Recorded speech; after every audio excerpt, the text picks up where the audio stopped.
It's the academy entrance exam. All the students are placed in a special subspace where they have to fight each other to the death without risking their real lives. Everyone brings their best weapons and gear to improve their chances. Yet there's one guy holding nothing but a short kitchen knife. The other students are sure he's just a poor, pathetic loser who can't afford proper weapons. But when the exam starts, this guy shows them he's the real deal. With his knife, Jiyama moves so fast it feels like time freezes. When he meets his first opponent, a single strike cuts through armor like it's butter. The guy who thought he was invincible in his suit can only scream in pain. He loses his arm in an instant. Another guy tries to smash Jiyama from behind, but he dodges easily and cuts him down as well. The other students can't even understand what's happening. Neither can the teachers, who are shocked to the core. They've never seen anything like this before. When this guy holds a sashimi knife, he gains power equal to a god. So why is he so strong? In his past life, Jiyama was an ordinary sashimi chef. He worked with knives his entire life, but one day, he was sucked into the magical world of a game he used to play. When he wakes up, he instantly receives a notification that he's been blessed by the blade god. This blessing makes him unbelievably strong when he wields weapons shorter than 12 inches long. Basically, he has to use sashimi knives in this life too. So he buys the cheapest knives he can afford and goes to enter Hawakan Academy. When he arrives, the teacher inspecting equipment isn't impressed at all with what Jiyama brings to the table.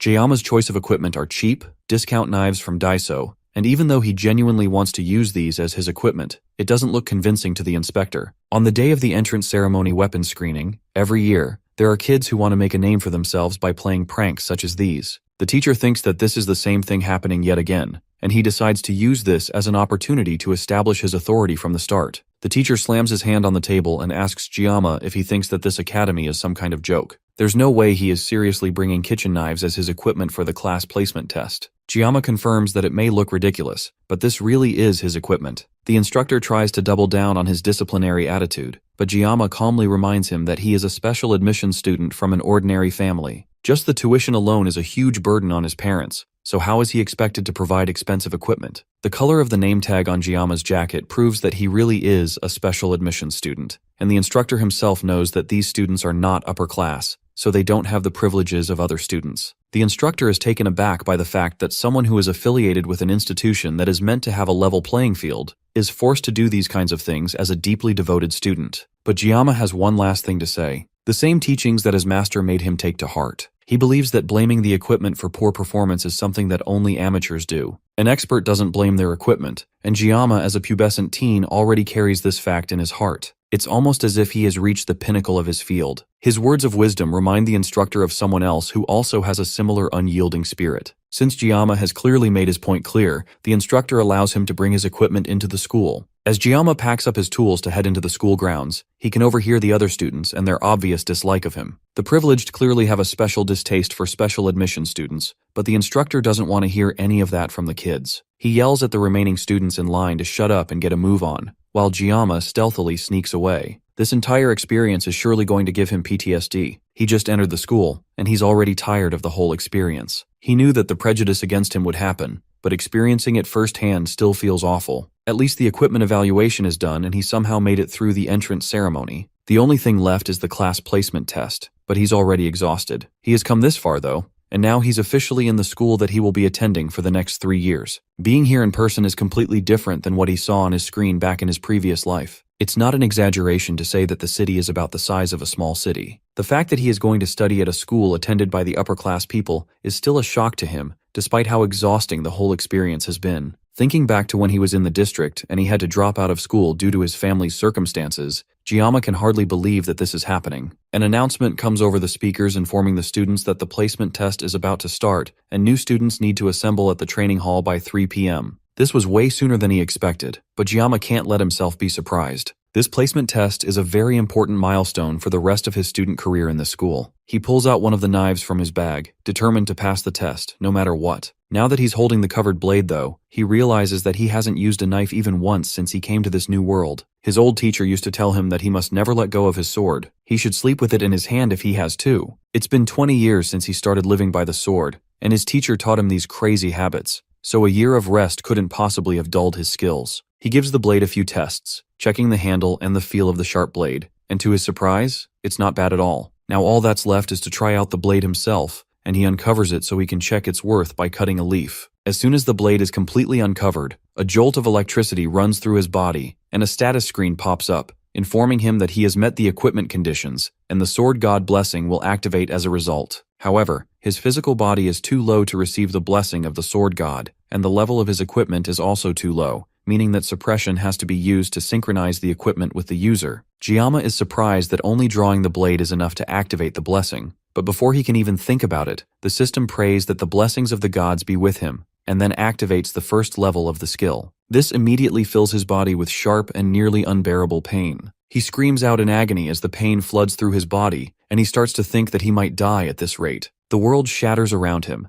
and the pain stops momentarily, revealing a large empty space with a bright red light in the center. Jiyama stares at the empty space in shock, and the freezing feeling causes him to drop his blade, ending the blessing and causing the world to return to normal. The moment he lets go of the sword, the world returns to normal and he comes back, but that doesn't mean that the pain stops. The pain was so unbearable that it seemed like the entire world was being torn apart. It must be some kind of backlash from using the power without having the strength to withstand it. When he tested out the painless blessing, it only caused him mild muscle soreness. If every activation is going to feel like this, then he can't use this blessing. Another announcement comes over the intercom, calling for all new students to assemble at the training hall immediately. He stares down at the knife that felt like it almost ended his life. He may not be able to wield it, but surely he can pick up the knife. There's no way he can just leave a sashimi knife laying on the ground. And besides, maybe it only hurt because it was the first time he activated the blessing. Bending down to pick up the blade proves that it really wasn't just the first time, as he let out a scream of pain that filled the campus. He arrives at the training hall, which is more like a gladiator's arena than a school hall. All the new students gather in the center of the arena and chat among themselves as they wait for the event to start. The staff also stay at the top part of the arena and discuss amongst themselves. Their chatter stops abruptly as they notice someone special among them in the audience. It's the Lord Sword Emperor, one of the 7-star heroes, Siegfried von Nibelung. He is the direct descendant of Aaron Nibelung, who was the apprentice of the legendary hero Balor Håkon. He's so powerful that he has come to be known as the strongest human, and others can't help but stare at him as he unshakingly watches over the students in the arena. Siegfried can't help but sigh as the noblemen walk away, and someone else comes up beside him. It's another one of the 7-star heroes, Medea Poison, and according to her, it's been half a century since they last saw each other. She's the head of the academy, and she's also turning 70 soon, yet she maintains a beautiful and youthful look and dresses as if she's still in her 20s. This is all thanks to her blessing, and she can even make Siegfried look 10 years younger, but the man refuses. The two exchange small talk and light teasing as they reminisce on how long it's been that they've known each other, though it's mostly just Medea very successfully pissing off Siegfried. However, despite how annoying she's trying to be, she still mentions that it's odd for Siegfried to come to these kinds of events. For the longest time, the Sword Emperor has despised mixing with people of the elitist mindset. This time, it's probably because his granddaughter is one of the students among the crowd today. Siegfried doesn't reject that assumption as the games prepare to start. Meanwhile, in the arena itself, Jiyama is as isolated as he can possibly be among a crowd of rainbow-haired students. It looks like he is the only one with black hair in this whole place, and to make things worse, he is also a special admission student. That only makes him even more of an outcast among the elites. This exact scenario must be what they call a humble origin. Among all the new students though, even as everyone has their own unique appearances, there's one person that catches everyone's attention. As she walks past the crowd of people around her, her wavy blue hair causes everyone to stop and stare. Jiyama already knew that she would be a student here, and he doesn't have the same shocked expression that the other students do. The girl they are also hypnotized by is Abel von Nibelung, the granddaughter of the Sword Emperor, and the game's main heroine. She is also the reason why he spent so much money on the game. Moving on from the beautiful woman captivating the crowd, the more important thing to talk about are the details of the placement test. The test will take place in subspace, which is an area that was first created by the legendary hero, Balor Håkon, along with the establishment of the academy. It's an alternate space from reality where fighters will experience all the damage and pain inflicted to them there, but the damage will not affect them in reality. Since there is no risk of harming anyone in real life, gruesome things, including murder, can be overlooked there. This particular test is going to be a subspace battle royale where the new students will be divided into groups of 10 and put into a survivor game. The ranks of each group will be based on who can survive the longest. There are also no restrictions on armament, which means students can do whatever they want during their period in the test. No restrictions on armament also means that the elites can have it all, and they have an advantage in this test. That may be the case, but the academy is funded primarily by the nobility's money. This is as much of a compromise as they can make. Medea had to go through a lot of trouble to introduce the special admission system that can help the commoners enter the university. The students don't care about that at all though, and they are still blindly following after a disinterested Abel von Nibelung, while Jiyama watches them all from a distance. It doesn't take a genius to figure out why they are following her so diligently though. She's incredibly pretty, and he already thought that when he could only see her in 2D. But now, seeing her in the flesh, she's even more breathtaking. If he didn't know how the story of this world was going to play out, he would have tried to strike up a conversation with her as well. But he knows something that those poor guys don't. Abel von Nibelung is a character of the Miracle's Blessing M, and more specifically, she's one of the protagonists of the game, and she's directly connected to the main character. In the end, beautiful people always have someone they match with, and he knows that for a special admission student like him, he is not suited to be in this race with the rest of the nobles. For now, he'd rather avoid getting involved and ending up with a noisy school life. Since he was essentially forced into this school, he has some rules that he plans to stick with. His goal is to live a safe, ordinary, and secure life,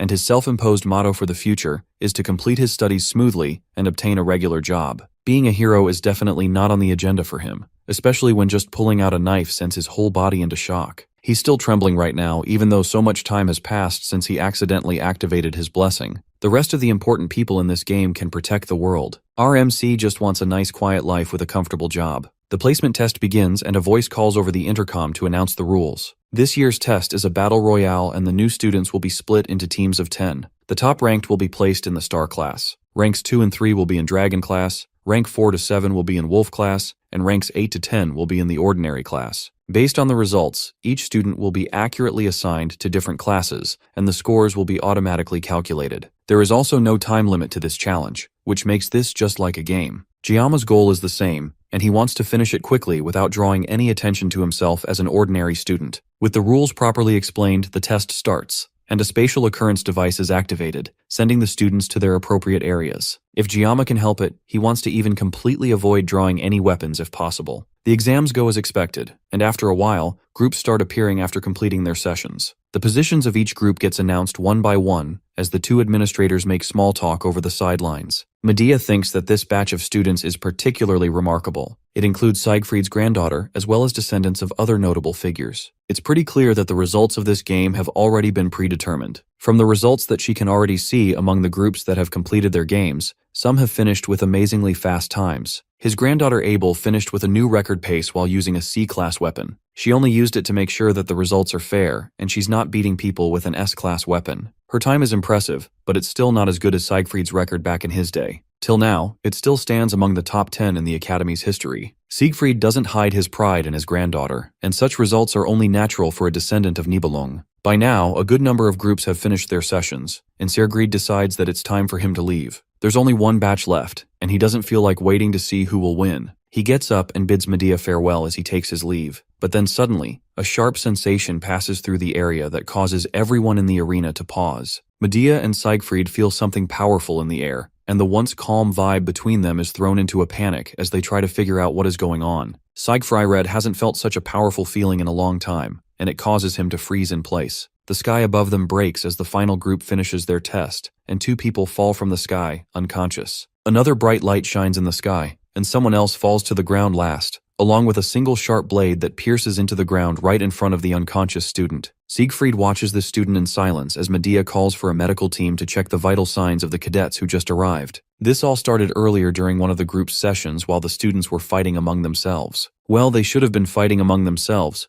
but it's more accurate to say that a pair of brothers were beating the crap out of everyone else. Because of these two boys, the outcome of this match had pretty much already been decided. It seems like instead of participating in a battle royale between students, Giama found himself in the middle of a death match. He knows these two boys well as the evil twins, Mao Jun and Shun Mao, two men with natural-born talent and a boundless love of brutal violence. These two have been deliberately playing with the weaker students for nearly 30 minutes, just enjoying the act of tearing other people apart. However, it seems like Giama looks so weak to them that they didn't even notice him. Eventually, all the people they've been playing with eventually die, leaving the two boys bored and looking for their next target. They tally up who they caught among themselves, and all that's left is a single girl in the back, nervously shivering while they point at her. It's clear that they have horrible thoughts about this girl, and Giama can't just stay quiet anymore. He has been watching the girl quietly in the corner since earlier, and it looks like they are already panicking and don't have the will to fight. Shun Mao walks towards the girl who doesn't have any intention of running away, and tells her that she perfectly suits his taste. Even Mao Jun can't help admitting that his brother is definitely a pervert, but that doesn't mean he's going to stop his younger sibling. That's the last straw as Giama yells from the back of the arena, catching the two boys' attention. He stepped in without even noticing what he was about to do, and now, the two boys who didn't even notice before have him right in their sights. They notice the color of his name tag, identifying him as a special admission student, meaning that he's even less worthy to be in their sights. The two boys decide to end him quickly so they can go back to taking care of the pretty girl behind them. Jiyama wonders what he should do now that he's facing them both head-on. He could use the blessing of the void to cancel out his pain for 30 seconds, but they have been desecrating corpses for 30 minutes. There's no way such a short amount of time will make any difference for him. There's only one choice for him in this situation, and the answer lies in his bag of sashimi knives. But if he wields a blade, then the blessing will definitely manifest, causing unimaginable pain again. He wanted to live a safe, ordinary, and quiet life, but not even half a day has gone by, and he's already in this kind of situation. He reaches into his bag and pulls out one of the knives, causing both brothers to burst out in laughter, while the girl continues to watch the situation play out without a word. Shun Mao decides not to waste any more time on this lowly guy and launches towards him to take our MC out. This isn't a situation where Jiyama can be picky, but he has a plan. He can use his painless blessing for 30 seconds to cancel out the pain from the sword god blessing. All he has to do is hold on for long enough to outpace these guys. He activates his painless blessing right before drawing the sashimi knife from its casing, and once again, the blessing of the sword god activates right as Shun Mao descends on him with a wicked smile. There's only one way for Jiyama to survive this. If he can't cut through this situation, he will die. But there is no way a sashimi knife can cut through that massive body. It's not a fish, it's a full human being. In moments like this, he remembers his teacher who was once a gangster. One day, he asked his teacher why gangsters always use sashimi knives in movies.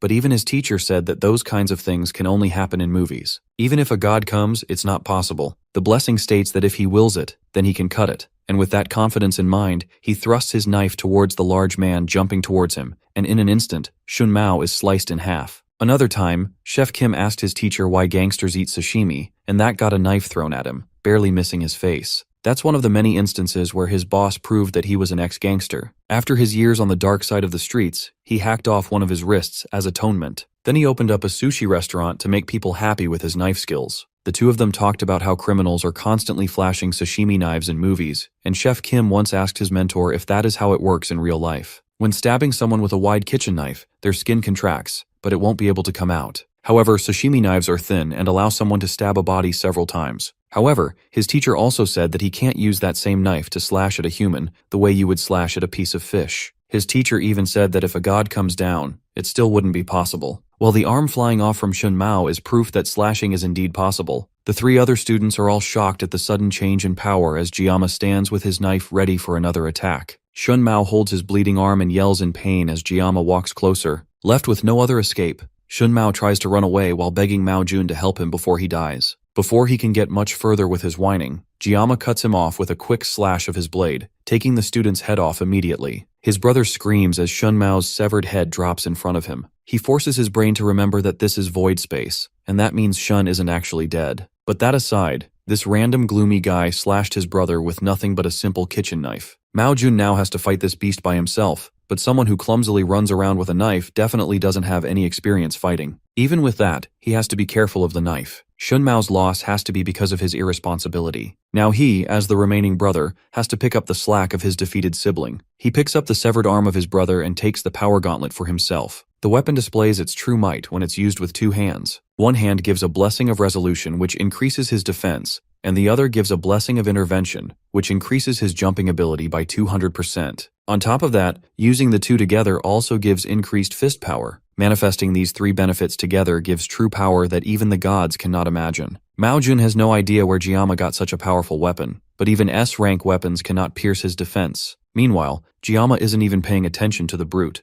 and he's keeping track of how many seconds he has left before his blessing ends. Mao Jun takes the opportunity to rush in for a sucker punch while Jiyama is distracted, and everything that happens next occurs in an instant. Mao Jun lays on the ground covered in his own blood and barely alive, while Jiyama continues to count down. Once the countdown ends, the effect of the blessing of immunity ends as well, and all the pain from the blessing of the sword god hits him at once. He screams out in pain, still holding the knife as Mao Jun's consciousness fades. Time passes, and eventually, Jiyama wakes up to a white room that's probably some sort of clinic or hospital. He shakily tries to get up, and the sound of him moving alerts someone outside the door who announces that he has woken up. Immediately, two people walk into the room and stand before him. These two faces are people he has never met, but he somehow already knows. 50 years ago, the people who destroyed the Demon Lord's 6th Legion commander were the 7-star heroes, and these two people are one of those heroes. The first is the strongest of humanity, Siegfried, and the one who speaks to him first is the academy's director, Medea Poison. Giamma can't help but wonder why these two powerful people are here together to see him. They start by asking his name and he tells them. Then Siegfried gets straight to the point and asks Giamma what exactly on earth he did. During his fight, the two stars felt a sensation at the time, and although the sensation wasn't Giamma's, it was still obviously caused by him. Siegfried doesn't even try to hide his animosity, and his hand rests anxiously on his sword as the two administrators talk to Giamma. There's definitely nothing good about being targeted by the monster that's known as the strongest of humanity. Giamma decides to first apologize, and tells them that even though it was in void space, it's clear that his actions went too far, and he's ready to accept any punishment without complaint. The two men stare each other down, and Medea is forced to come in between them before it becomes a fight of some sort. She tells Siegfried to not scare the kid so badly, and then gets close to Giamma and assures the student that Siegfried cleaned his clogged meridians while he was unconscious. The mood shifts as Siegfried yells at Medea for telling Giamma something so confidential. Giamma can't believe that the swordmaster would do something like that for him, but now that he thinks about it, his body is definitely a lot lighter, and it feels like he's moist and heavy like a feather saturated in water. Although Giamma was unconscious, they reviewed the video of what happened with the staff, and they concluded that he did what he did to defend a female student who was in trouble. Medea can't hide her drooling over the fact that Giamma is exactly the handsome prince she has been dreaming of. Siegfried has to pull the school administrator back before she gets into some illegal territory. The main thing Medea is trying to say is that she won't give him any grief over his actions during the test, and the twins didn't have the best reputation either. They were admitted after getting the favor of the academy's elders from the Mao family. After what Giamma did to them in the test, the two of them have decided to withdraw from the school. That's a relief for him since he won't have to share the same school with those two brutes. That isn't all that the two administrators are here to tell him though. The main thing they came to do is congratulate him for being the top scorer in the whole school. It looks like his peaceful and safe life has officially become impossible. After the meeting with Giamma, the two administrators regroup in Medea's office. The school administrator has been the head of the academy for over 2 decades, but this is the first time something like Giamma's situation has occurred. A student earns the top spot among all the new candidates, and then rejects the offer to join the highest class in the school, the star class. They try to ask him to reconsider, since being in the star class has a lot of privileges. And it's not like this was a fluke either. The top student is determined based on the subspace's direct results. Even though they try to make him rethink his decision, Giamma still doesn't want it. Medea asks Siegfried if he's upset that Giamma took the rank instead of his daughter. After all, he saw the video too, and he should have seen how much potential he has. Siegfried doesn't agree though, and he sees this as nothing more than an immature child challenging the grading performed by the subspace. The subspace has the will of the founding hero, and since the subspace recognizes him, then the academy itself has also chosen him as the top pupil, and that won't change. Siegfried also has his own personal thoughts, and he sees Giamma as someone completely strange. If his skills were outstanding or his physical abilities were great, or even if he had a little bit of experience, but Siegfried could tell that he had none of that. And yet, as Siegfried saw himself in the video, there was a great essence of skill in how Giamma moved, and it's been something that he has been pursuing for his whole life. It represents the ultimate form of swordsmanship. When he was unblocking Giamma's acupoints, he sensed how feeble his body was because he had not yet received any physical training. It also appears that something was stored that even the strongest human cannot comprehend, and because of that, he's feeling incredibly competitive to someone that is the same age as his granddaughter. Medea is more focused on the fact that he's quite attractive to her, and she's still smitten by the fact that he revealed his skills to save a woman in danger. If she were just 10 years younger, she would go after him for sure. She asks Siegfried what's on his mind that has him so quiet. He doesn't answer and eventually asks her what she thinks that students call people like her. The school administrator is interested and tells Siegfried to tell her what college students would call her. The answer is definitely not what she wants to hear from him, and she ends up exploding. Meanwhile, Giamma goes to attend his first class in his new school career. He rejected going to the star class, so the best they could downgrade him to was wolf class. Any lower, and the elders would have thrown a tantrum. He originally wanted to be in tiger class, but Medea practically begged him to go to wolf class in exchange for keeping it secret that he is the top student in the school. Giamma originally wanted to complete his studies securely in a lower class, rather than battling and straining in a higher level class. Wolf class is a bit high level, but it's still within the range of what he would have expected.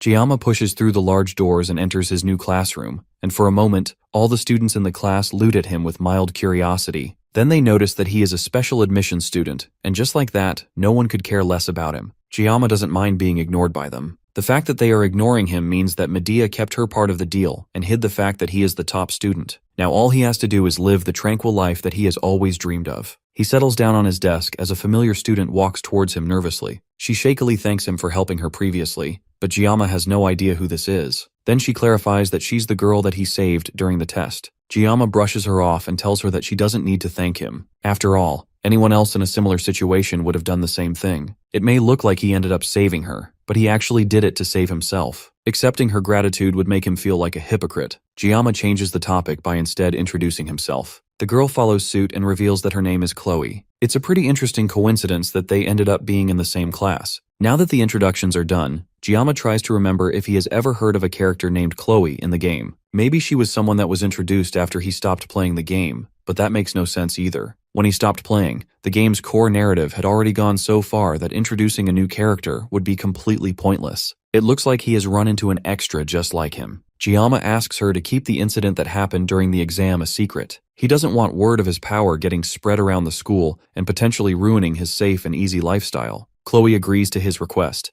but then she starts to make a request of her own before being cut off by their homeroom teacher barging into the room with a loud shout. Giamma tells her to go back to her seat so they can talk later as the class starts and the teacher takes the podium. He congratulates the fresh faces for making it into the academy and informs them that they have been chosen to take on a legacy that the brave hero Valor Hoken once took on himself. Then the teacher introduces himself as Lee Wanbin, the instructor of Wolf class. Since it's their first day, he wants the class to begin with some basic physical exercise. He tells them to put on their workout gear and meet at the training area in 30 minutes. One student asks what the physical exercise will be, and he tells them that it's simply 100 push-ups, sit-ups, and squats, as well as 10 laps around the training area. For the students who are all genius nobles that have received vigorous training all their lives, this is a piece of cake. For Giamma, though, this is a training regimen that will most certainly make him go bald. He nervously walks up to the teacher after all the others have left the class and tells him that he's not feeling strong enough to take on the training. Surprisingly, not only does the teacher know his name, he also seems to think incredibly highly of Giamma. It looks like Medea didn't completely keep her impression of Giamma under wraps. The instructor also told Lee Wanbin that Giamma is allowed to take classes from any level he wants considering his status. He denies the opportunity to go to the star class, and instead tells the teacher that he just wants to go to the toilet for now. He felt stiff anyway, and he wouldn't mind going for that run since he definitely doesn't want to go to the star class. And that's how Giamma is forced to join in the tedious exercise with the rest of his classmates. They all run past him with ease while he barely lags behind the rest of the group, already feeling like he's about to pass out. Chloe runs up beside him and notices that he doesn't look so great. So far, he has completed about 5 laps, which puts him a bit behind the rest, but since Chloe came up from behind him, it looks like she's lagging behind as well. He asks her how far she has gone, and she surprisingly tells him that she's on her 9th lap. Then she gives him a little bit of encouragement before zooming off to complete her last lap. By the end of the day, Giamma returns to his dorm room and chugs down several bottles of water. He's been in the academy for just a week, and he has already faced some unexpected problems. He was incredibly hungry after the intense training from the morning, and he ran to the cafeteria to get some food, but he quickly found out that the meal wasn't free. So he heads to the menu area to see how much one spicy pork rice would be,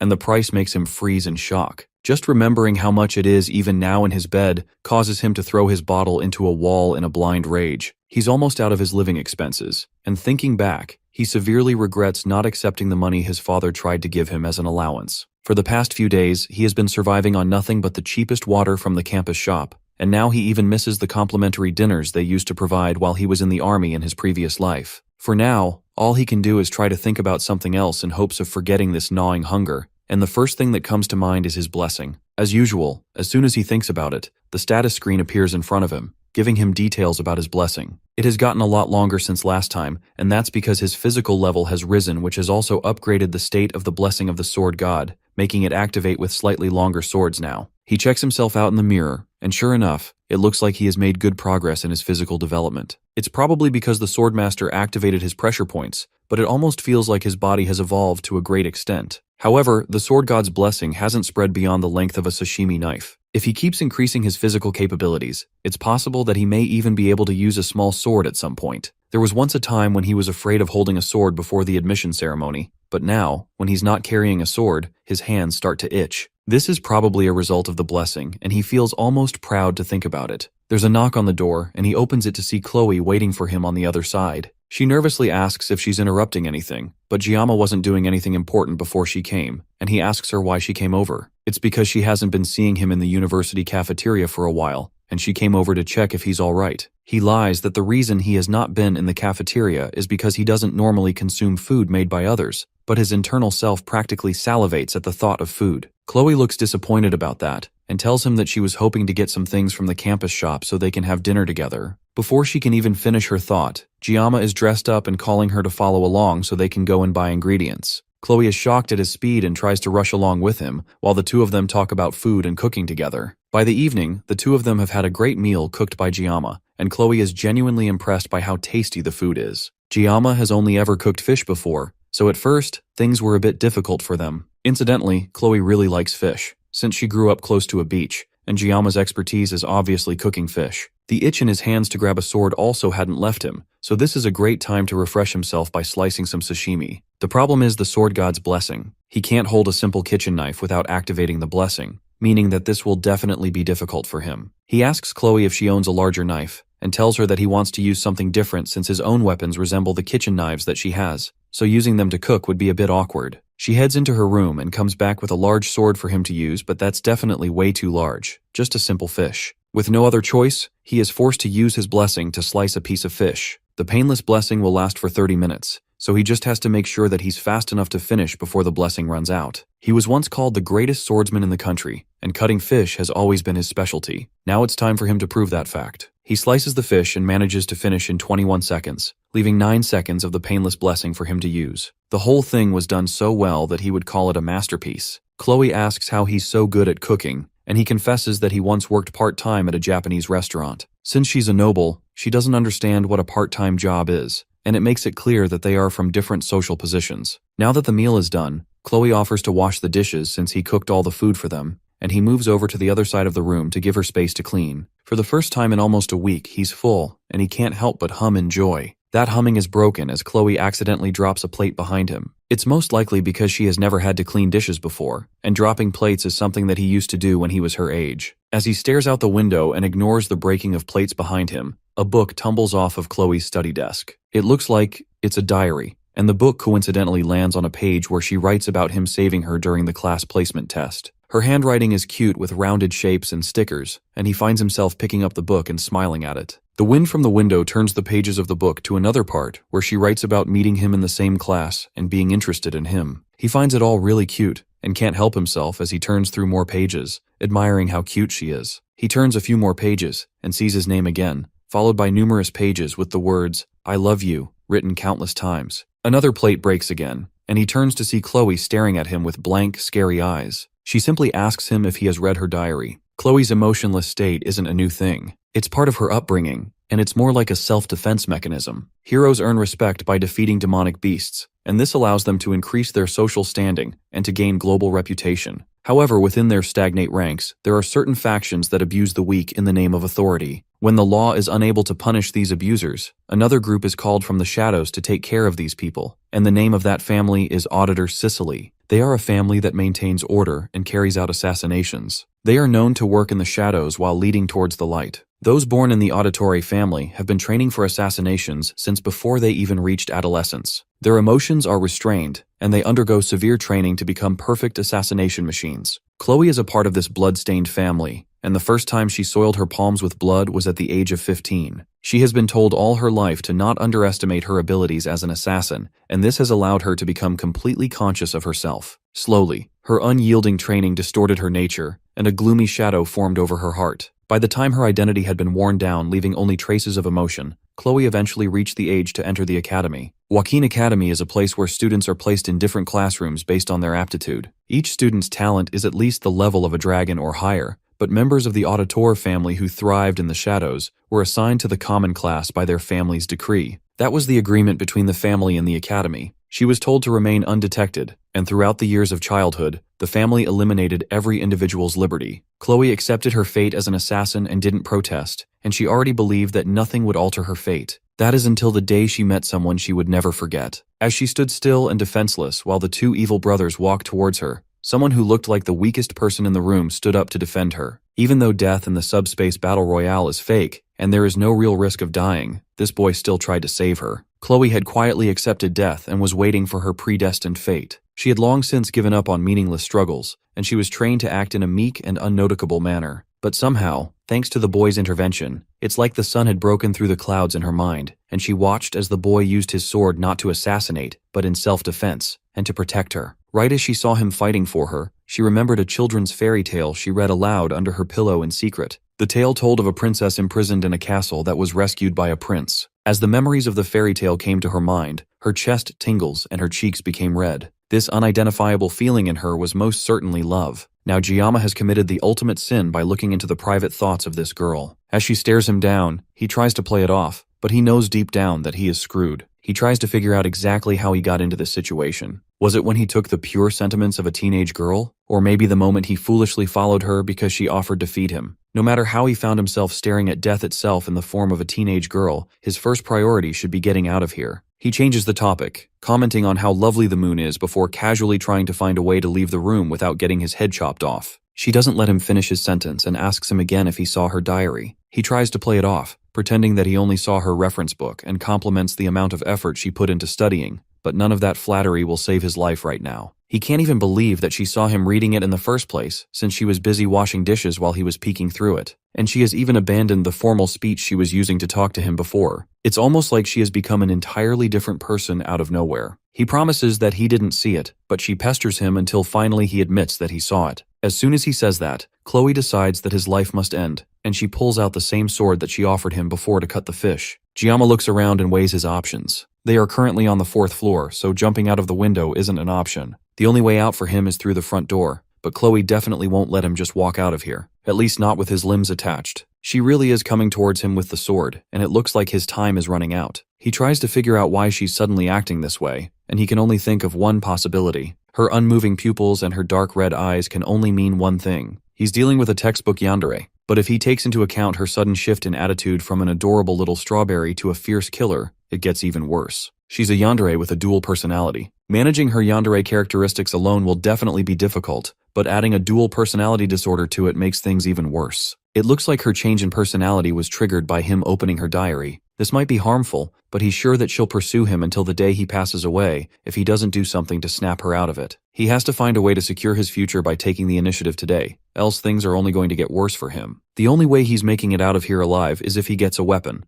but he only has 9 seconds remaining after using 21 seconds to slice the fish. His sashimi knife is still in his room, but he can use the kitchen knife from earlier. There's no way he's going to be able to reach that without his arms getting severed, though. He looks around again and notices a box cutter on her study desk. There's nothing else he can use, but there's no way this little thing is enough to activate the blessing of the sword god, right? Chloe finally rushes him with a sword, and it looks like there's only one way to find out. He grabs the box cutter, spilling the rest of the stationery on the ground, and then unloads the blade. Numerous status screens pop up in front of him. Being resourceful in a situation like this increases his mental resilience, and he temporarily gains an intimidation buff. The system then makes necessary adjustments before activating the blessing. Chloe rushes at him with her sword right as Giamma pulls back with the box cutter. Before she can cut him down, he tells her that her hair is a little long. Thanks to the intimidation buff, Chloe freezes for a moment, right as Giamma unleashes the blade. Everything goes dark and fuzzy, and by the time Chloe wakes up later in the evening, her room is dark, tidy, and empty. Her thoughts immediately go to Giamma, and she wonders where he went off to. She calls out to him a few times, but the silence confirms that she is alone in her room. The last thing she remembers is sneaking looks at him while he was looking out of her window, but everything is fuzzy after that. She suddenly feels the need to look for her katana, but she sees it leaning against her study desk. She sometimes loses consciousness whenever she holds her katana, but it looks like she managed to hold herself together this time. At least that's what she thinks anyway. Back when she was younger and still honing her skills, she would lose consciousness when holding her blade, and by the time she would come to her senses, the place would be covered in blood, and her elders would dismiss her whenever she would ask what she did while passed out. They would always remind her not to deny her talent as an assassin. Still, the fact that she can't remember what she did with Giamma makes her feel embarrassed, and she buries her head in her bed in shame.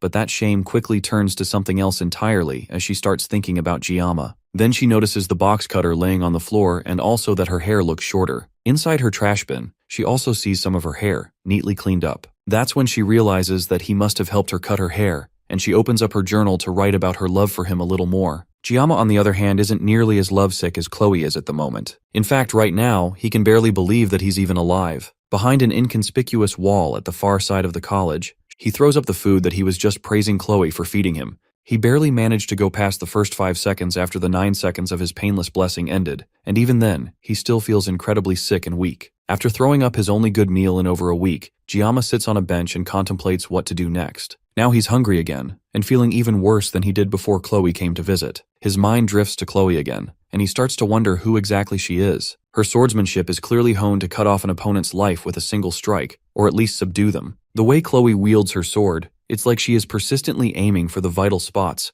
almost as if her technique is specialized in assassination. If she had caught him off guard, Giamma certainly wouldn't have survived. He felt like his life was being threatened, so he instinctively aimed for her neck. Fortunately, the knife was too short, so he only managed to cut her hair. Before he left, he cleaned up the mess so there shouldn't be any problems later, but this is just further proof that keeping his peaceful and safe life isn't as simple as it looks. Apparently, being ordinary is the hardest thing for him. When he was first thrown into this game, it's not like he didn't have any ambition. In his past life, he once reached the pinnacle of skill with nothing but a sashimi knife, so it's not like he could easily let go of his dreams. But everyone has a role to play, and in this world, he was summoned as a background character. Miracle Blessing is the title of the game as well as the name of the protagonist's blessing. It was also the blessing of the founding hero, Valorjakin. In the whole game, the protagonist and the founding hero were the only 2 people to ever possess the legendary blessing. And the description of the blessing was straightforward. They are to save the world from the Demon King. So the protagonist gets chosen by Balmung, which is an SS sword that is both holy and cursed. Meanwhile, all Giamma has is a lowly, rankless sashimi knife.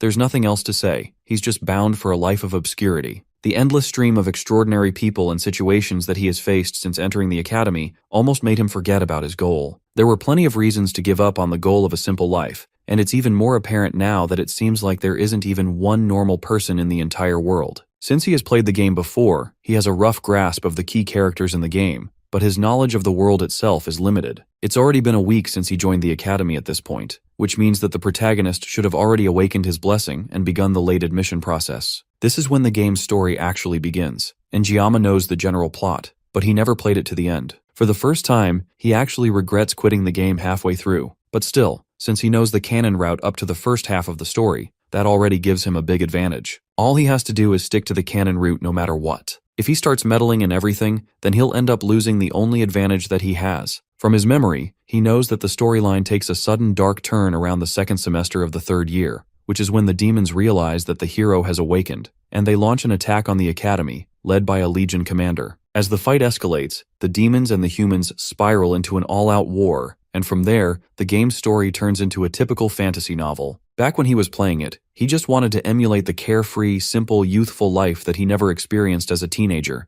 so he deleted the game without a second thought. The problem is that now, he's part of the world that is destined for war, and there's a very real possibility that he might die too. He still has 3 years before then though, and he needs to stop running from reality so he can focus on what's possible. He won't let himself die, and he will focus on growing stronger so he can survive. Besides, cliché games like this one always have happy endings where the protagonist manages to save the world. All he needs is enough strength to protect himself, so he can't let himself be some helpless weakling that gets killed off. He just needs to train enough to protect himself while keeping as low a profile as possible. To do that, he will have to minimize his use of the blessing of the sword god, because just the few times he has had to rely on it has put immense strain on his body. It's a powerful ability, but it comes with way too many drawbacks for his liking. Thinking about the blessing once again activates a status window that gives him information about it. Weirdly enough though, there are new entries to the information that he didn't notice before. The 3 new entries are a body, mind, and armament grade, and the numbers beside them seem to be levels. They all reflect how much he has grown, and each one will lessen the strain of his blessing on his body. There's also one more called synchronization, but he has no idea what it means, and its description is just some question marks. He tries tapping on it, but access to it is denied because he has not met the relevant conditions. That's another puzzle to add to this mysterious blessing, but it's not important right now. His main priority at the moment should be improving his body and finding a new weapon. He can't depend on the 30 seconds of the painless blessing forever, so he also needs to learn to wield a sword that doesn't meet the condition of the blessing.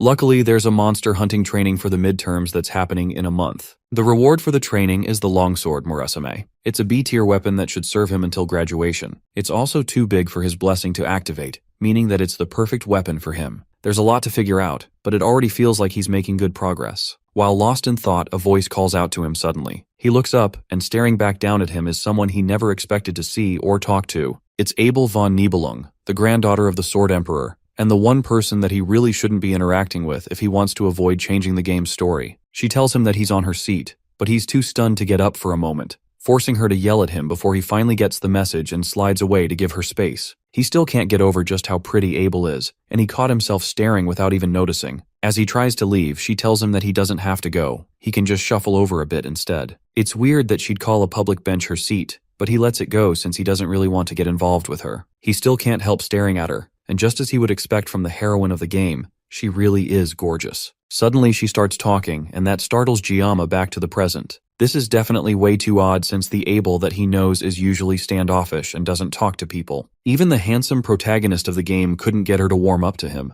She continues talking, asking him if he also uses a blade as his weapon, and he sheepishly answers her before asking how she knows. She tells him that her grandpa once told her that swordsmen have a different look in their eyes. Then she shows him her sword and asks if he wants to hold it. He's still feeling a bit odd about the whole thing, so he declines the offer, but that just makes her pout in annoyance. It looks like he hurt her feelings, but he just can't get used to her talking to him. Then she asks him if he knows her. Giamma is surprised at first, but that's an odd question for her to ask. There's no one in the school who doesn't know who she is. He answers her in a blank way, saying that he sort of knows her, but then she tells him that she doesn't know him. She considers that a bit unfair, the fact that he knows her, but she has no clue who he is. Giamma doesn't agree since they have only just met, so it's not important if they know each other's names, but she tells him that he could be a spy sent by the Demon King, who's sneaking into the academy, dressed as a student. It's quite suspicious that he's out here, alone, this late at night, and although it looks like she's just saying random things, it almost looks like she's serious. Giamma then throws the question back at her and asks her why she's out so late at night. It's obvious though from her clothes and weapon that she just finished training and working out. She tells him that she did breathing exercises and then points at him as she talks, unintentionally giving Giamma a full view of the scars on her hands. She hurriedly hides her hands,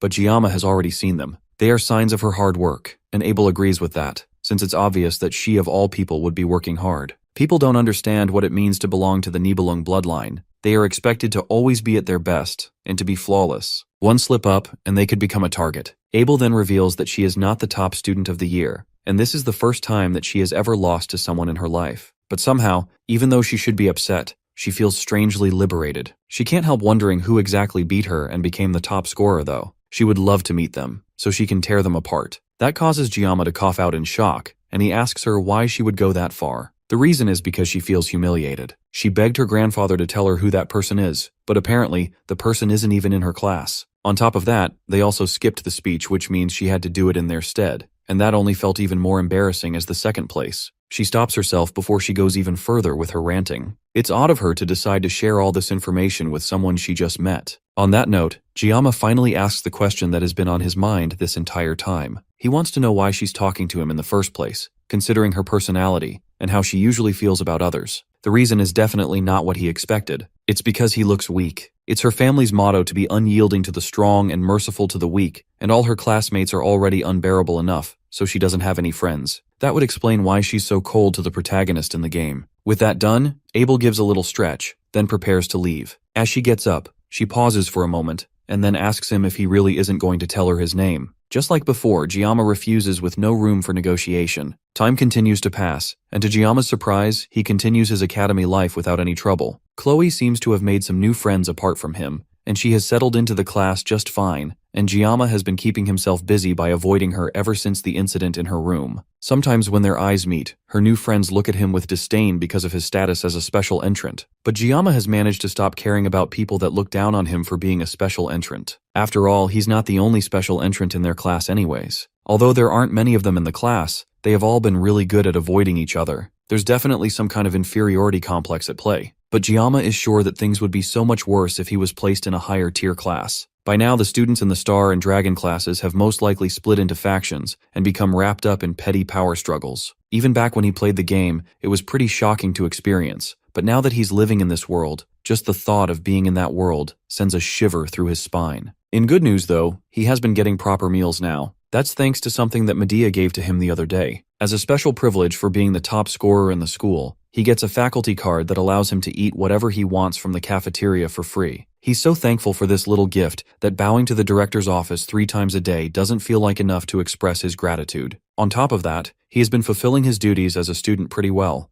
all while making sure that he hasn't done anything that could negatively affect the main storyline. All he has to do is keep it this way for the next 3 years, and his life will go smoothly. The days go by smoothly, and Jiyama attends all his classes without any problems. During one of his classes, an elderly teacher educates the students about the hero Valor Jaoken, who founded the academy after recognizing the need to train the next generation of heroes. Jiyama pretty much knows about all of this from the games already. The founding hero, Valor Joaquin, faced Lycan, the Demon King's right-hand man, and the commander of the First Legion. The battle went on for 20 years, and in the end, the hero emerged victorious. However, Joaquin lost one of his arms as a consequence for his victory, and as a result, he could no longer fight. The war was filled with carnage and bloodshed, and although the hero won the battle, there was no clear winner of the war on either side. And just like that, the first human-demon war ended in a truce. In order to train the next generation, Joaquin founded the academy, and a non-aggression pact was signed between the two races. That pact is the reason that there have been 700 years of peace that still stands till today. The students are sure that they won't see any war in their lifetime,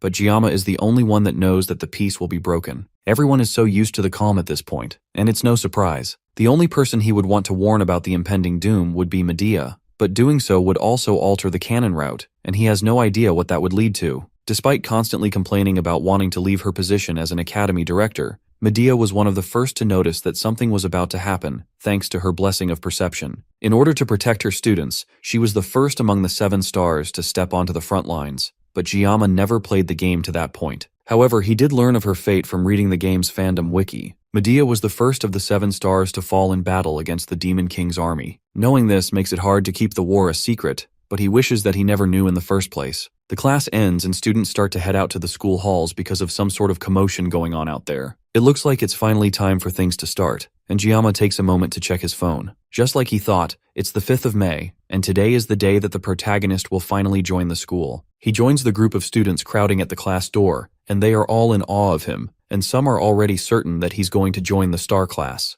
Just as he suspected, the protagonist of the game walks through the halls as people part for him to move. Leon van Reinhardt walks with a confident aura among his fellow students, but Jiyama knows that today is the day that the peace that lasted 700 years would start to crumble. Jiyama watches as everyone in the school seems to fawn over him, but he already knew that this would happen. After all, in the game, every woman seems to fall for him. If this were an adult-rated game, Leon would definitely have been dead before facing the Demon King. Among all the women that are seemingly drawn to him, the ones who become his party members are also pretty impressive. It's annoying to think about, but Leon van Reinhardt, the protagonist of Miracle Blessing M, will be among the first to get drafted in 3 years. Although he calls it a draft, it's more like a mandatory enlistment, and if Jiyama gets drafted as well, this will also be his second time in the army. But the hero only barely managed to seal the First Legion commander, which only makes Jiyama wonder how strong the Demon King is. There's no way that the protagonist is going to lose, right? As he wonders about all of this, his eyes lock with Leon, and the protagonist smiles charmingly at him,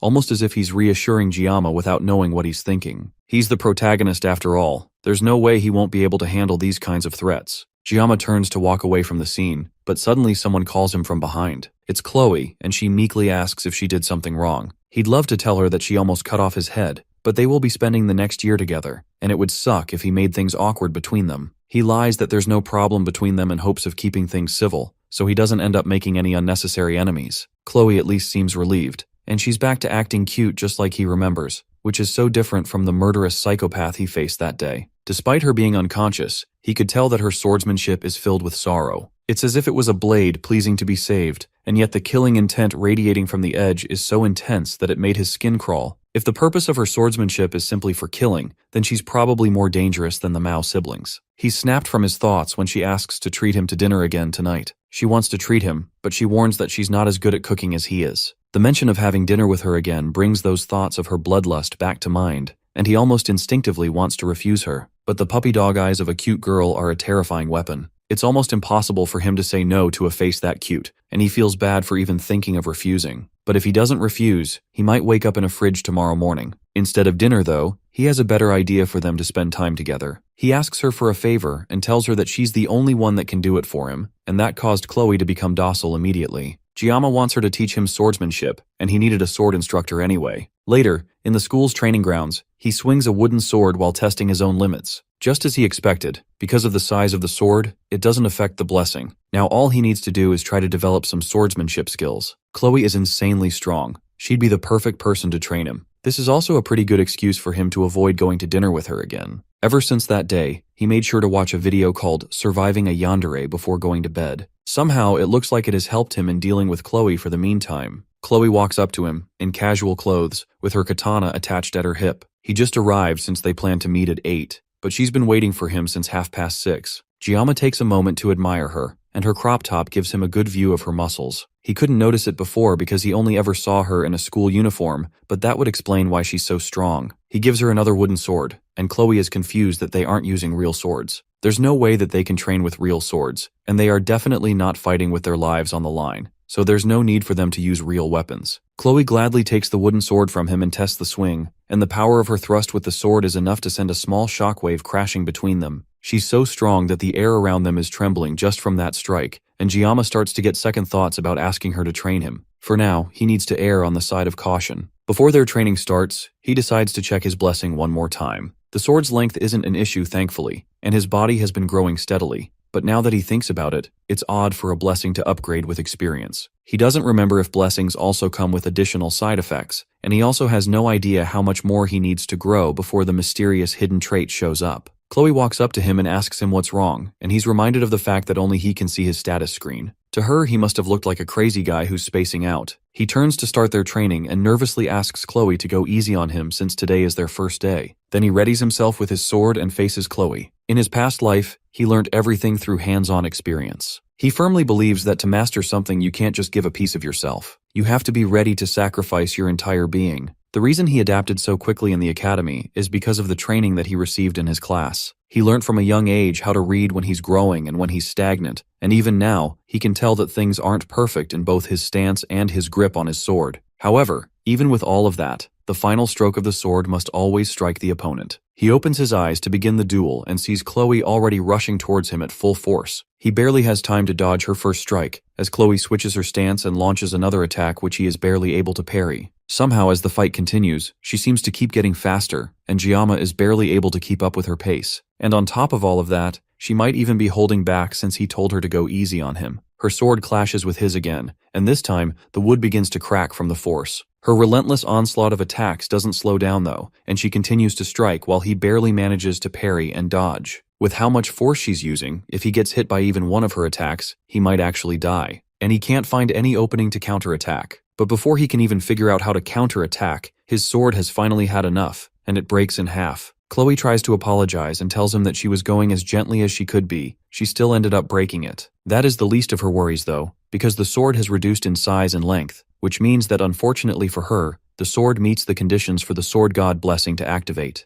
However, there's something terribly wrong. The weapon has been damaged, which causes an error in the system. The suppressive force that usually holds back the full power of the blessing instead starts altering Giamma's personality. By the time the alteration is done, his humanity level has decreased, leaving Giamma as a fighting shell. The sword god's divine blessing fully activates as Giamma turns to her with his half-broken wooden sword as a menacing aura builds around him. Chloe steps back as Giamma's entire attitude clearly starts to change. While Giamma's body seems to move on autopilot, inside Giamma's mind, he's returned to his past body and finds himself in his kitchen. Everything feels like a dream, and right now, all he can think about is cleaning and cutting the fish that has appeared in front of him. He doesn't remember what he was doing before this, but right now, he just has to get back to work. It's been a while since he has worked on a fish like this, so he decides to cut the fish using a Chinese cleaver this time. As he tries to pick it up, a message pops up, informing him that he can't pick it up. Since that's not working, he tries to pick up the knife, but once again, a message pops up telling him that he can't pick it up. There's only one option left, and it's the sashimi knife. That's the only blade that the system allows him to pick up, but he remembers that if he holds the sashimi knife, then it's going to hurt. However, he picks it up, and it's completely fine. In fact, he even feels refreshed if anything. A voice speaks up in his head, telling him to just accept the situation and let things go. In the real world, Giamma continues to approach Chloe with the knife. She tries to call out for him, but he continues walking towards her with obvious bloodlust. Suddenly, he rushes towards her and Chloe is just barely able to block his attack with her sword. He pushes against her sword and sends her flying backwards and crashing into a wall. He suddenly feels completely different from when they were sparring before. He jumps towards her and tries to stab her with the sharp end of his stake, but she barely jumps back and avoids the hit. Chloe only got hit with one attack, but she can barely move. She can't figure out how Giamma became this way all of a sudden, but she has to find a way to stop the spar before he ends up accidentally killing her. She tries to ask him again to stop, but Giamma doesn't respond and launches at her again. He's moving so fast that there's no way she's going to be able to avoid it at her current state. All she can do is continue begging him to stop, and eventually, she shouts out his name, right as the sword strikes down straight towards her head. Back in Giamma's dream world, he wonders why the fish he has been trying to cut is avoiding him. The fish also seems to be making a lot of noise while bouncing around, and he can just barely tell what it's saying. It sounds like it's calling out someone's name. The sound becomes less fuzzy until he can just barely hear the fish calling out for someone named Giamma. Chef Kim's mind starts to clear, and eventually he realizes that he is Giamma, and the fish is calling for him. He's just barely able to realize what's happening right as he is about to stab Chloe with the broken sword. Just before the wood can pierce her skin, Giamma throws the sword, slamming it into a wall just before he accidentally kills his friend. Chloe opens her eyes and sees Giamma holding her and smiling down at her. Because he's no longer holding the sword, the blessing has ended, and he's back to his senses. Chloe nervously asks if he is all right, and he calmly tells her that he's fine, and then turns to leave while thanking her for helping him to train. After he leaves, Chloe makes her way back to her dorm room as well. She's had a feeling since the entrance exam, but Giamma's capabilities are more peculiar than strong. When she fought him, she could tell he wasn't fighting with skill but just raw instinct. Even though he subconsciously activated his divine blessing, she was no match for him. Even with that halved wooden sword, he managed to completely overpower her. As she walks through the campus, someone peeks out from the shadows and comments that Chloe looks quite content. This mysterious newcomer is Nox Auditore, and also Chloe's older brother. Nox mocks her for hanging out with a lowly person after joining the academy. Chloe knows that he's talking about Giamma and warns him not to talk about her friend like that. Nox didn't even know his name until now, but warns Chloe that she should avoid loitering around with him, unless the Auditore family will erase him. Chloe turns and walks away, and tells Nox that even if the Auditore comes,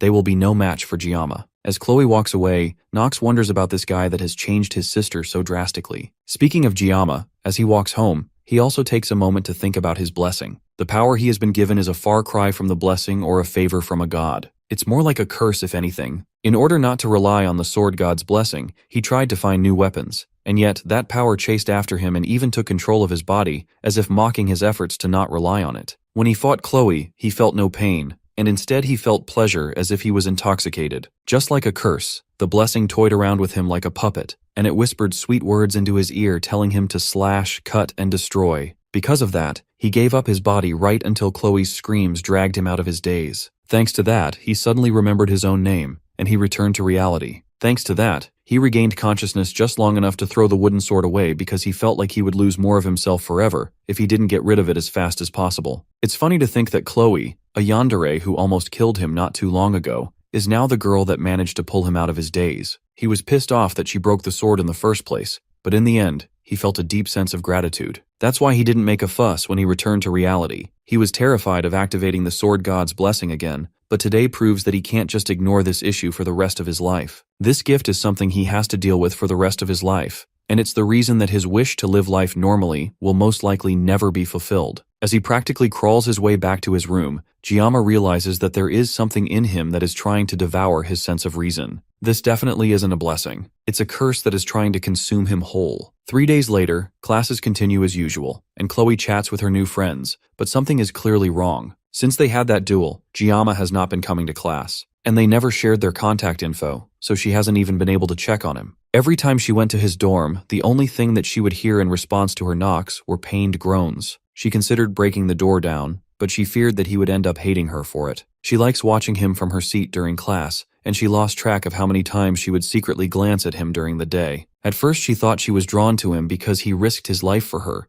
but that's probably just an excuse at this point. Whatever the reason that she's drawn to him now, she just misses him. The next day, Giamma still hasn't shown up to class by the time the teacher is yelling at everyone to settle down and be quiet. It's raining today, so the teacher tells them that they will be having a study hall instead of training. As the students start to make their way to their seats, he too also notices that Giamma has not shown up for several days. However, knowing him, there has to be some reason for it, so the instructor decides to just wait patiently for him to return on his own. As he disciplines his students, the doors to the class creak open, and Giamma calmly struts in with a completely new look. Chloe stands out of her seat in shock as Giamma apologizes to the instructor for being late to class. His eyes are sunken and look almost dead, while a strand of hair on his head has turned pale white. Even the instructor is a bit shocked at Giamma's new look, just like the rest of the students, and he nervously tells Giamma to sit down. The students remark that Giamma looks different and oddly more handsome, By the end of the day, the other students leave the class to go about their business while Chloe approaches Giamma for the first time in 4 days. She nervously asks him what happened and why he didn't show up for a long while, and he stays quiet for a bit before telling her that he just felt a little bit sick and not to worry about him. From her shaky voice, he can tell that she doesn't believe his words completely, but there's nothing else he can do to convince her. For the past 3 days, he went through something similar to extreme withdrawal symptoms until he was mentally exhausted. He couldn't get out of his room or eat anything, so he just buried himself in his bed while praying that his convulsions would go away. The pain he suffered during this time was far worse than before, and all of this was a price for using the broken weapon. On top of that, when he glanced in the mirror, even though his appearance seemed the same, his expression was far more sunken, and his hair seemed to be turning white. All of this was very clearly a penalty from the sword god. Chloe seems guilty, and it's probably because the last time she saw him was at the training grounds, so she must think that this is somehow her fault. To calm her down, he asks her if she's still interested in having that dinner with him like she wanted before. That shocks Chloe even more than him coming back to class, and she nearly rushes him in a hug. It looks like that was the right choice because she seemed to really like that suggestion. She asks him what he would like to eat, and the first thing that comes to his mind is fish. As they talk, a strange sensation passes through him, and he turns to see someone staring at them from the end of the hall. It's Chloe's brother Knox, and the atmosphere changes as soon as they see him. Giamma goes directly to confront the newcomer and tells him that instead of staring, he should come in and talk to them. Right away, Giamma notices something wrong with the guy's eyes, but Chloe tries to get in between them before something crazy happens. Her voice is shaky,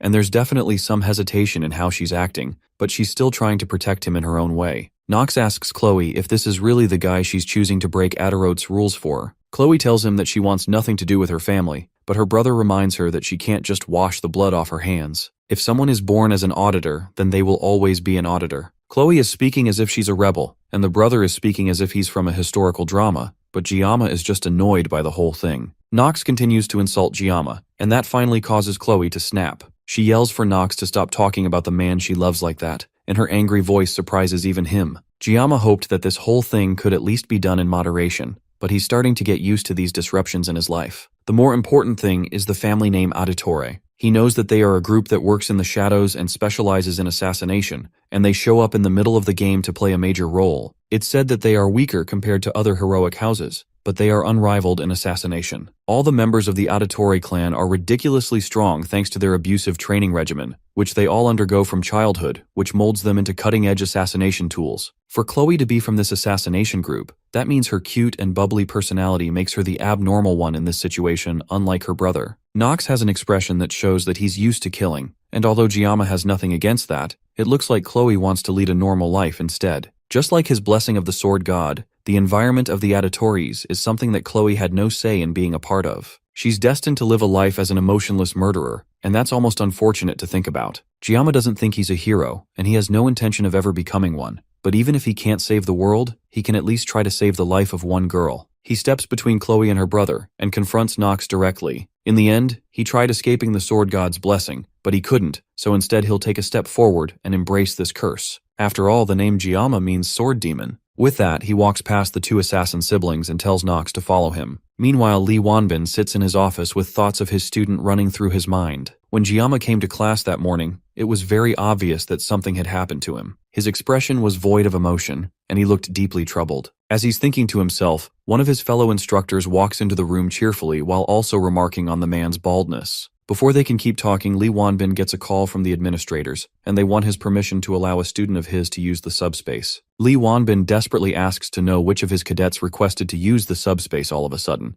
and they confirm that it is Kang Giamma who requested it, hoping to face Knox Auditore. The stage is set for Giamma and Knox's fight, and our MC waits patiently in the locker room with 15 minutes left before the fight starts. He thought the process to get access to the subspace would be complicated, but it went by pretty quickly. It's definitely thanks to Medea, who at least wanted him to be safe while fighting a professional assassin. At least, since he won't be fighting in reality, that means that he doesn't have to worry about physical injuries, but there's still a pretty good chance that he could suffer mental ones. However, none of that matters as long as he can win. He can hear all the noise in the arena from the waiting room, and it looks like the fight between the two students managed to draw some unintended buzz. It's almost ironic that he was trying his best not to stick out before, but right now, that all feels pointless. Beside him, Chloe is practically drowning in grief and guilt. She's probably blaming herself for this whole situation, and Giamma tries to assure her that it really isn't her fault, and she even lent him some gear, so everything will turn out alright in the end. She tells him that Nox is really strong, and he's a genius with unmatched talent in the entire history of the Auditore family. When it comes to the dark arts, there's no one that's up to his level, and at the age of 14, he was already dubbed the pinnacle of the dark arts. That's a pretty cringy name, but it does show how strong he is. Jiyama stares down at the rose-colored blade in his hand as he remembers the decisions that led him up to this point. His old teacher always used to tell him that he is destined to wield a blade for his whole life. He never expected that he would still be running around with a sashimi knife even in his next reincarnation. An announcement comes over the speaker, informing the students that the subspace battle is about to begin. He gets up to leave the locker room, but not before reassuring Chloe one more time that he is going to win. He steps out into the arena and is immediately bombarded by the excited cheering of his fellow students. Jiyama feels like he's one of those gladiators from the Roman Empire with how intense the atmosphere has become. Over in the distance, he can also see that the entire star class is attending as well, including the main cast of characters from the game. Nox walks into the arena as well and immediately calls his attention. It looks like the assassin is insulted that Jiyama would dare come to challenge him with a girly kitchen knife. This guy's killing intent is no good, and it would be best that Jiyama tries his best to avoid provoking him. So naturally, Jiyama taunts him even more, by telling him that a true master never blames their equipment. Nox pulls out his blade, an S-rank sword called the Two Hongrion Blades. On top of the powerful equipment, he also has one of the best auras in the game, the Blessing of the Crow. However, Jiyama has also come prepared with dual discount-grade kitchen knives. Truly, this will be a fight for the ages. The subspace barrier is deployed, and before it is even fully active, the two students leap at each other. Jiyama activates the Painless Blessing as he uncovers the two knives, which activates the Sword God's blessing. The people in the stands watch in awe as they can barely see anything going on in the arena. This was supposed to be an easy match where a special admission student would get demolished by an accomplished assassin,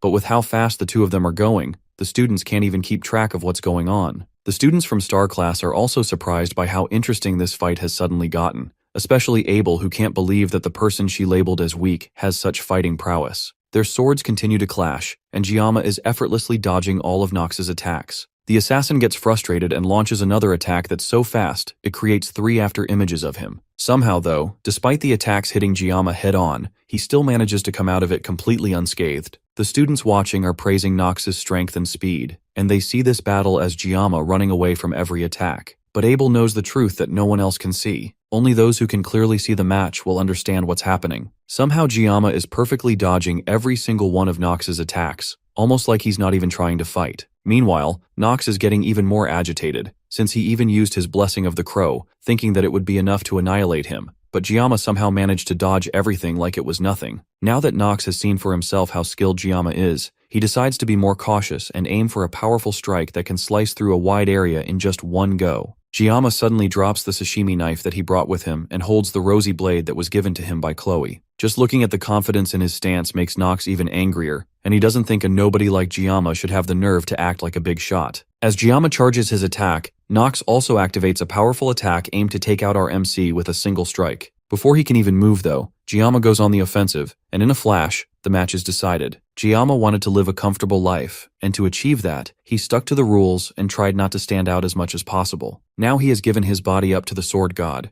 with the sole aim of cutting Nox up so cleanly that he wouldn't even be able to see if he was cut at all. The whole crowd falls deadly silent as Nox's arm, still holding one of his blades, flies through the air and falls limply to the ground. This is the beginning of Kang Jiyama's origin, and it's the moment he says goodbye to his peaceful future. Jiyama turns around and finishes the job, slicing Nox cleanly into pieces and officially ending the battle. The subspace barrier gets turned off, and the crowd is still in stunned silence, and Nox tries to catch his breath with his arms on the floor. Jiyama puts his blade back in its hilt as the announcer declares him the winner of the match. Jiyama isn't shocked that the crowd can't even bring themselves to cheer. He showed incredible power out of nowhere, all with a knife that was made for gutting fish. Despite the strength that he has, he still feels that cutting a person is just way too unpleasant. The only consolation they have is that both the Mao brothers and Nox were in the subspace when they fought, so he wasn't really killing people. Nox still tries to catch his breath on the ground, and Jiyama can't help but admire the man. He's just as strong as Chloe described, and he has an incredible battle sense that has been honed through experience. However, anyone would be able to sense his intentions through his killing intent. The announcer repeats that Jiyama won the duel,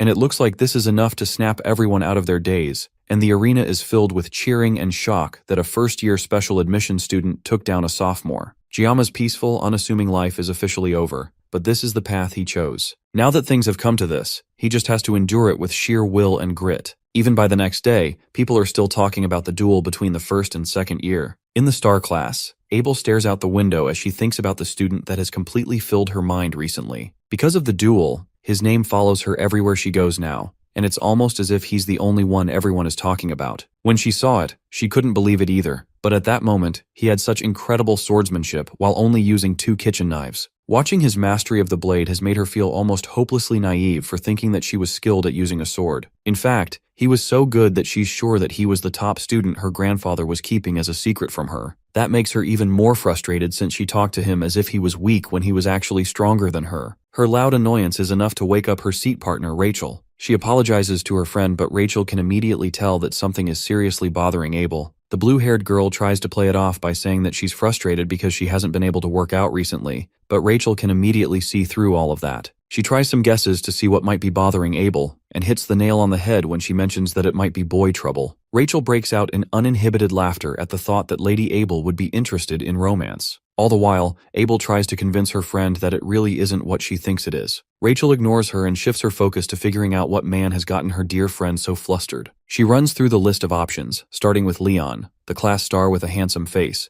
but Abel is so deadpan at the mention of that idea that it's obviously not him. Then that leaves only one option, the special student from the duel yesterday that shocked the entire school with his strength. Again, Abel freezes and isn't able to outright deny it, which is all the information that Rachel needs. Immediately, she grabs Rachel's hand and drags her to the Tiger class to meet the boy that has been on everyone's mind. The two of them barge into Tiger class with Abel reluctantly following along with her friend. Everyone in the class freezes in shock as the 2 school beauties make their way through the class. Rachel stands on a desk, looking for her target, but someone tries to come and scold her for suddenly leaping on another student's seat. She's able to completely confuse him by showing off how pretty she is, and Abel can only hold her head in embarrassment at her friend's actions. Eventually, she finds Giamma sleeping on his desk while Chloe fawns over him. Rachel at first mistakes Chloe for his girlfriend, but that doesn't matter to her, and it only makes this whole thing more fun. She walks up to Giamma and blows air lovingly into his ear, which shocks both Abel and Chloe. Then as he slowly wakes up, she sits down on his desk with a flirty look on her face and asks him for his name. Giamma already knows who she is though, and he's not excited to see another one of the game's heroines in front of him all of a sudden. She leans her finger closer and pokes Giamma on the face, complimenting his looks, while he just stares at her, shocked. He has no idea what's going on, but his intuition is screaming at him that this entire situation is dangerous. Suddenly, the hand that Rachel was about to use to poke Giamma is grabbed by a very angry-looking Chloe. Chloe demands to know what Rachel thinks she's doing, but her anger and murderous intent only amuse Rachel. It looks like Giamma's danger instincts were warning him about Chloe. Her personality has completely flipped as she spawns a box cutter from the yandere pocket dimension. If a knife fight breaks out in the classroom, it could spark some serious problems for him down the line.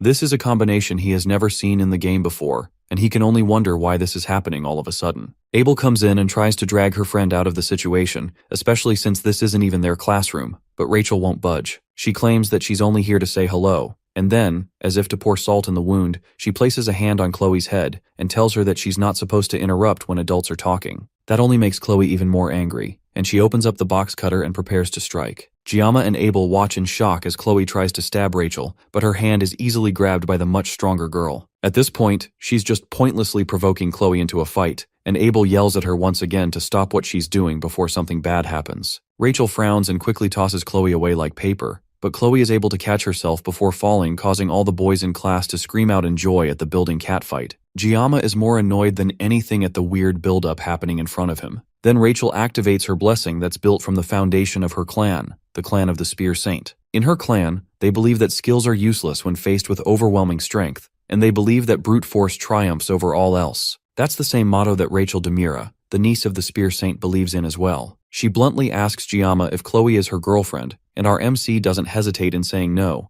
and that causes Chloe's aggression to momentarily turn to him. He clarifies that she's just a friend, and Rachel seems to get even more interested in the whole ordeal. Meanwhile, Giamma is still trying to figure out just what in the world this whole situation is about. Now that he's more awake and has a chance to look around, he finally notices Abel, who looks just as frazzled as he was not too long ago. He cuts straight to the point and asks why the two of them came looking for him, and Rachel says it's because Abel was interested in him and wanted to see his face. Abel yells that her accusations are definitely not true, and it's Rachel that practically dragged her there. Rachel thought that Abel genuinely wanted to see him because she followed her to the Tiger class. As the entire class's attention turns to her, she tries to shyly explain that there was a misunderstanding, but now Giamma just wants them to leave. He tells that to them bluntly, and that shocks the two girls, and Rachel can barely hold back her laughter. That makes her even more interested in Giamma, and she likes interesting guys. She tries inviting him over to her dorm room after class to do some ungodly things together, and that's the last straw for Chloe. She yells for Rachel to get away from her Giamma right this moment, and Rachel tries to mock her again, but Abel has had enough. Even she can barely hold back her anger at Rachel's flirting. Sensing that things might be getting too far, Rachel finally backs off, but not before telling Giamma that she'll see him later, which he quickly refuses and tells her not to come back. The two girls finally leave the class, and Giamma immediately goes back to sleep while Chloe rushes to check up on him. No one notices Abel pausing for a moment to stare longingly at Giamma before walking away. Abel and Chloe continue their walk back to their class, and Rachel can't get over just how impressed she was by Giamma's attitude. It's one thing to be cold,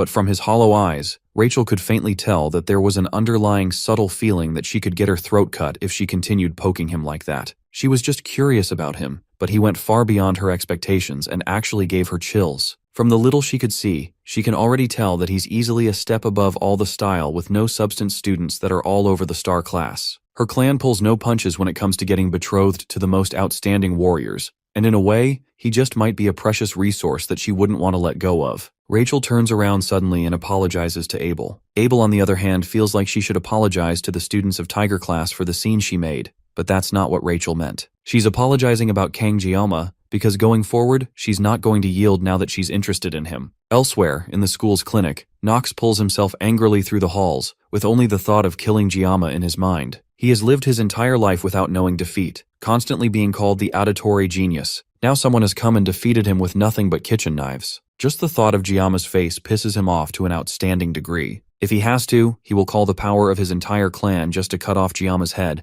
and then once he kills our MC, he will get Chloe back. Chloe has the potential to become similar if not greater than him, and he won't let some random special admissions nobody take her away from him. All he has to do is call on the power of his clan to strike, and then they will show him. At least that's what should have happened. But the same Giamma that he has been relentlessly plotting to kill sits calmly in his clinic room, eating an apple. Before then, though, while the class was in session, Giamma watched Chloe worriedly. The two girls have left, but Chloe is very clearly still upset, even though she was the one who pulled the blade out first. As she's having her psychotic thoughts, Giamma goes over to her in hopes of calming her down. Even though he can probably talk her out of whatever mental break she's about to have, he still wished she'd at least put the box cutter down when talking to him. He asks her about how Knox is doing, and she sadly tells him that her brother is in the Academy's medical ward. That's odd though, since people can't actually get injured in the subspace, so he shouldn't have any need for medical attention. The last Chloe heard, he was admitted into the ward despite having no injuries. But it should be fine, and there shouldn't be any reason for Giamma to worry. Giamma can't help but think about it though. Even though he was sliced up in the subspace,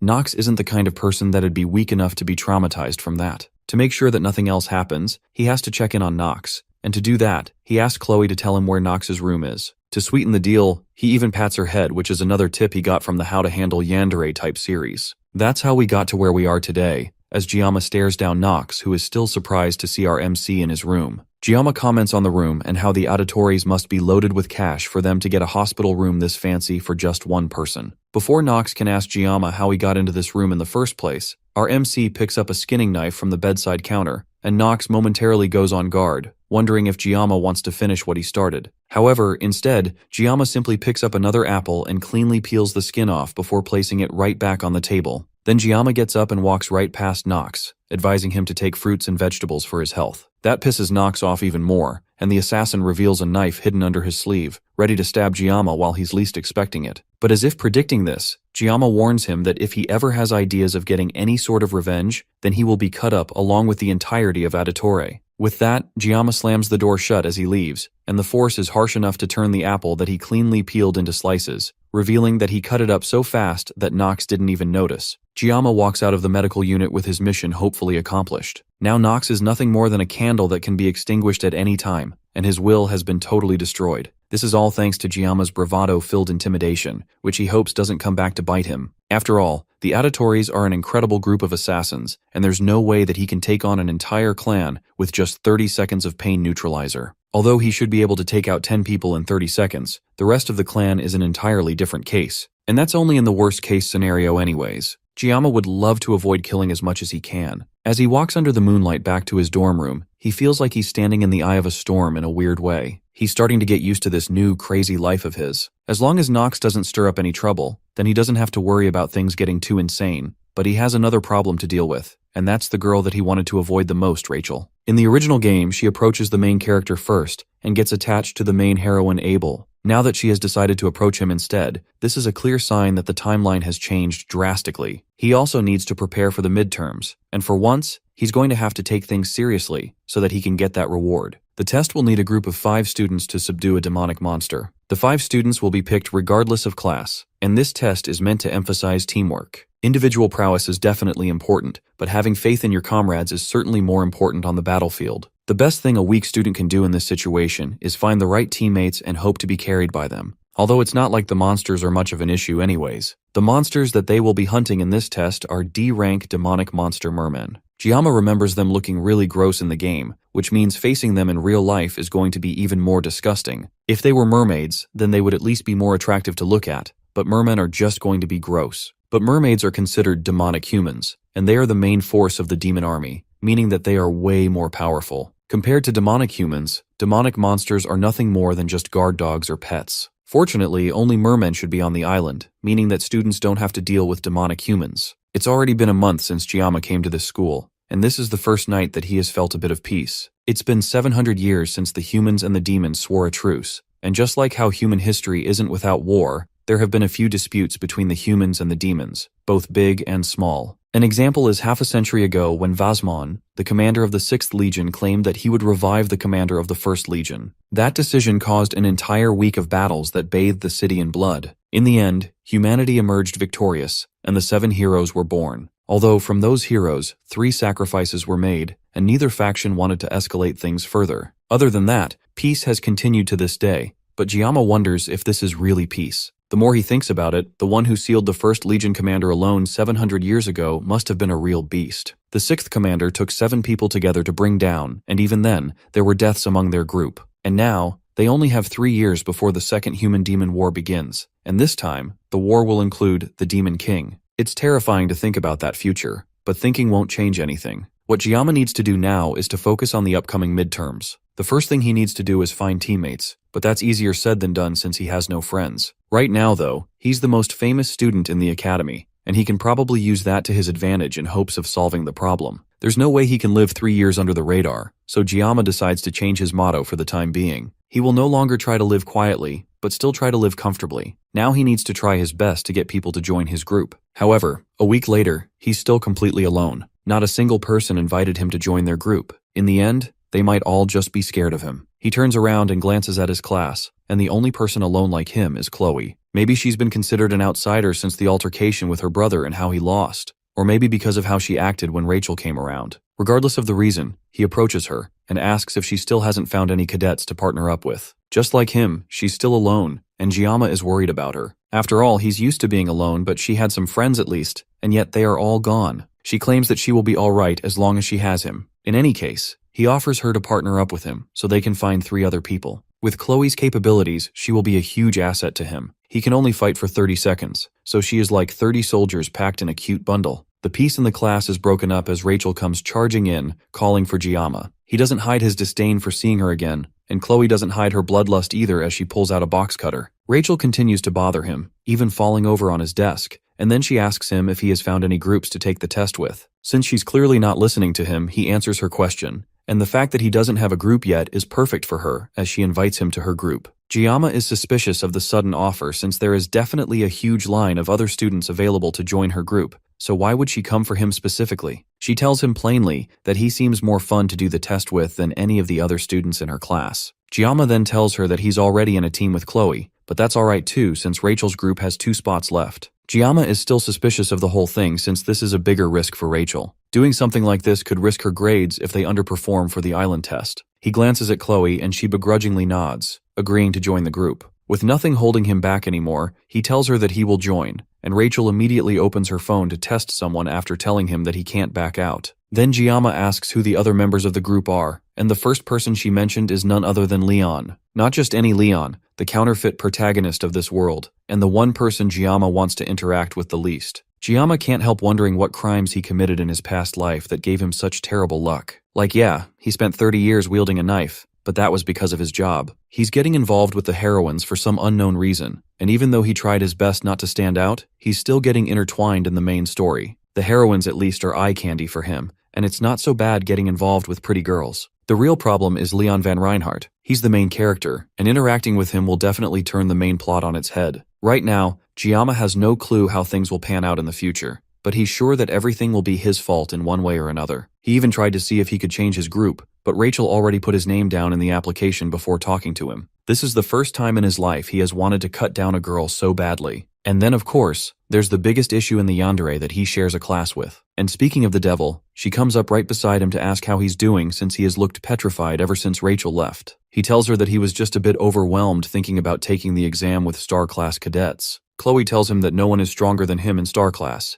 and he weakly thanks her. He did choose to team up with Chloe, so he can't take the exam without her in good conscience. In fact, thinking about it more rationally, there aren't better people for him to take the test with. This could turn out to be a good thing if he wasn't so pessimistic about it. He asks Chloe when and where they are supposed to have their first group meeting, and she tells him that it's at a cafe on campus. It's nearly time for them to meet up, so he suggests that they start heading there now. They get there first, and both he and Chloe order drinks for themselves. Chloe gets a delicious avocado smoothie for herself, and Giamma can't help but watch her in envy as he thinks about how expensive a single cup of that thing is. Then he takes a sip of his cheap espresso and almost has a seizure at how horrible it tastes. Since this cafe is an outside company, the faculty cards don't work, so for the first time, he's forced to use his own money. As he rethinks his life choices, his phone buzzes with a message from Rachel. She tells him that she's close by, and not long after she walks into the booth with Leon and someone else close behind her. Leon and Giamma make contact for the first time, and then Giamma glances at the person beside him. The first impression he can get from the guy is that he must be some sort of delinquent. Leon is the first of the guys to introduce himself with a hand outstretched to our MC. Giamma takes it in a handshake, and Leon compliments him on the battle he had in the subspace a few days earlier. Just from the way he talks, Giamma can tell that he's a perfect blend of intelligence and class. Then they all sit down, and Rachel suggests that they do proper introductions. Leon goes first and introduces himself as the group's leader and a student of Star Class. He ended up becoming the leader of their group somehow, and he seems genuine when he says that he looks forward to working with them all. The next to introduce herself is Rachel, but everyone there already knows her, so she passes the baton to the person sitting beside her. His name is Speed Weapon, and he's also a student of Star Class. His introduction is short and straight to the point, but Giamma is more interested in his unusual name. Chloe goes next and introduces herself as a student from Wolf Class who made it into the group thanks to Giamma. Rachel mocks her for the way she calls Giamma Jiam-kun instead, and the two of them have a stare-off for a moment before Chloe calms herself down with a sigh and ends her introduction. Finally, Giamma introduces himself, and his introduction is even shorter and more straight to the point than Speedwagon, giving only his name and his class. The others acknowledge the awkwardly short intro, and Leon brings out a laptop so they can discuss the main topic of the meeting. He presses a button on the computer, and a holographic map of the region they will be taking the exam on is displayed. The site is called Scopuli Island, and they will be teleported to a designated location in the island through a subspace. However, only the gate will be a subspace,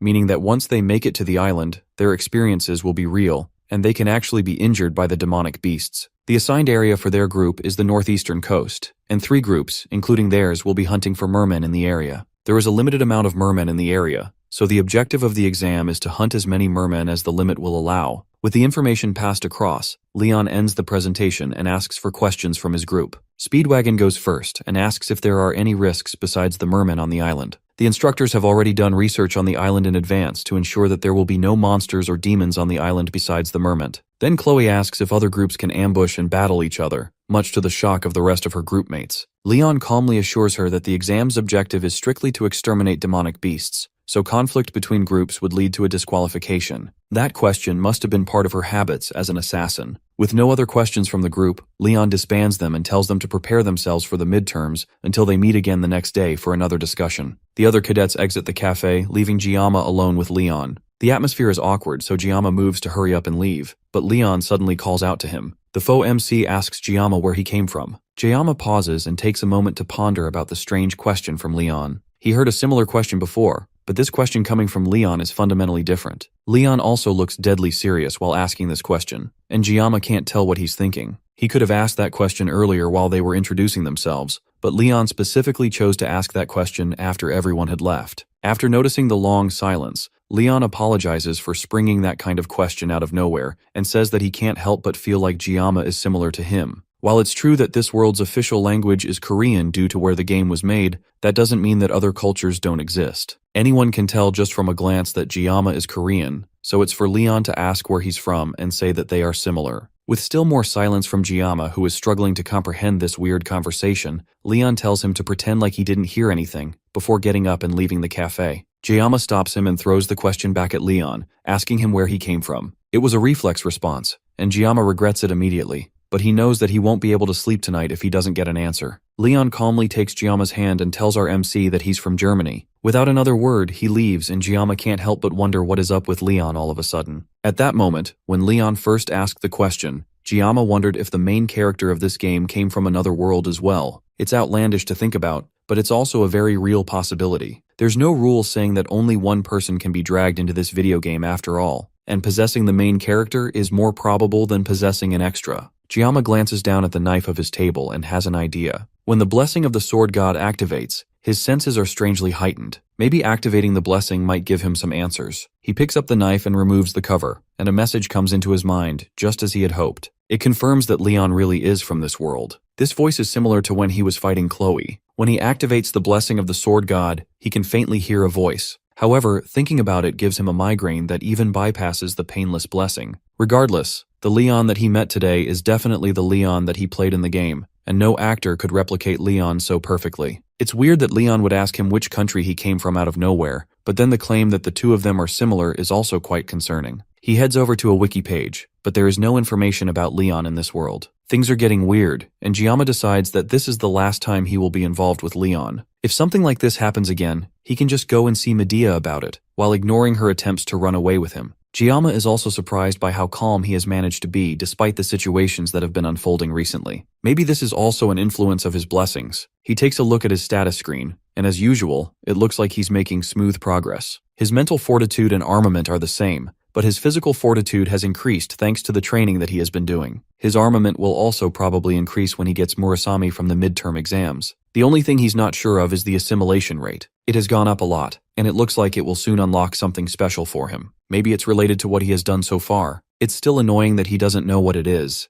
and it's not like he can ask someone else either. At the bottom of the status screen though, there's something new. His blessing of painlessness has increased by 10 seconds, meaning that he can now use his blessing for 40 seconds. It looks like after so much time, his labors have finally borne fruit. As the days go by and the groups continue to meet up to discuss their battle strategy for the exam, Jiyama continues to train and hone his skills, until finally, the day of the exam arrives. All the groups stand in front of the subspace gate, and Jiyama can tell that it has a completely different vibe than the training ground subspace. The rest of his team arrives as well, and they seem just as excited as he is. In their previous meetings, they decided on which roles each person will take in their team. Rachel will lead the front as the main damage dealer, while Leon takes a center role as the leader to keep everyone together. Speed Weapon will be behind Leon as a support while Chloe works with Rachel as a secondary damage dealer. Finally, Jiyama will take up the rear guard behind everyone else, making up a solid team. Jiyama takes a second to look at all their equipment and how powerful it is. Rachel has S-rank gear called the Vermilion Phoenix Halberd, and although Leon doesn't have Balmung yet, he still has a powerful sword. Lastly, Speed Weapon's gear is a recorder.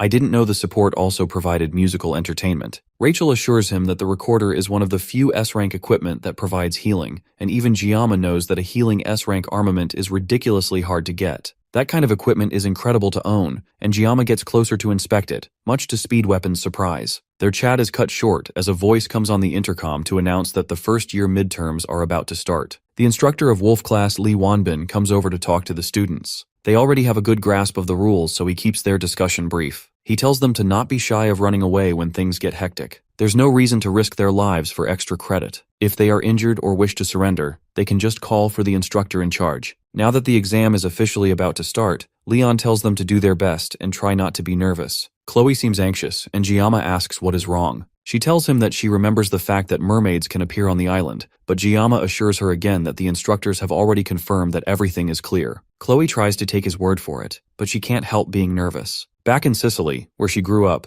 mermaids were often sighted, and they were known to cause large amounts of damage. Humans now have a truce with demonic beings, so they are rarely seen outside of dungeons, but the fact that these rumors have persisted even though the truce means that the conditions of where mermaids appear have yet to be fully confirmed. He places a hand on her head to calm her down as the teachers call for the cadets to step through the gate. She smiles and decides to place her belief in Jiyama. Much later, she hears Giamma's voice calling for her through a haze in her mind. It looks like she lost focus for a moment, and now things have turned on their head. When she opens her eyes, she sees Giamma and the others standing in front of something large and powerful. Rachel asks Speedweapon if he has been able to contact an instructor in charge, but since they are in a cave, he doesn't have a connection on his phone. Meanwhile, someone lays on the ground, bleeding and clearly in danger, and then in front of them is the main cause of this sudden chaos. A mermaid. Let's go back a bit before our group found themselves in this terrible situation. As soon as they arrived on Scopuli Island, the first major problem they all faced was motion sickness from passing through the gate. The only person who seems alright is Giamma, who tells them that he doesn't suffer from motion sickness. Not long after that, they had their first encounter with a merman. It stared at them in surprise for a moment before scurrying away. As disgusting as they look, they are way smaller than Giamma expected. Leon confirms that the one they saw is too small to give them any points.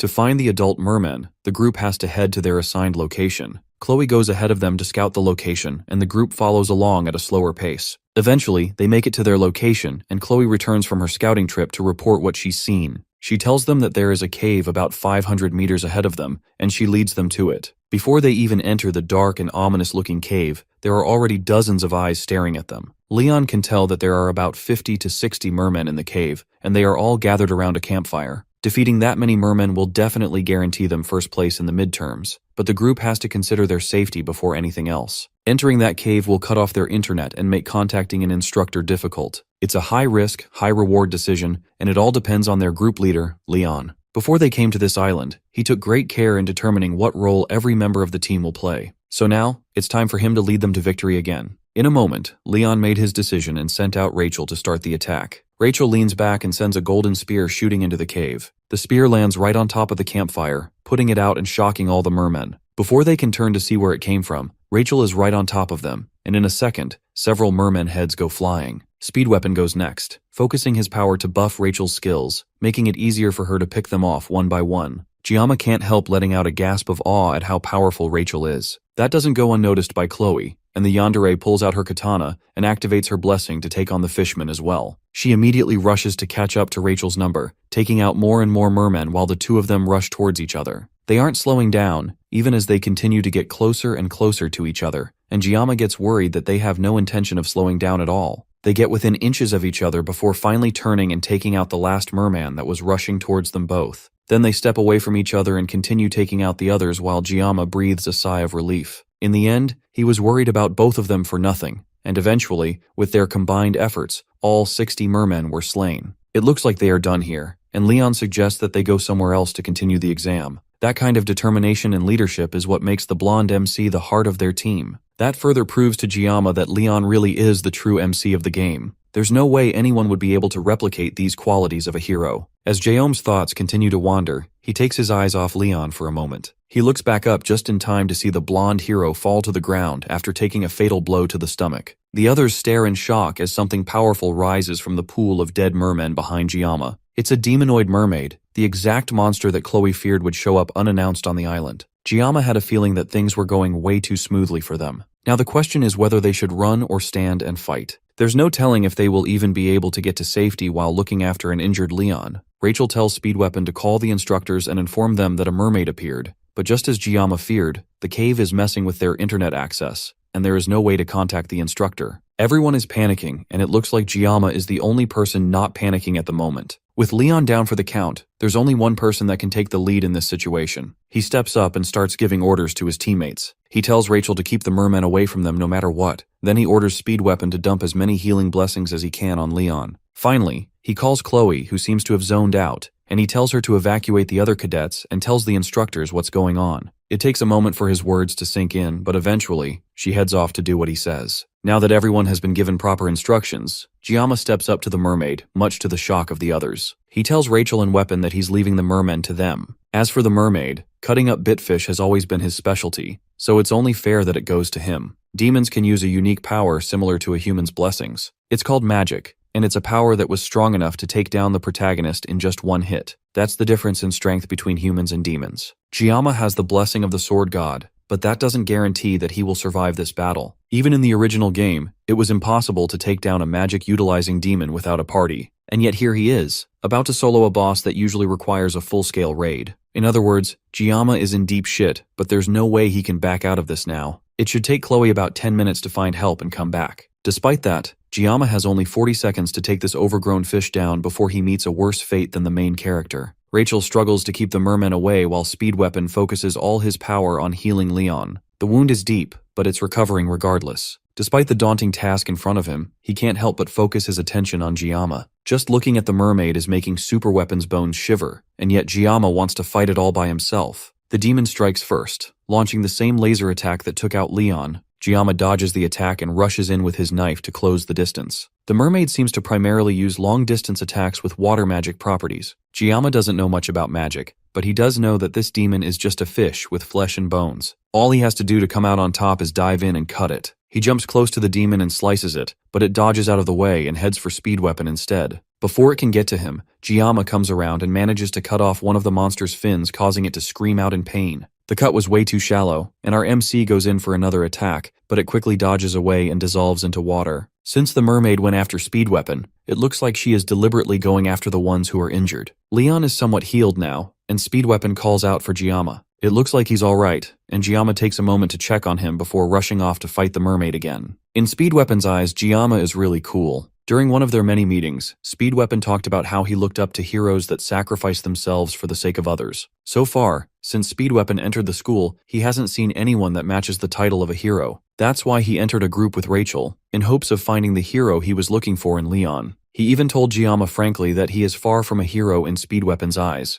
And yet now, in this crazy situation, the one that's stepping up and risking their life is Giamma himself. The mermaid continues the attack, launching fish-shaped magic blasts that Giamma skillfully dodges. However, this time, instead of just zooming past him, they turn around and follow him. The mermaid can control these attacks, and they chase Giamma around the cave. With Giamma distracted, the demon tries again to attack Speed Weapon. Giamma gets there just in time to cut down the monster before it can launch the attack, but it's shallow again. He can't take it down with small cuts. If he wants to kill this demon once and for all, Giamma is going to need to stab it as deeply as he can. The mermaid sends another blast at Giamma, but this time, he manages to dodge, causing the blast to break through the top of the cave, shooting into the sky. The attack is so powerful that cadets around the mountain are able to see it, and they hear a loud roar following it as well. On top of that, it also started raining. The instructor with one of the groups suggests that they take the wounded and move quickly before the rain starts to affect them. Back in the cave, the mermen start to retreat, and the cadets have a moment of rest. The mermaid was crushed under the debris from the cave breaking open, but Giamma is sure that she isn't dead. Just as he suspects, the mermaid breaks through the rocks piled on top of her and rushes towards the students. This whole time, Giamma hasn't been able to fight properly because he has been conscious of the injured Leon. Now that the mermen have retreated, he tells Rachel to take care of Speed Weapon and Leon for him. Speed Weapon still can't believe that Giamma is taking on a demon by himself. He thought our MC was a madman before, but now he might just be witnessing the birth of a legend. Meanwhile, Giamma is just happy that he can finally focus now that he doesn't have to worry about his teammates. He only has 10 seconds left of the painless blessing, and he has to make up for lost time if he doesn't want to die. Giamma and the mermaid stare each other down for a moment before rushing in for the final clash. Elsewhere, Chloe dashes through the forest as fast as she can, looking for anyone to help her. She's tired, but she knows she can't stop running unless everyone she left behind will be in danger. Her body hurts incredibly bad, but the more she feels like stopping, the more she thinks about Giamma and the fact that he's in the cave, fighting that monster on his own for their sake. Giamma really is the strongest person she has ever met in her life. He clearly doesn't like fighting and tries to avoid drawing his blade whenever possible. The only time he stands to fight is when there is really no other choice. Since Giamma made the best decision fighting that mermaid, she knows she has to do her best to get help.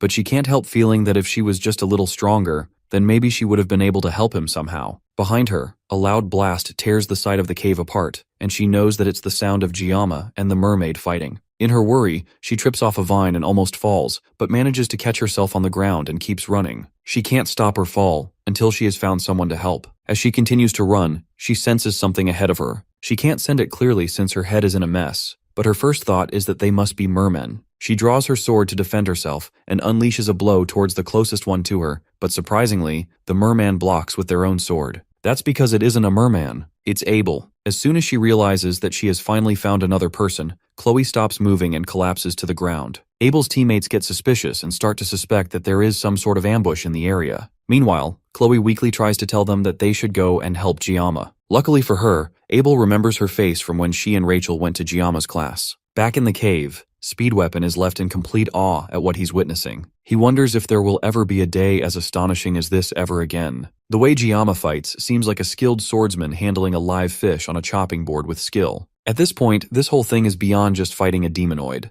Jiyama is completely overwhelming it. This scene unfolding right is definitely something that will be etched in his memory for the rest of his life. Even Rachel, who's the successor of the Spear clan and grew up among strong people, clearly hasn't seen this caliber of skill before. Despite that, she's the first to push him out of the way when a stray attack comes towards them. Speed Weapon nearly forgot where he was because of how intense the sight was. Jiyama's opponent is a demon that uses magic. A blade against magic isn't a good matchup to begin with, even if our MC has the upper hand right now. If the demon uses magic that can't be countered, then Jiyama will be in danger. As soon as Speed Weapon has that thought, as if on cue, the mermaid raises its hands in the air and calls a different magic attack called Needle Squall. The rain around them starts to crystallize and freeze, and everything halts for a moment. Then the mermaid drops its hand and all the sharp crystallized raindrops fall towards Jiyama. He dodges some and parries the rest, but they are too hard for his knife. The blade starts to break apart as he fights with it. Instead of keeping the blade aside, Jiyama tosses it at the mermaid. It cuts straight through the mermaid's side, leaving a gaping hole in its waist. Jiyama then follows up with a final attack cutting through the mermaid's flesh with one powerful slash. Except the mermaid managed to dodge, and instead used the body of a merman to distract Jiyama. Then it charges up a massive attack right in front of our MC. This one is way too close, and there is no possible way he can dodge it. Just before the attack hits and he starts to panic, his mind is suddenly teleported to a clear space. In that space, he sees a red line that indicates where he should cut, and he hears a voice telling him that if he can slice it, it will cut. Instead of dodging the attack, Jiyama readjusts his grip on the knife and cuts through the magic instead. The cut causes a massive shockwave to push through the area, and by the time the smoke clears, Jiyama stands over the lifeless body of the mermaid. The demon makes a few sounds in death and Jiyama kicks it away, down into the pool that it came out from. Rachel and Speed Weapon stare at the scene in front of them in shock. Somehow, a freshman defeated a demonoid alone.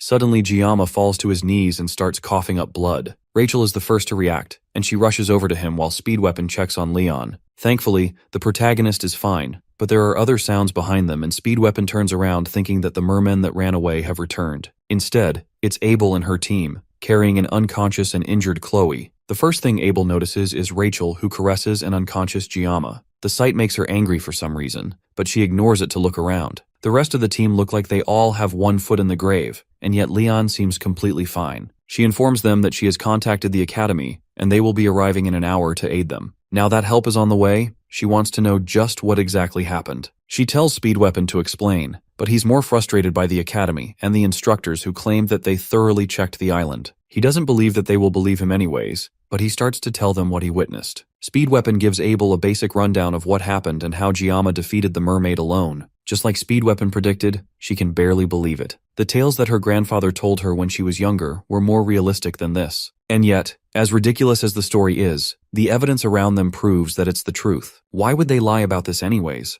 And yet, Abel still can't accept it. She's a descendant of the acclaimed hero Balor Joachim and his disciple Aaron Nibelung. Those are the roots that she has in her, and it has given her a special attribute since birth. Her bloodline has always been filled with promise and potential, and she put in incredible effort to make sure that she wouldn't be overshadowed by her roots. And yet, even with everything going in her favor and with how far she has managed to get, Kang Jiyama continues to prove that there is a ridiculously large gap between their skills. Abel can't help feeling a mix of fear, dread, and admiration. She tells the healer in her group to try to heal Jiyama while they wait for the teachers. After getting a better look at him, she can see that he's tattered and at death's door, and yet, he fought a demonoid alone and came out victorious. Abel can't help but look at him in envy. Speed Weapon snaps her out of it and tells her that it probably would be best if they don't tell the instructors what happened here in detail. The academy claims that they scouted the island beforehand, and yet a demonoid popped out of a cave that would be easily noticeable by cadets. There's some things that just don't add up in this whole story. Leon tries to cut straight to the point and asks Speed Weapon if he thinks that there is someone among the demon factions within the academy. Leon tries to backtrack since that's not exactly what he meant, but they also can't completely rule out that possibility. It's undeniable that this cave isn't easy for cadets to miss, and as Speed Weapon said, if it weren't for Jiyama, then Leon's group would have been torn to shreds. There were definitely conflicts both large and small during the 700-year truce, but there was never a moment where the demons dared to touch the cadets of the academy. There was also a clause in the truce stating that if an act like that were to happen, then it would be justification for war. Speed Weapon tries to pull them out of their thoughts and assures them that they are definitely blowing things out of proportion. It's not a bad thing to be wary of a possible spy in the academy,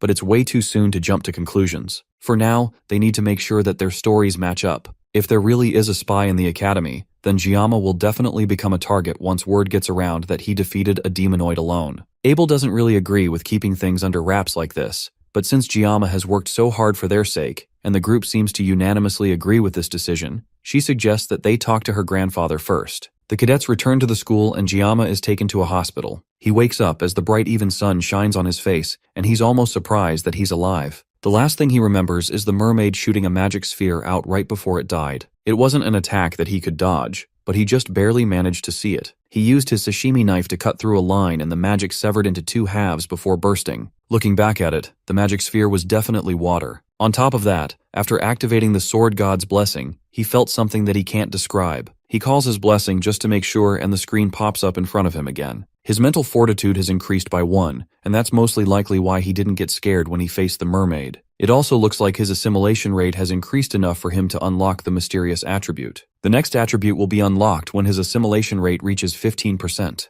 Maybe this strange unlockable is what allowed him to see the red line to cut with the mermaid. As he's thinking about his blessing, the door opens and a familiar figure dashes in. It's Medea, and she wastes no time wrapping Giamma in a tight hug. She fusses over him as Giamma tries his hardest to breathe through her death hug. She pulls away from him eventually and apologizes, but then reveals why she came here to see him. She opens up a dimensional pocket through her purse. She pulls out the reward from the pocket, and it's what he had been hoping to get from the midterm exam. The Murasame sword. The Murasame is a B-rank sword with high-level stats, and it's exactly what Giamma was looking for. He stares at it in disbelief as Medea asks him if he likes it. She apologizes for giving it to him in this kind of situation since he should have gotten it officially. Meanwhile, someone lurks at the door, watching the whole interaction. Medea calls out to the person and tells them to just get in the room instead of stalking at the door like some kind of shy creep. Siegfried Nibelung clears his throat and walks through the door sheepishly to stand beside Medea. This interaction gives Giamma a strange sense of déjà vu considering what happened when he first came to the academy. He asks what exactly the Sword Emperor is doing here as well. Medea reveals that she heard what happened from his teammates. Then they both bow their heads and apologize on behalf of the whole academy. They are to blame for everything that happened during the midterms. Because of their negligence, everyone who was there nearly lost their lives. Giamma can't bring himself to speak as she continues to talk. She swears to him that they will uncover the truth behind the incident. Siegfried speaks up as well and thanks him for saving the cadets. Giamma nervously scratches his cheek and meekly tells them that he did what he could. Medea continues and says that even though his actions were remarkable, they need to keep the incident under wraps. Medea is sure that the mastermind behind this incident is in the academy, and they have to keep things quiet if they don't want this leaking out to the public. Giamma understands and doesn't hold their decision against them. Medea smiles and says that sometimes Giamma acts like an old man trapped in a teenage boy's body. The two administrators leave the room and make their way back to the administrative block. As they walk through the halls, Medea asks her old friend if he remembers the day they met after enrolling in the school for the first time. Siegfried was laying on a bench and she told him to shove it. In response, Siegfried drew his sword without a word. Siegfried pretends not to remember anything, and Medea smiles slightly. The whole thing feels like it happened just yesterday, but it's already been 60 years since then. Yet, even with that, they haven't filled a tenth of Joaquin Academy's history. Back when they enrolled, the school was already ancient and filled to the brim with history. There were big and small incidents, but the academy nurtured and protected its cadets for 700 years. Suddenly, the atmosphere changes and Medea's aura causes the surrounding windows to shatter. Before the midterms, she received reports that they had completed multiple preliminary surveys of the island. Even though it was rare, the Scopuli Island was known as a ground for mermaid sightings, so she took every precaution to make sure that nothing would happen to her precious students,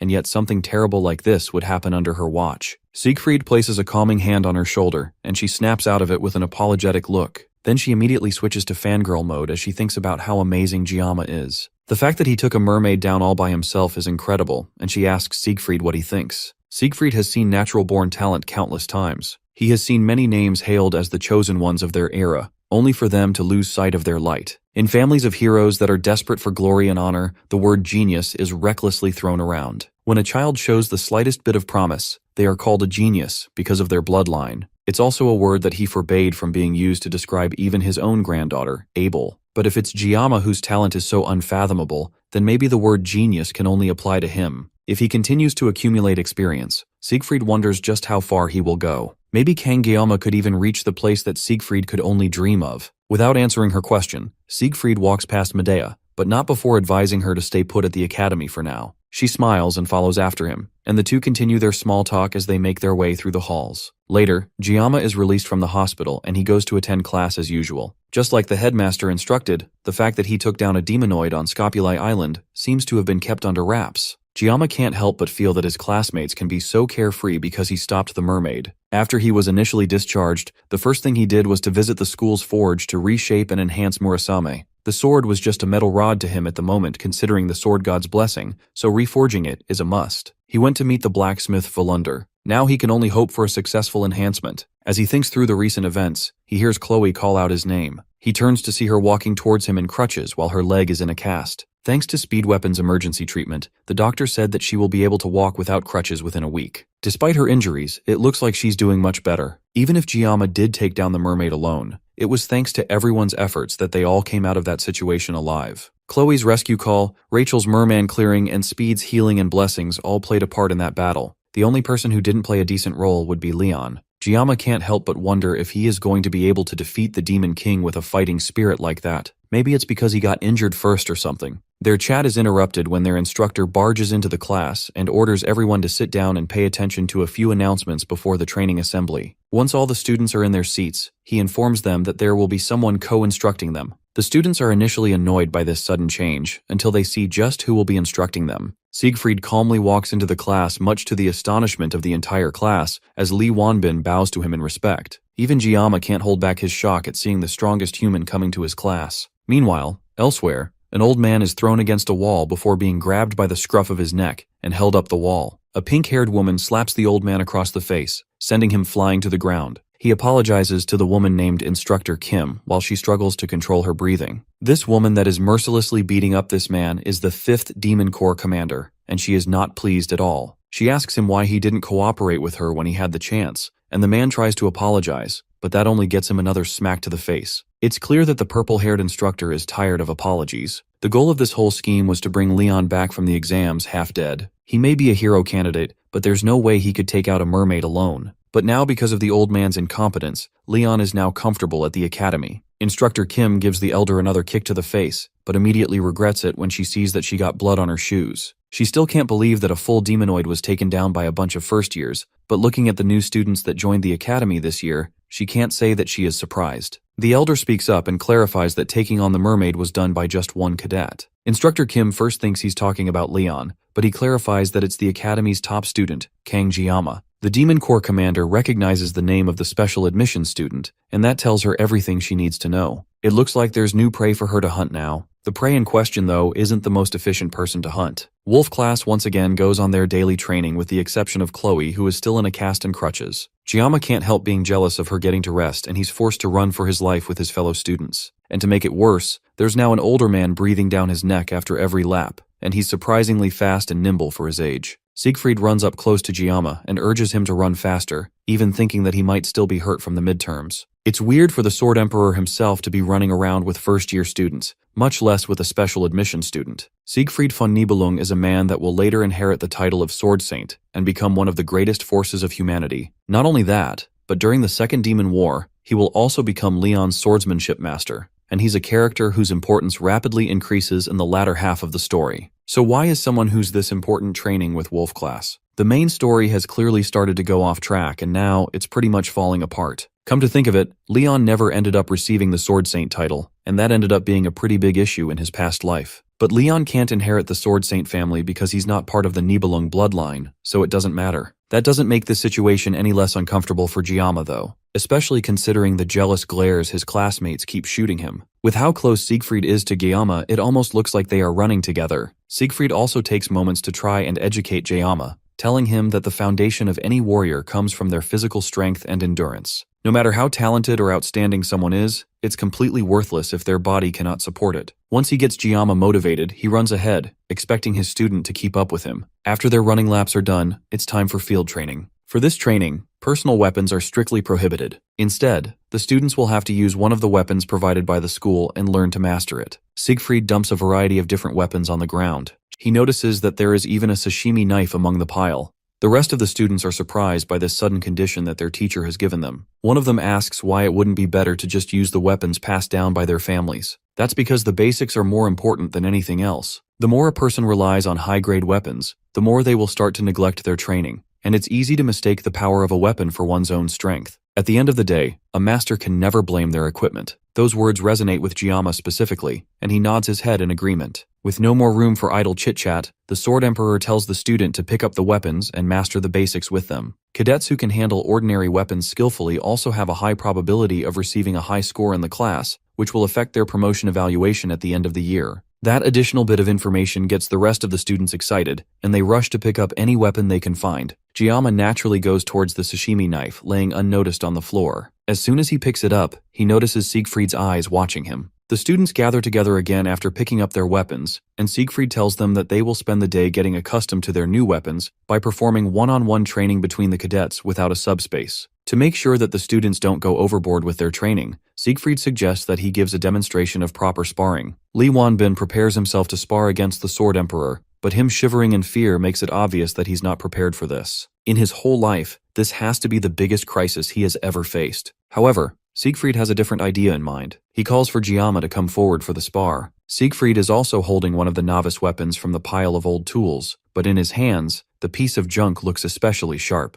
The other students are still jealous and confused by the fact that the Sword Emperor himself is calling Jiyama out personally. Jiyama comes out, and before they start, he asks Jiyama if his bones have healed. Once he gets a positive answer, he tells our MC to pick up his sword. This is just a sparring match, but Jiyama thinks that this is way too much. If he crosses swords with the Sword Emperor, it's clear that this won't end easily. If this gets out of hand, at least one of them will lose a hand, and if they are unlucky, then even a head will roll. Despite those thoughts though, maybe because of the influence of divine power, his instincts are craving for a fight. Jiyama tries to de-escalate the situation and says that he's nothing compared to the Sword Emperor, so Siegfried should lower his sword. The rest of his classmates mock him behind his back, making fun of the fact that he's chickening out of a fight. Siegfried also isn't impressed, and calls Jiyama out for continuing to hide his power and his pride as a swordsman. There's no reason for Jiyama to have such extraordinary talent while living as a cowardly person. Pride is a word that Jiyama had engraved in his heart ever since he claimed the title of the greatest swordsman in the country. Those characteristics are also the reason why he never put down his sword. The provocation from the Sword Emperor is supposed to test him, and if he falls for the provation in this situation, then he will definitely end up regretting it for a long time. Still, he can't ignore his pride as a swordsman and his urge to fight. Li Wanbin notices Jiyama's change in demeanor and rushes to stop what's about to happen, but Siegfried stops him. It seems like Jiyama has already made up his mind. Jiyama pulls out the sashimi knife from its cover and prepares for a fight. The two of them stare each other down for a moment,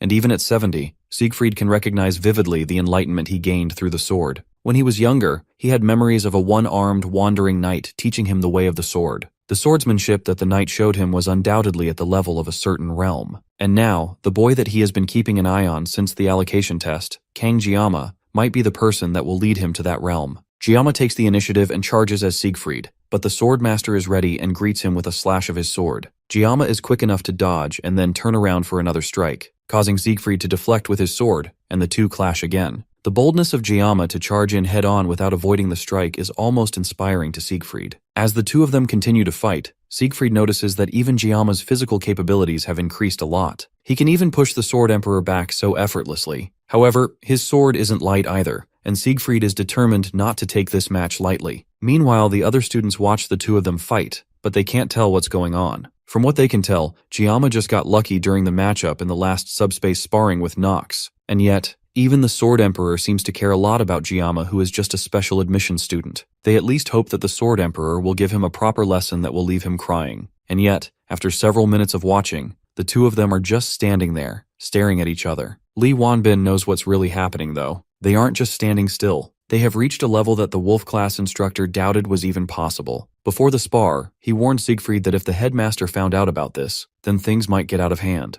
On top of that, the other cadets could also be affected, but Siegfried assured him that he has no intentions of crossing real swords with Jiyama. The older man already knows that our MC has the power to cross into a special place. The place is called the Mental Realm. To enter this place and withstand a battle with Siegfried, Jiyama must be on an entirely different level than they even gave him credit for. A duel in the Mental Realm is an intense battle of wits, and Siegfried can tell just from the short time they have crossed swords that Jiyama is growing at an impressive rate. If that's the case, the Sword Emperor might have to take things to another level as well. He activates a powerful blessing called the Sword Spirit Protection, and even outside the mental realm, the students can feel the intense pressure coming from the two of them. The blue light coming from Siegfried's sword is definitely some sort of aura. It looks like the battle was so intense that the two of them broke out of the mental realm and returned to reality. Things are starting to get out of hand, and if Li Wanbin doesn't do something to stop this, then there will definitely be bloodshed. Before he can stop them though, Jayama and Siegfried take off and launch at each other, but a loud cry stops them both in their tracks. Medea arrives before they can cross swords again,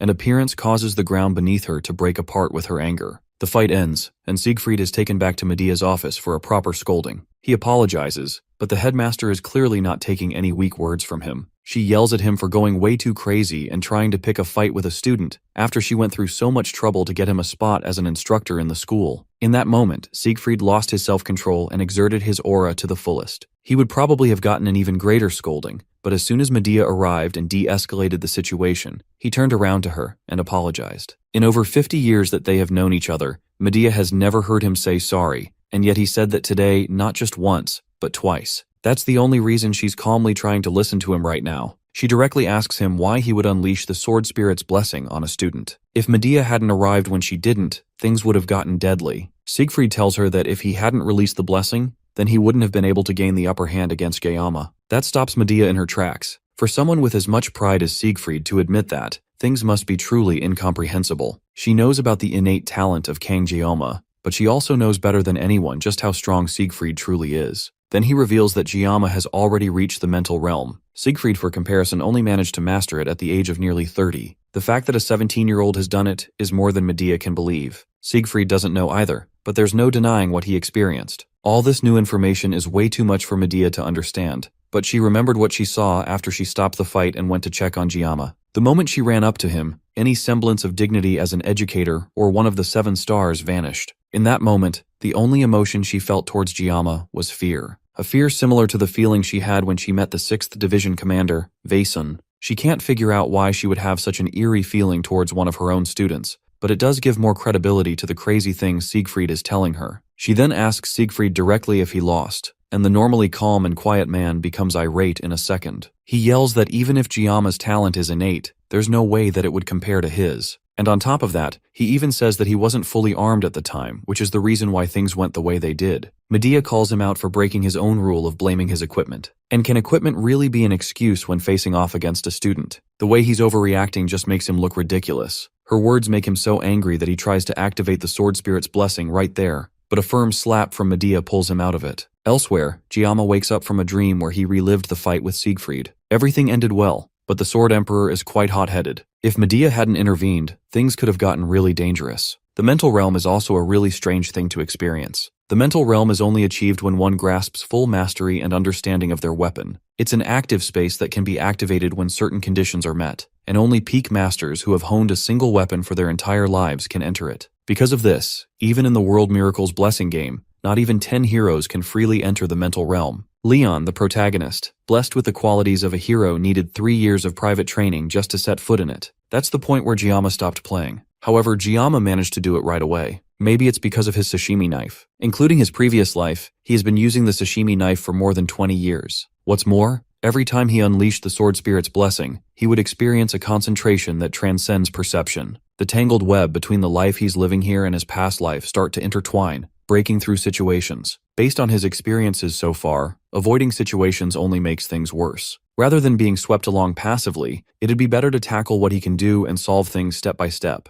Now that he can freely control the mental realm, he can probably try to train in combat without relying on the sword god's blessing. He stands up from the bed and slowly uncovers his sashimi knife. Then, after a little bit of concentration, he re-enters the mental realm. Then in an instant, the realm shatters, and a large hand reaches in through the void towards him. It stretches down, and a single finger touches Jayama's shoulder, snapping him out of his trance, and filling the hand holding the knife with aura. Whatever it is though, it's too much for the knife, and the weapon disintegrates. Elsewhere, some elders argue among themselves in a dimly lit room. The old man from before that was talking to the Demon Corps commander, argues with the rest of the Academy's elders. The main thing he's trying to do is convince the rest of the elders to investigate Jayama on suspicion that he might be a candidate for the hero. The rest of the elders don't agree, since it's already well known that the hero candidate is Leon. The elder tries to make the argument that Leon is still half-baked, and can't even properly manifest his blessing, while Jiyama has very obvious capabilities that were first shown when he took down the genius twins during the class placement exam. What's more, Medea is also blocking information about him under the pretense of protecting the student. Everything about him is just way too suspicious, and it means that they have to investigate. He also reminds them that the 7 stars have been meddling way too much in their affairs, and since Medea, who is one of the 7 stars, became the academy director, their standing as elders has been severely weakened. After Basman was defeated, the public only looked at the 7 stars while treating the elders like outdated relics. If a hero were to appear, then that would shift their reputation even more. The other elders agree with that and also feel like they need some sort of public enemy if they want to maintain their power. They unanimously agree that the hero that threatens the Demon King must be eliminated. The man became an elder of the academy because of the purple-haired instructor, and that's why he's putting so much effort into persuading the elders through sheer force. If he doesn't do something here, then Heir Acor, the 5th Demon King Division commander, will definitely make him wish he were dead. After some more persuasion, the elders finally agree with the verdict that Kang Jiyama needs to be investigated and eliminated,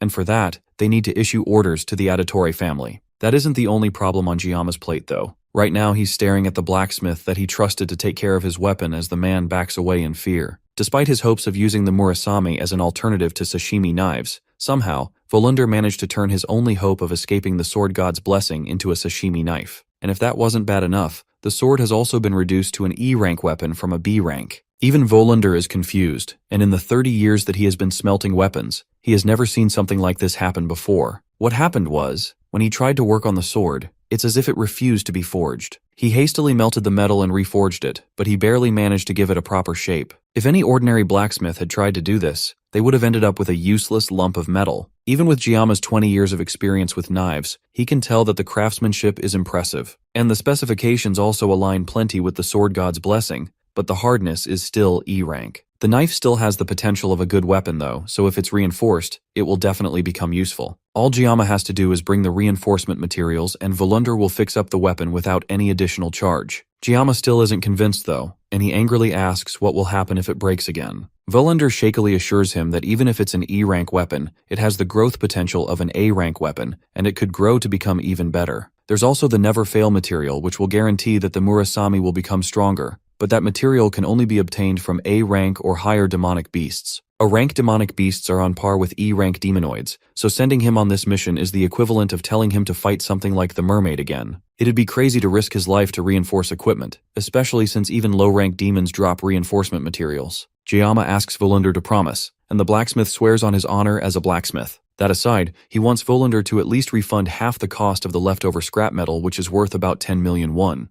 Volunder can't agree to that, especially since he made the weapon exactly as Jiyama ordered, and he even said that he wouldn't charge for enhancement costs. Jiyama argues that his B-rank sword was reduced to scrap, and considering the market price, this only seems fair. Volunder still tries to fight back, but the glint of the blade and the death glare from Jiyama are enough to shut him up. Volunder, realizing that he can't get out of this, tries to bring the price down to 500, but Jiyama changes it to 1,000. That's still way too much for him, but Jiyama isn't going any lower, and his sword is definitely more than ready to get value out of Volunder in other ways. It's either the money or his life, and Volunder finally agrees to the price. Jiyama heads to a lone bench on campus to take another look at his blessing. After obtaining a new weapon, his armament has increased, and additional options have become available. The biggest reason that he hesitated to use the sword god's blessing is because of the excruciating pain, but his new stats have reduced the pain by 1 level. It can be further leveled up, which means that leveling up his pain reduction should be his biggest priority. He tested it earlier, and although the pain is still unbearable, it went from feeling like he was about to die to feeling like he can barely breathe.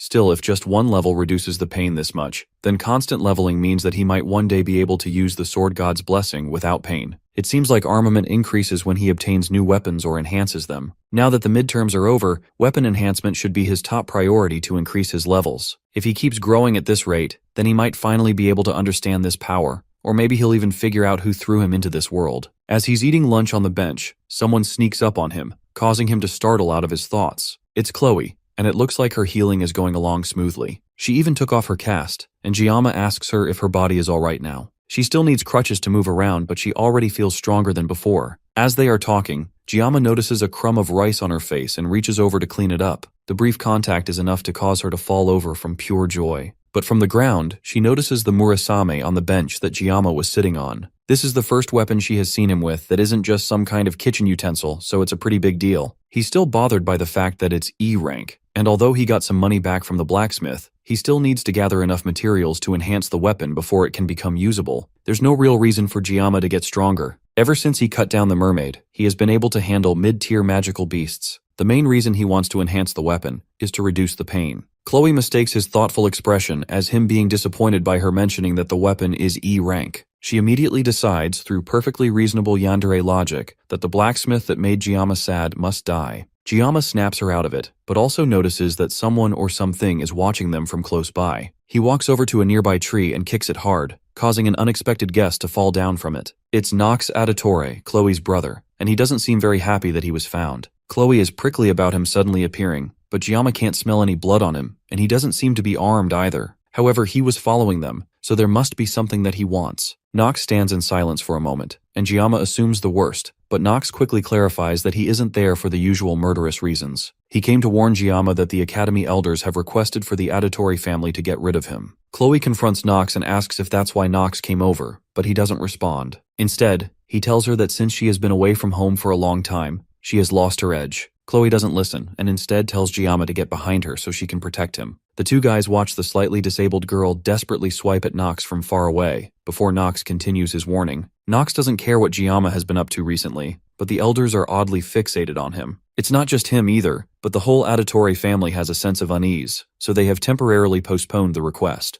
They made the request in secret and even bypassed the Academy head, however. Since it's a direct order from the elders, it's hard to ignore. If the pressure continues, the family will have no choice but to investigate our MC. Regardless of the reason, since Chloe is a member of the Auditores, Neox felt like she needed to know this as well. That explains his motives clearly. He came under the pretext of family principles, but in the end, he was just worried about Chloe. With nothing else left to say, Nox turns to leave, but Jiyama stops him for a moment. He wants to ask Nox about what he said last time about Chloe becoming weak while being with Jiyama, but the red-haired older student turns around and continues to walk away. Even he can tell that Chloe is happiest by Jiyama's side, and he decides to leave it like that. Even Chloe has never seen her brother act like this before. Before he leaves, he just tells Jiyama to make sure that Chloe doesn't get hurt anymore. Jiyama doesn't immediately understand which only angers Nox more, so he hurriedly agrees. Then Nox takes the opportunity to ask Jiyama directly how he became so strong. Jiyama seems surprised that he is considered strong. For someone to be strong in his opinion, then he should have the ability to withstand any threats at all times like the Sword Emperor. Someone like Jiyama, who can only maintain that level of strength for less than a minute a day, isn't a level where he can boast about his strength, or even talk about it.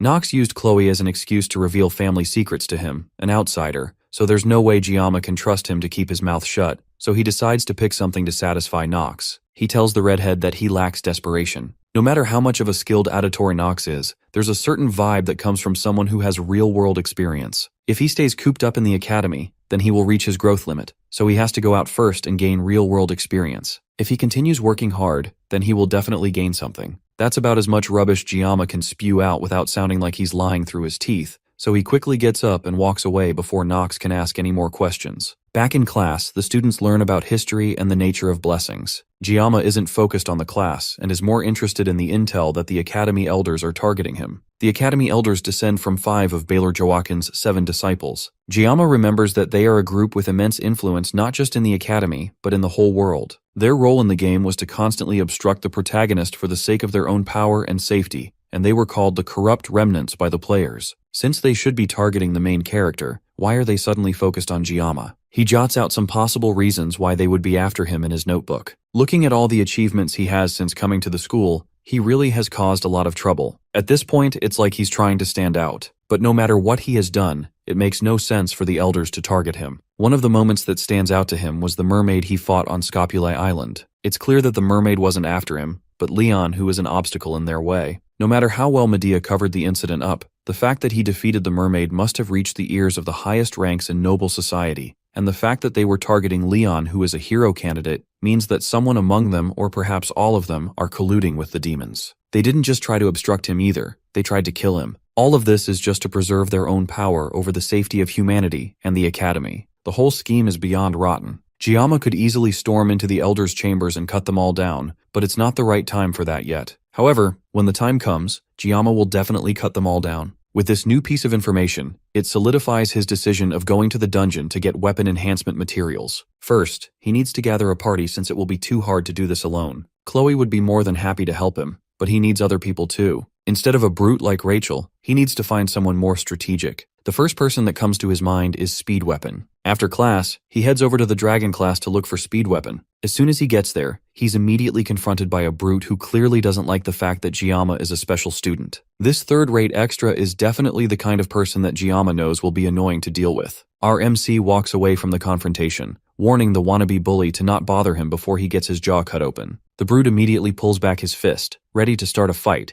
and Giamma immediately feels that the punch is way too slow. Before he can retaliate, though, someone else beats him to it, smashing their fist right into the brute's jaw. The commotion attracts the attention of other students as Speed Weapon blows on his hand that hurts from hitting such a hard jaw. Giamma has heard of strength mages, but a strength healer is definitely new. Speed Weapon then smiles and asks Giamma if our MC came looking for him. Giamma agrees to talk outside, and he tells Speed Weapon everything that he needs. The breakdown is that he needs to form a party as soon as possible, and he needs help recruiting party members. If they work together, the clear rewards will be split among the rest of the team. In exchange, Giamma wants to keep the materials from the magical beasts. The reason he needs help is because in his class, if he says that he's gathering a party, no one except Chloe will come. But if Speed Weapon lends a helping hand and talks to people from Dragon class, then things will go a lot easier. Speed Weapon thinks that if it weren't for the Academy's rules, then Giamma should easily be able to clear 5 or 6 dungeons on his own. That would be true, if he could handle the effects of his blessing without his magical painkiller. Giamma admits that he can't even clear one alone, but Speed Weapon doesn't agree with that and thinks that Giamma is just being humble. The switch to idle chatter and Speed Weapon talk about how Giamma looks a lot better now after the events of the midterms. After some small talk, Speed Weapon accepts Giamma's offer since there's no reason to refuse, and he has a feeling that working with Giamma will be a new experience. The dungeon Giamma has in mind is a C rank called the Buffalo Dungeon in Cheolwan.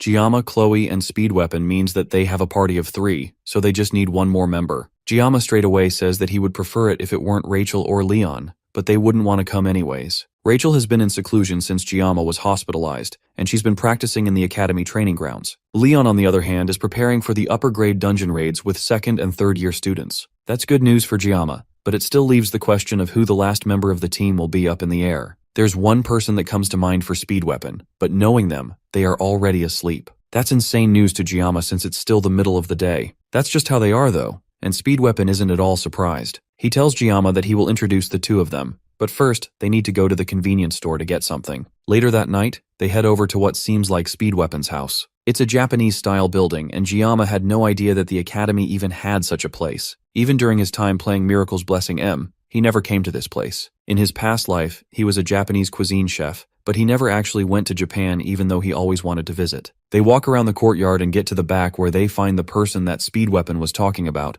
and just like he predicted, she's fast asleep. He walks up to try and wake her up, but it's clearly not working. So instead, he leans down and whispers in her ear that he brought it. What that thing is, Giamma doesn't know, but it seems to wake her up immediately. Then Speed Weapon points at Giamma and tells her that what she wants is with him, and without wasting a beat, she sprints towards our MC and snatches the bag that he's holding in his hand. The speed that she uses to snatch the item from his hand causes her to spin mid-air and land on top of him. Giamma is left in shock as the new girl lays on his chest, eating the treats that he and Speed Weapon bought from the convenience store. While he's trying to figure out what in the world just happened, she asks him, while still laying on his chest, if he had any more yanggayang, which is a Korean dessert made of bean paste. In Giamma's past life, after living a life of nothing but work, Miracle Blessing M and escape from living a life surrounded by men. And like any gacha addict, our MC sat hopeful on his porcelain throne after sending a concerning amount of money, praying that RNG would be on his side. The angel who made him spend all his money was none other than Abel von Nibelung.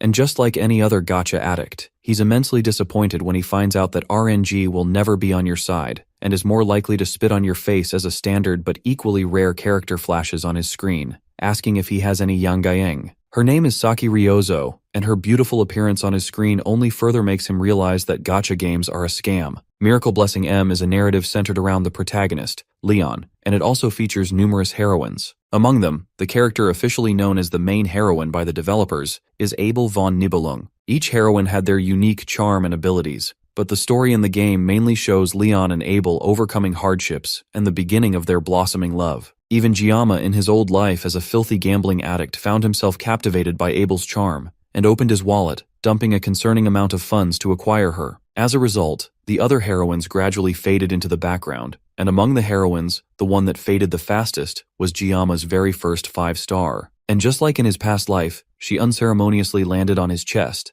asking him for her favorite snack. When he doesn't immediately answer him, Ryozo turns around disappointed and calls him foolish. Even with how nonchalant and lazy she seems, Ryozo is a top-tier DPS among all the ranged attackers. She's also a skill-based character that's different from Leon. Plus, since she barely impacts the main story, her joining the party won't disrupt the plot. Recruiting her will be fine for Giamma, right? Speed Weapon holds up another piece of candy nervously, and she snatches it out of his hand and tells him to spit out what he wants from her. Weapon gets to the point and points out that Giamma came to him in the afternoon, and he's looking to form a team for the Buffalo Dungeon raid in a week's time. Ryozo looks at him quizzically for a moment, then walks up to him and asks if he's the one that fought the upperclassmen back in the subspace training. Giamma doesn't immediately answer, and the two of them stare at each other before Ryozo turns and walks away without a care. The dungeon clearly reflects on their grades, and there's no real reason for her to refuse, but Giamma seems to lack the conviction that she would have liked to see. It's pretty odd for her to judge someone when she's still half asleep, but she makes it clear that she doesn't want to work with someone who seems so unmotivated. Speed Weapon tries to advocate for Giamma by reminding Ryozo about the fight that happened recently, but she still isn't convinced. Then Speed Weapon almost accidentally blurts out what happened in the midterms with the mermaid. He quickly covers his tracks before she can get curious about it and turns it around on her, reminding her that she drools over Yang without a care in the world. Giamma just watches the two of them argue and he's not impressed. A party member can be greedy or rude, but not both. There's no reason for Giamma to waste his time begging her. He turns around and calls for Speed Weapon to follow. They don't need her uncooperative attitude poisoning their party. Ryozo coldly asks him if the dungeon raid is really that unimportant, and the two have a brief stare-off again. Then without warning, he pulls out a knife concealed in his belt and tosses it at one of her archery targets without looking. The knife hits dead center, and before Ryozo can process what happened, he throws another one, hitting the knife perfectly in the handle. Ryozo falls over in shock, and Giamma asks her simply if she's interested in their party now. The next day, Ryozo is the first person waiting for them in their meeting room. She greets Speed Weapon and Chloe, who both enter first. Then she nervously greets Giamma as he sits down. Then they get straight to the point. The permits for clearing the dungeon are ready, so it's time for them to start talking about how they are going to tackle it. Speed Weapon steps up to a board in the room and starts explaining the details of the dungeon. The Buffalo Dungeon has C-rank demonoid buffaloes. They are nicknamed water buffaloes, and they are known to charge from a distance and then engage in close combat.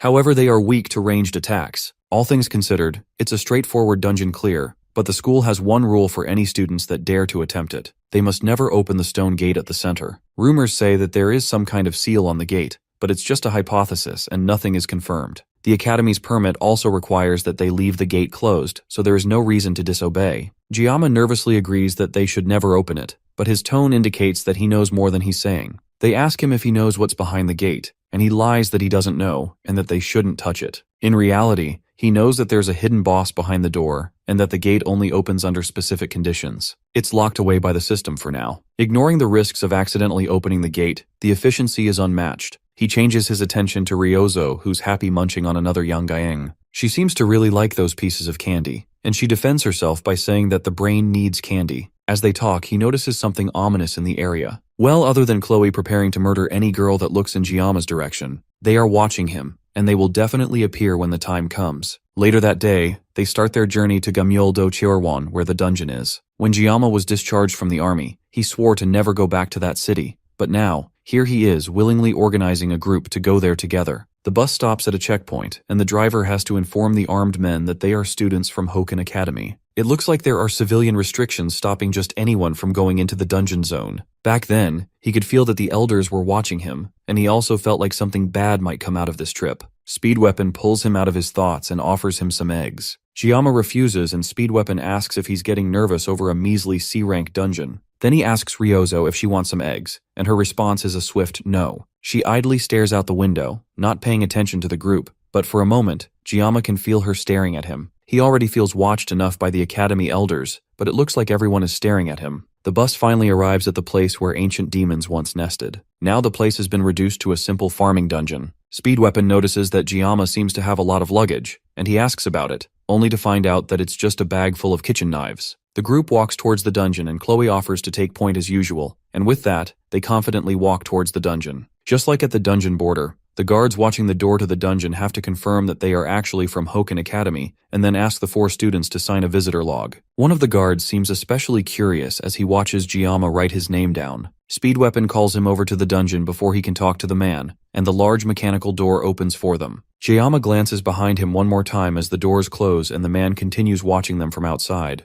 On the wall of the dungeon, there are cute little signatures and drawings from students who have been here before. Looking at them makes this place feel more like a tourist spot than a dungeon. He feels a tug on his arm and turns around to see Ryozo looking tired and out of breath. She asks him if he has something sweet to make her feel better, and Jiyama reaches into his pocket and pulls out a piece of candy. Candy isn't really her thing though, and she asks him if he has any yangaeng. Jiyama isn't here to babysit anyone and he tells her to bring her own, but she's saving hers for later. Their conversation is cut short as Chloe notices some monsters charging at them from 200 meters away. Speed Weapon turns to make sure that the rest of his group can stick to the plan. He sets up to buff the attackers, and Saki pulls out her weapon and gets ready to attack. Jiyama notices that her weapon is an S-grade weapon called the Crimson Bow. With that kind of powerhouse weapon, clearing the dungeon will be a breeze for them. The question though is if he can trust Ryozo to do a good job, especially as she takes a second to munch on another bar of her favorite snack before the monsters get there. The monsters come barreling through the dungeon cave and Chloe fearlessly rushes towards them with dual crossbows in hand. She jumps up into the air and fires 2 shots from her crossbows, catching 2 of them right in the eye.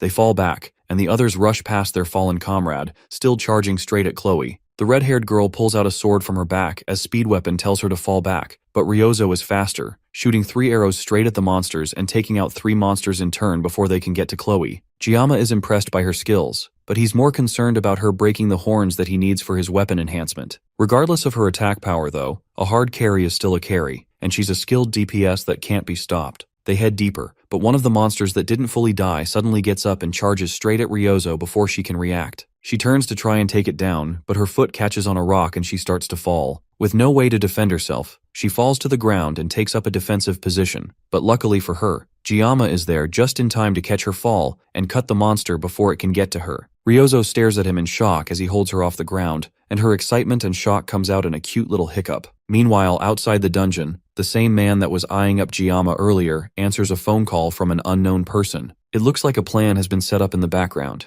Now that most of the monsters have been taken down, Jiyama takes his time collecting the buffalo horns that he will need for his weapon reinforcement. As he's collecting them, Ryozo comes up behind him and hands him a piece of yangaeng to thank him for saving her earlier. He wouldn't mind accepting it, but Chloe's raw yandere aura behind him isn't helping matters. He calls out to Chloe and whispers some instructions to her regarding the staff member that they saw earlier. She acknowledges the information, and the 2 of them continue talking about it. Speed Weapon decides to ask if the 2 of them are dating since they seem so close. Chloe blushes at the thought of dating Jiyama, but our MC smoothly shuts it down, pointing out that not all male and female relationships are romantic. Chloe isn't happy about that and glares at Jiyama, but doesn't say anything. She changes the topic and asks why there are so few mobs in the dungeon. No matter how popular a dungeon is, it wouldn't be this empty. Ryozo also feels like something is off with how few buffaloes there seem to be in the dungeon, and it almost looked like they are running from something. Buffaloes don't behave like that, so their movements are a bit off. They are docile creatures, and locals in the area even use them for farming. Jiyama can't believe that people would use demonic animals for farming, but crazier things have happened. There's also something more suspicious, but Ryozo doesn't mention it. They have cell phone signal to call for help anyways, so things should be fine.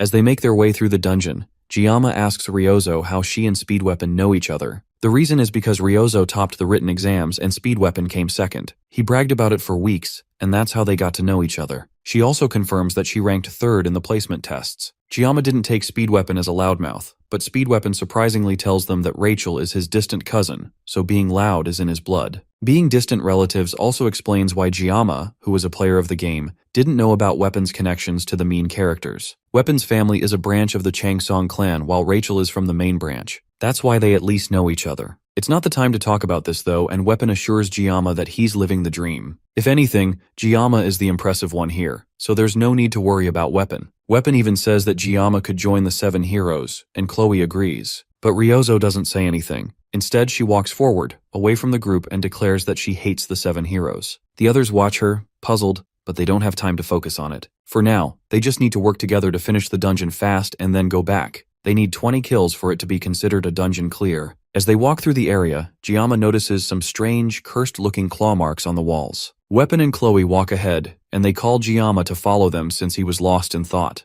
Meanwhile, outside, the man continues to talk to the mysterious person on the other side of the phone. He confirms that Jiyama's group should have encountered the enraged buffaloes by now, and that he followed the person's instructions. He thinks that they should have been dealt with by the enraged buffaloes by now. The person on the other end tells the man not to be too cocky and asks the man if he will take responsibility if their plan fails. The man can't answer the question, and the academy instructor just tells him to call back when he has results. The call ends and the man looks into the open dungeon doors. He's dead either way, so he might as well confirm things for himself. He also forced the gate open to make sure that their chances of surviving the dungeon are 0. But thinking back to Giamma's eyes, it's almost as if the teenager could see through everything. Just to make sure that things are going well, the man walks into the dungeon to check the damage. Back inside, Chloe warns the group that more magical beasts are approaching from behind them. With her blessing, she can detect roughly 50 of them running in their direction. Suddenly, the earth around them starts to rumble as a stampede of buffaloes charge in their direction. This swarm is way too much, and it's hard to believe that it's even buffaloes that are charging towards him.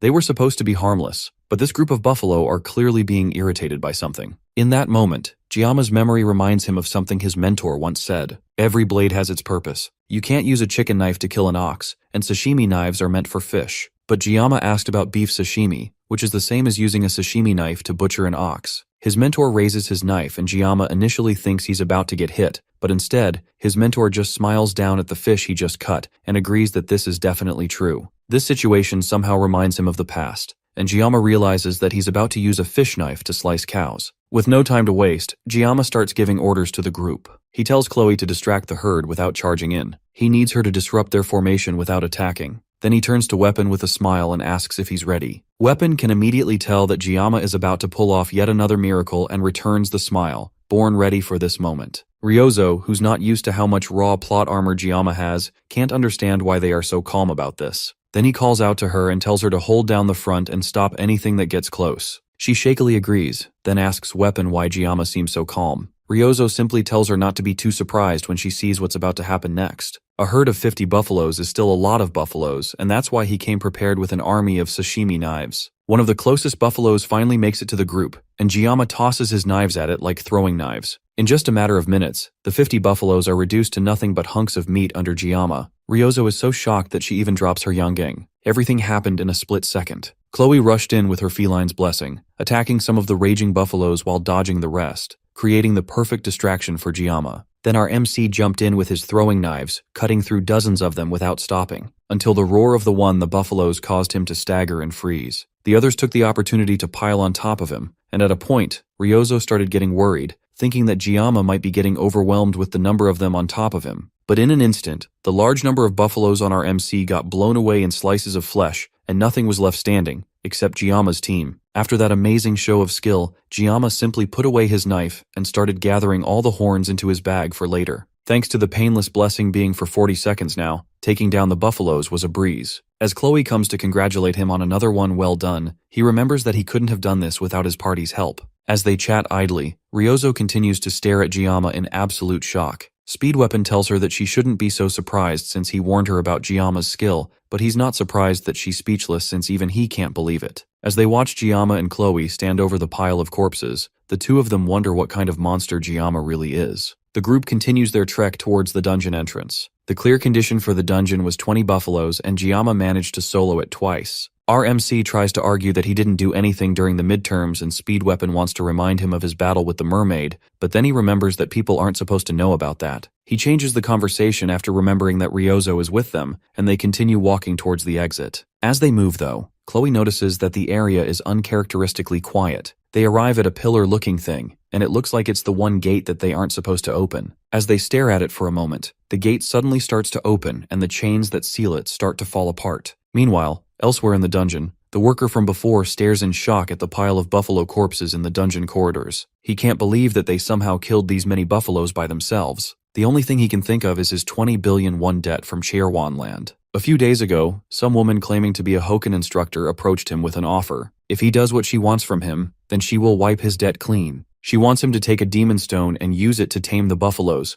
then put them in a frenzy when Kang Giamma shows up. Finally, she wants him to open the stone gate in the depths to finish things off. At first he was hesitant, because she wanted him to sacrifice the students, but the pull of having his debts cleared was way too much for him to ignore. He took the stone and salivated at the thought of all his worries going away, and the instructor left, telling him that she will be in contact, and that he should answer every unknown number. With the thought of his 20 billion won debt being cancelled, there's no way that he would care about a bunch of brats. With the stone gates open, there's no way that they will survive. Giamma and his team walk through the stone gates. wondering where exactly they are. Now it's starting to make sense why everything seems so easy. They walked right into a trap, and this is all because Jiyama didn't trust his gut. The gate only opens when the giant's demon stone is brought into the dungeon. The demon stone is a mid-game quest item, and the fragments from earlier were pieces of the giant's mana stone. He didn't expect the door to be left open with just those fragments, though. If this follows the game's story, then the reward for clearing this place is huge, but he needs to focus on surviving first. He can see something on the second door. There's a single red line carved into the stone gate which is supposed to be indestructible, but he's used up all 40 seconds of his painless blessing when he was fighting the buffaloes. The Murasami should hold out for a little longer, and it should allow him to slash the gate and get out before it shatters. Before he can try it out, a massive presence causes the students to pause and turn around. It's a large buffalo that looks incredibly powerful. However, the reward for beating this massive buffalo is the Blessing of Transition, which is an ability that transfers and amplifies the owner's blessing to a chosen target for a single use only. The monster guarding this amazing reward is an A-grade demon called the Inatoros Minotauros, also known as the Buffalo King. The torches in the room start to light up by themselves, and it illuminates the Buffalo King and two other large buffaloes beside it. The left and right wing buffaloes also look way more powerful than the rest of the buffaloes that they have faced before,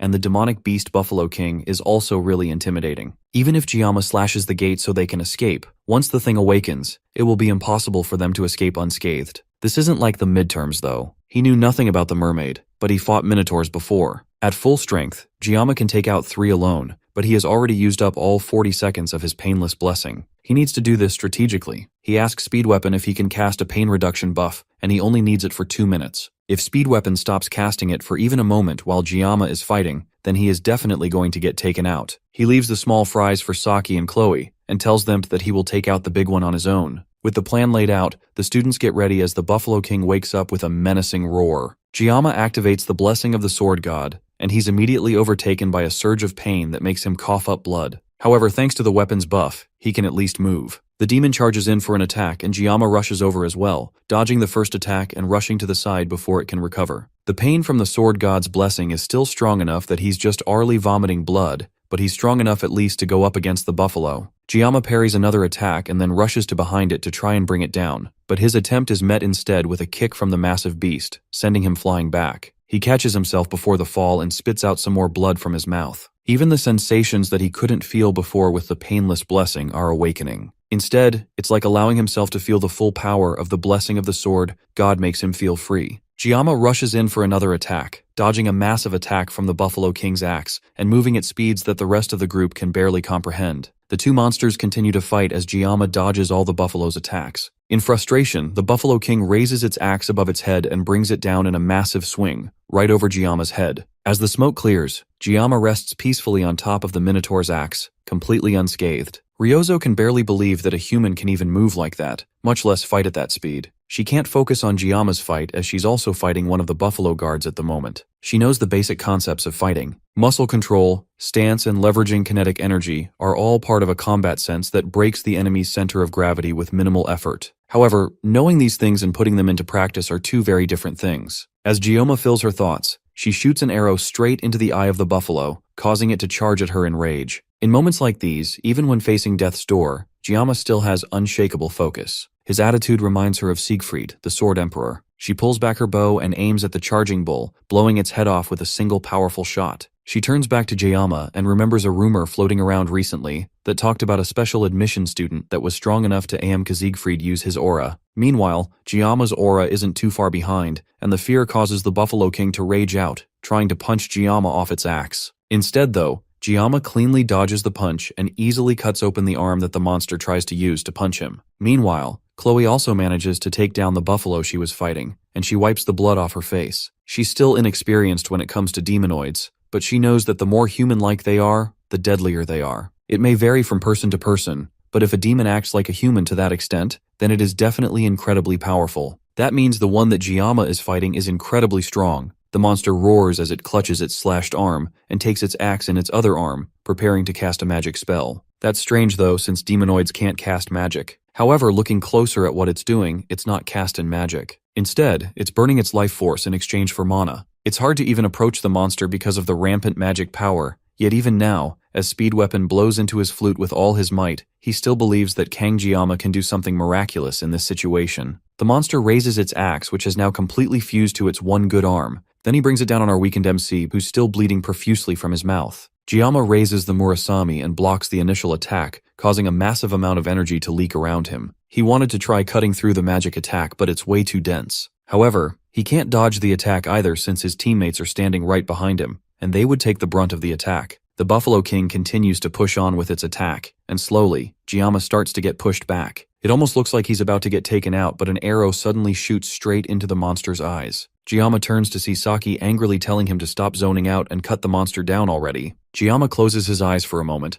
then when he opens it, he's filled with a new power. Slowly the axe starts to cut open, and the Murasame shines with a blue light. The blue light is very similar to Siegfried's sword aura from when he and Jiyama sparred. Eventually, Jiyama is able to push through the axe and completely cut through the Buffalo King, taking it down with a single slice. Even with everything they've seen so far, his teammates are still shocked by just how powerful Jiyama is. The once terrifying monster falls to the ground in 2 large chunks of meat, and Jiyama looks up at the dungeon ceiling as his nerves finally calm down now that he realizes that he actually managed to cut it. Ryozo stares at him in shock for a moment, finally understanding why Speed Weapon has so much faith in our MC. On top of that, his assimilation rate increased from 9.3 to 12.7. Speed Weapon falls to the ground, his lips sore and bruised from blowing on the flute for so long. At this point, Kang Jiyama continues to shatter every bit of common sense every time Speed Weapon sees him. The blue light that shone from his sword was bright enough to illuminate the entire cave. At such a young age, he's already manifesting an aura. It's hard to believe that he's even human. Ryozo comes over and reminds him to breathe, shocking him back to reality. Then she tells him that she understands what he meant earlier when he warned her not to be too shocked by Jiyama, and also why he keeps following Jiyama around. Then she asks Speed Weapon if the Academy's rules stop Jiyama from transferring to their class. That may be the case, but it doesn't stop a student from doing things the other way around. Ryozo smiles and realizes now that she feels like tagging along with him too. Jiyama struggles to catch his breath as the adrenaline leaves his body. Even with Speed Weapon's blessing, the strain on his body is still unavoidable. Still, fighting without the blessing of painlessness is progress for him. Chloe collides into him, crying as she frantically asks him if he's alright. He tries to calm her down, because her weight on his body is messing with his already grave wounds. She backs away from him, blushing as he rethinks his life choices. A status window appears in front of him, informing him that he has acquired a new blessing. Originally, this blessing should have gone to Leon, and its rank is a spirit rank, which is the rarest in the world. It's a blessing that only reveals its full potential when combined with another. The blessing of transition can transfer an owned blessing to another living being or an object. However, the user must make direct physical contact with the target. It's an essential blessing for controlling the dual-natured Balmung, which is a sword that Leon will acquire later in his adventures. Since Jiyama has found himself with this powerful blessing, he might as well make the best of it. Then, he notices someone watching them through the now open stone doors. He asks Chloe if she remembers the favor he asked for earlier. Then in a second, she crashes into the man before he has a chance to walk away. Then she stabs a knife into the man's thigh, immobilizing him. Speed Weapon and Ryozo have no idea what's going on, and Jiyama calmly walks to the man while explaining that he asked Chloe to do him a favor earlier. The man tries to play innocent and asks what he did to deserve this, and the other two quickly pick up on what's going on.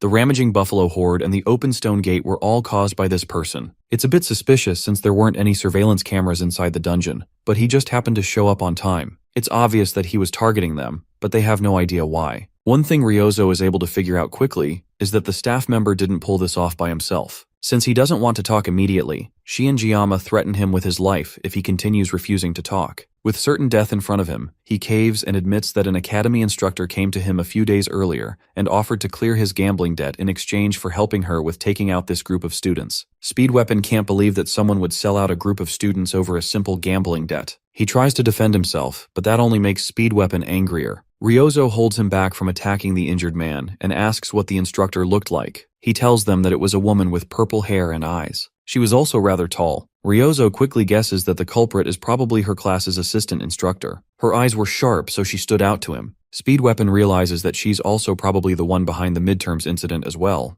Ryozo asks about it, and Jiyama finally reveals to her that during the midterms, they ran into a demonoid mermaid. She realizes that the reason Leon ended up in the hospital is because he fought a demon. Now that Jiyama has revealed it himself, Speed Weapon doesn't have to hide it anymore, and he reveals that it was Jiyama who soloed the monster himself. She doesn't even question the fact after seeing what Jiyama pulled off today. While they argue, Jiyama stops the recording on his phone. He got all the information he needed from the staff member, meaning that he has outlived his usefulness. Chloe rips her sword out of the man's thigh, causing him to shout out in pain. A dungeon that was never supposed to open just happened to open, meaning that this is the perfect time to erase someone from existence. As Giamma turns to leave, he tells the assassin of their group to take care of the trash. Chloe wastes no time as her eyes change to yandere mode, and his cries only last for a second. As Giamma walks out of the dungeon, he mentally challenges Hoken Academy's elders and instructors, as well as anyone targeting him to come with all they have. No matter what they do, he will make sure to erase them all. Giamma returns to the academy with his reward from the dungeon, the Cow King's Horn. It's the Horn of Minotauros, the boss of the Hidden Water Buffalo dungeon, which guarantees the success of weapon enhancement below A rank. He asks the blacksmith to enhance the Murasame with the Cow King's Horn.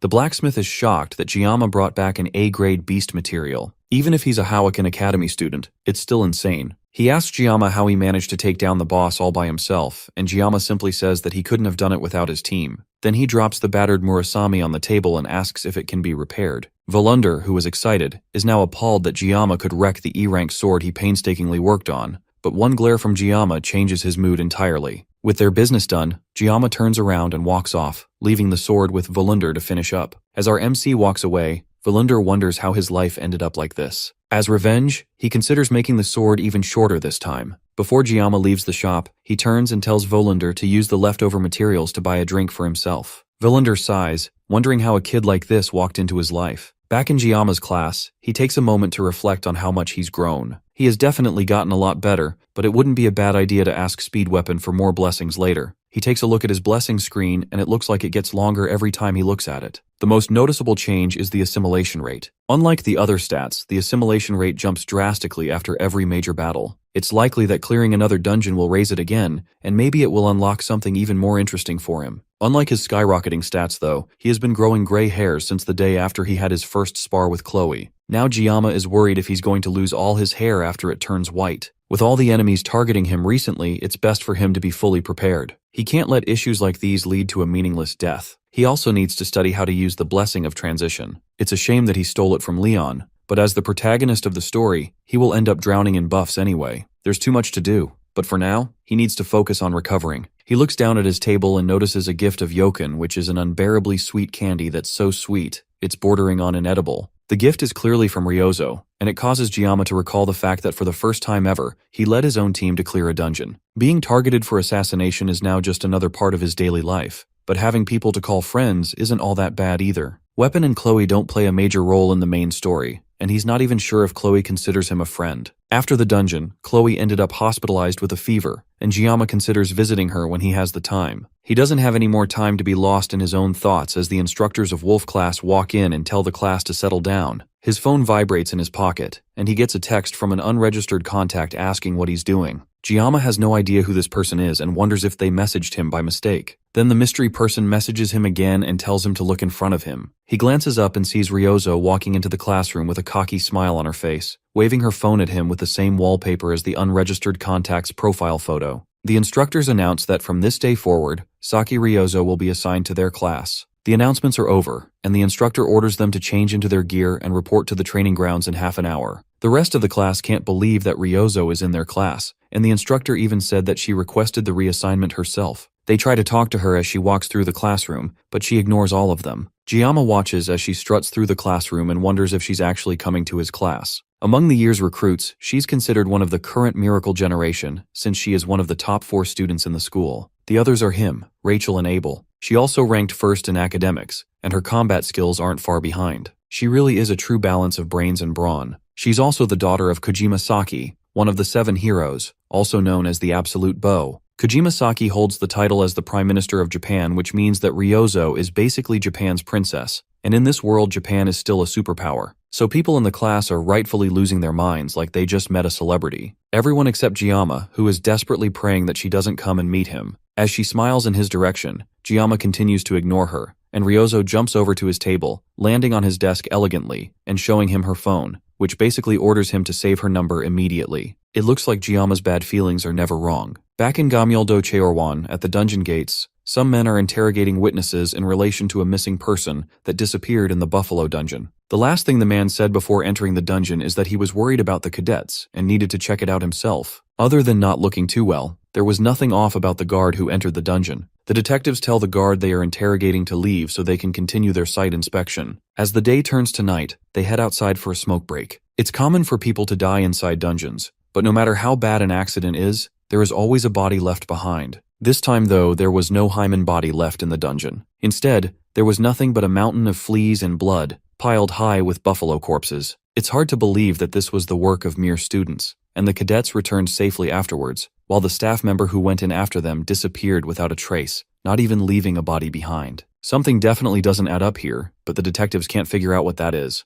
They wonder if he could be inside the stone gate, but that is unlikely to them since the stone gate has never been opened before, and it's not like they can just bust into the academy and interrogate the cadets directly. The place is crawling with nobles, and the higher-ups wouldn't even approve a warrant. One of the detectives leaves to go take a leak, while the other leans against a cargo crate and tries to figure out what's going on. Suddenly, his partner falls to the ground beside him as long, slender legs come out from the shadows towards him. The detective immediately recognizes the power as magic, which means there's a demon nearby. But surprisingly, it's a human that walks up to him. Before he even has a chance to figure it out, his head is sliced off cleanly by the woman, leaving his body to fall to the ground. The last thing he can think of is that this is a human who made a pact with a demon. She's a demi-demon, which is a half-human, half-demon. In other words, she's a villain. Ryozo happily enjoys her snacks as she relaxes in her new seat beside Giamma. She asks Giamma why he didn't eat the snack that she shared with him, but he ignores her and tells her that Chloe sits where she's currently sitting sometimes. Ryozo doesn't seem to care since it doesn't matter whose seat it is. As far as she's concerned, it's first come, first served. Giamma takes the opportunity to try and ask her why she transferred to their class, but he's cut off by the teacher who announces that there will be 5 minutes until assembly. The rest of the students get up and make their way out of the class, but Ryozo instead puts an eye mask on her head and prepares to sleep.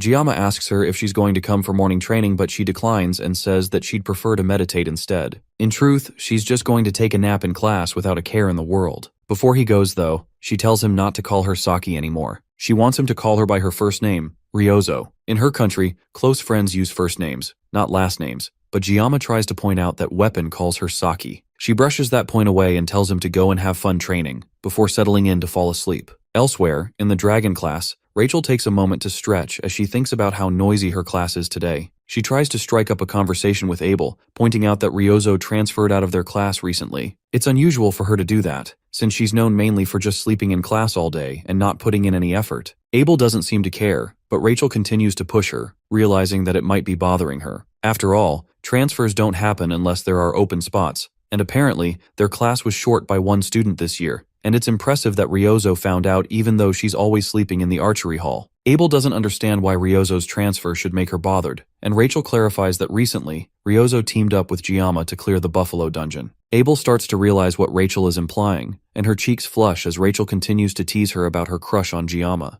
Abel tries to deny it, but Rachel has noticed that whenever Giamma's name is brought up, she reacts very differently. There's definitely something going on there. Abel shakes her head and makes it clear that she has only talked to Giamma a few times and nothing else. There is absolutely nothing between them, and she'd prefer if Rachel stopped spreading weird rumors. Rachel takes that as her saying that nothing is happening right now, but that doesn't mean that something can't happen later. Then Rachel's entire demeanor changes, and she tells Abel that she can fool others, but lying to herself isn't a good look on her. That causes Abel to freeze, and Rachel simply tells her to think about it. This reminds Abel of an interaction she had with her grandfather recently. He told her that he would start teaching at the school, and initially, she hated the idea, thinking that he's just joining the faculty to follow her around. She would hate that because she's already getting a lot of unwanted attention. But Siegfried clarifies that he's joining the school staff to keep an eye on the first-year students. After what happened in the midterms, Abel asked him for help, and that's why he's deciding to look after them. He assures her that she won't be bumping into him too much. Siegfried tries to hide it, but there's a sharp glint in his eyes that's impossible to hide. The swordmaster, who always seemed indifferent, is now suddenly stepping into the field. The only person that Abel thinks could possibly cause this kind of change in her grandfather is Kang Giamma, a prodigy who disregards status and breaks through noble society purely with his strength alone. He also possesses a ridiculous level of talent that defies all logic, and even his background is that of a fast-tracked student. When Abel first met him, he was nothing but a scrawny kid that was away sneaking around,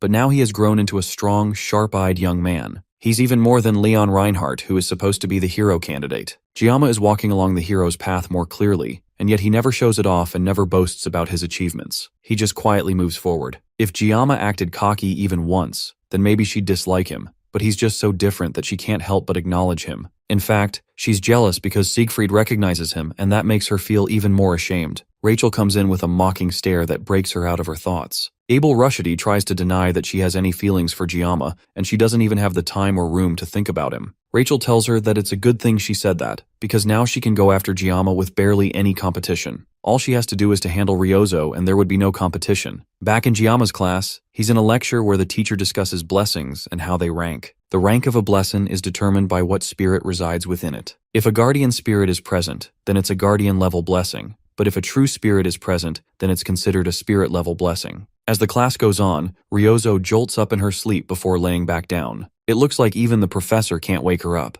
The class moves on regardless. It's been 2 days since Ryozo transferred, and she still hasn't revealed what her reason for joining the class is, and that's mostly because she has been sleeping all day, so there's never a chance to ask. And if all she's doing is napping, then there's no reason for her to sit in the corner next to him. It's a good thing Chloe is still in the hospital or things could get messy. Still, Ryozo covered for him after the dungeon incident, so everything wrapped up without too much trouble. She's on another level and way better than Weapon. The teacher continues the class, and the blessings are ranked in 4 categories. The least is a personal blessing followed by a guardian, and true blessing with a heroic blessing being the strongest. Most cadets in the academy have a personal spirit blessing, which is the weakest, but the personal spirit blessing can outperform a guardian-level blessing. Spirit-level blessings are insanely rare, and Giamma just happened to grab one of those spirit-level blessings, that being the blessing of transition. Then there are heroic-level blessings, which are basically considered a legend. Since the dawn of blessing manifestation, there's only one person who has ever awakened it. The hero of Origins, Valor Hawakan. In modern times, though,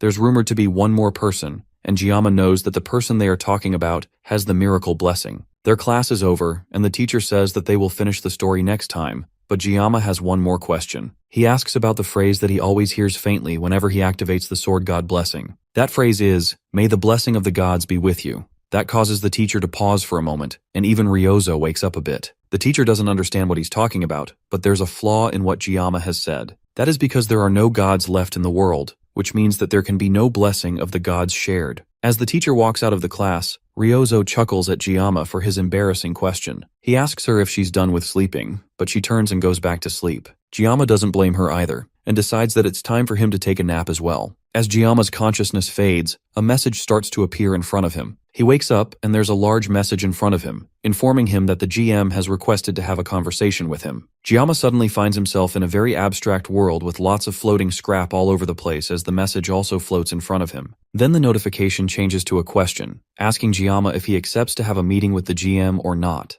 The message changes to read that the GM is interfering with the world line with code. World line is a word that Giamma hasn't heard before, and this whole thing doesn't make any sense to him. Suddenly things become quiet, and a message comes saying that the dimensional gap is too large and that his current level is insufficient. He also hasn't met the requirements for the mysterious new trait yet either. Now the question is if Giamma still wants to proceed despite all of that. He hesitates for a moment and takes a look around, trying to figure out what's going on. This environment doesn't feel like a dream to him, but there's a chance that he will finally find the answer to his Sword God blessing and the reason he is in this world in the first place. He accepts to meet the GM and the world starts to transform as the worldwide code gets edited. Suddenly the world around him breaks, and he's dunked to an area that he is already familiar with from the first time he awakened the Sword God's blessing at the academy entrance. And now, he can see a light at the end of the area, and just like every time he's seen it, he can never tell how clear it is. But Giamma can still tell that he's getting closer, little by little. He just has to go a little bit further and do a little more, and he should be able to get there. Suddenly he hears a voice calling for him to wake up.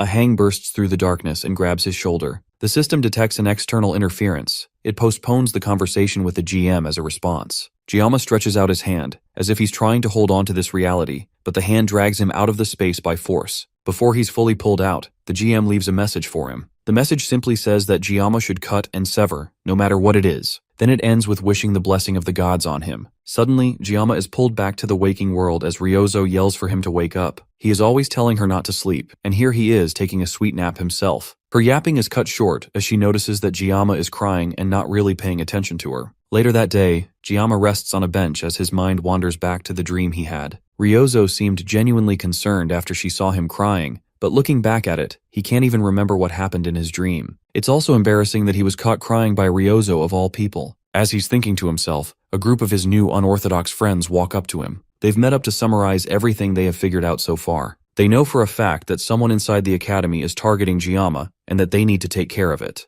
Ryozo interrupts Weapon as he starts his summary, since she already knows this whole story and doesn't want an entire recap. Giamma was the one that asked Weapon to give everyone a brief, but it looks like he's suffering. As the two of them argue, Giamma notices Chloe coughing behind him. She's wearing a face mask, and she clearly hasn't fully recovered. He asks her if she's feeling better, and she says that she is, although she's just keeping her distance from everyone in case she's still contagious. He turns back to the two arguing friends and asks Ryozo if she has figured anything new out since they last discussed. She's more upset that he called her Saki instead of Ryozo, and makes sure to correct him immediately. Giamma nervously looks towards Chloe, but it seems like she's too sick or too concerned about passing on her flu to react like she normally would. To pacify things, Giamma starts calling her Ryozo as she wants, and the conversation goes back to their current situation with the Academy elders. Weapon feels like they need to clarify things and figure out their next steps. Other than knowing that the Academy elders are targeting Giamma, they also got a description of the suspicious female instructor from the guard. Knowing all of these things doesn't solve anything though, and the elders' motives are still entirely unclear. The Auditory family will probably end up handling it properly anyways. Regarding the female instructor though, Ryozo has a feeling that she saw her somewhere while checking through every instructor and assistant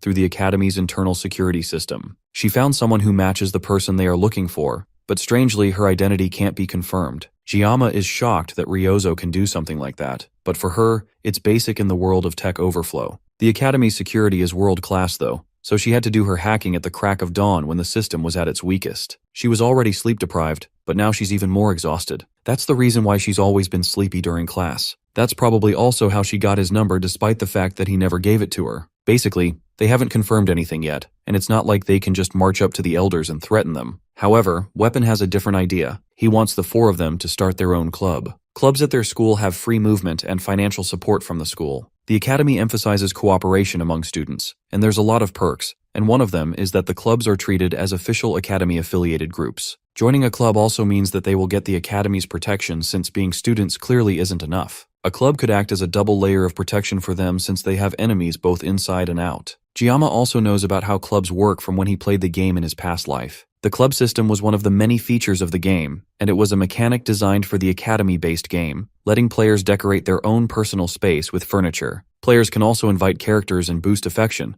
but it's more likely a way to empty the wallets of countless hardcore fans. This became known as the housing system, and Giamma was never interested in it because he didn't have the time for it. Who knew that it would end up becoming useful like this in real life? There are special requirements for making a club though. They need at least 5 members, and then they need to submit a club proposal form to the administrative office. They need one more member, since all of Giamma's friends are more than happy to join a club for his sake. As one gets older, human relationships start to become more calculated, and yet, these people fully trust and support him even though they barely know each other. He can't help but be appreciative of them for being by his side in this situation. Now the first thing they need to do is choose a club name first. Chloe suggests that they call it the Memories of Assassination, but that's a bit too edgy for the rest of the group. Ryozo suggests that they call it something random since no one would care what name they pick, but Weapon shuts her lazy idea up. They think about it for a bit more in silence before Giamma suggests that they make a travel club. They can clear dungeons and travel a bit outside the academy without turning too many heads in suspicion. The group seems to be acceptive of the idea, and just like that, the travel club is born. Next, they need to pick a club advisor as soon as possible, and they need to sort things out before the exams that they will be having in the next week. Without an advisor, they can't form a club.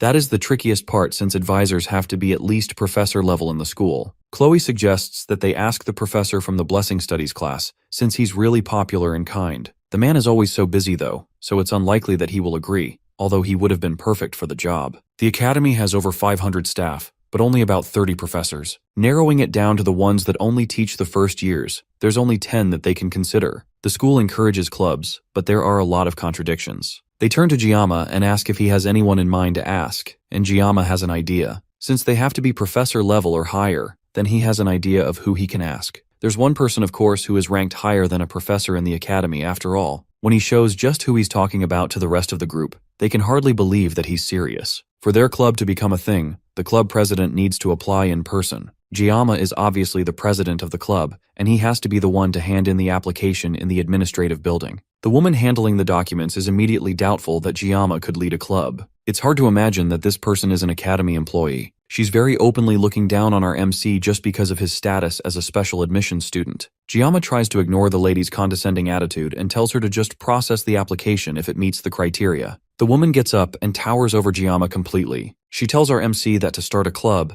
they need to have a faculty advisor. But from what she can see, Giamma doesn't have a professor that is willing to advise their club. Giamma asks the woman to explain what she means, but her thoughts are pretty obvious. The woman thinks that just because Giamma is a special admissions student, that no professor at the academy would be willing to advise a club founded by him. With his background, the woman thinks that Giamma wanting to start a club is a lost cause. This lady's attitude isn't that surprising. Giamma had a little goodwill left for this place, but now he's losing everything. Having worked nearly 20 years in the service industry, he has dealt with countless disgusting people, and keeping quiet is usually the best solution in these situations. However, that doesn't mean that he doesn't want to land a solid punch on this girl. Instead, though, Giamma pulls out his phone and calls someone who can solve this issue for him. He tells the person on the phone that he is currently in the admin office, about to submit his club registration, and the woman yells at Giamma for daring to answer a phone call right in front of her in the office. The person on the other line says that they are nearby and that they will be coming soon, and Giamma ends the call. With the phone down, the woman takes the opportunity to lay into Giamma for having the nerve to disrespect her like that right in her own office. Giamma warns the woman to just follow the procedure since the person that he called is already on their way. In all his yelling and scolding, the large woman fails to notice her co-workers bow their heads and look away from the situation. The woman continues to boast that she's the cousin of a close friend of the headmaster, and that she has the power to get a special admission student like Giamma thrown out at the drop of a hat. That line causes Giamma to snicker.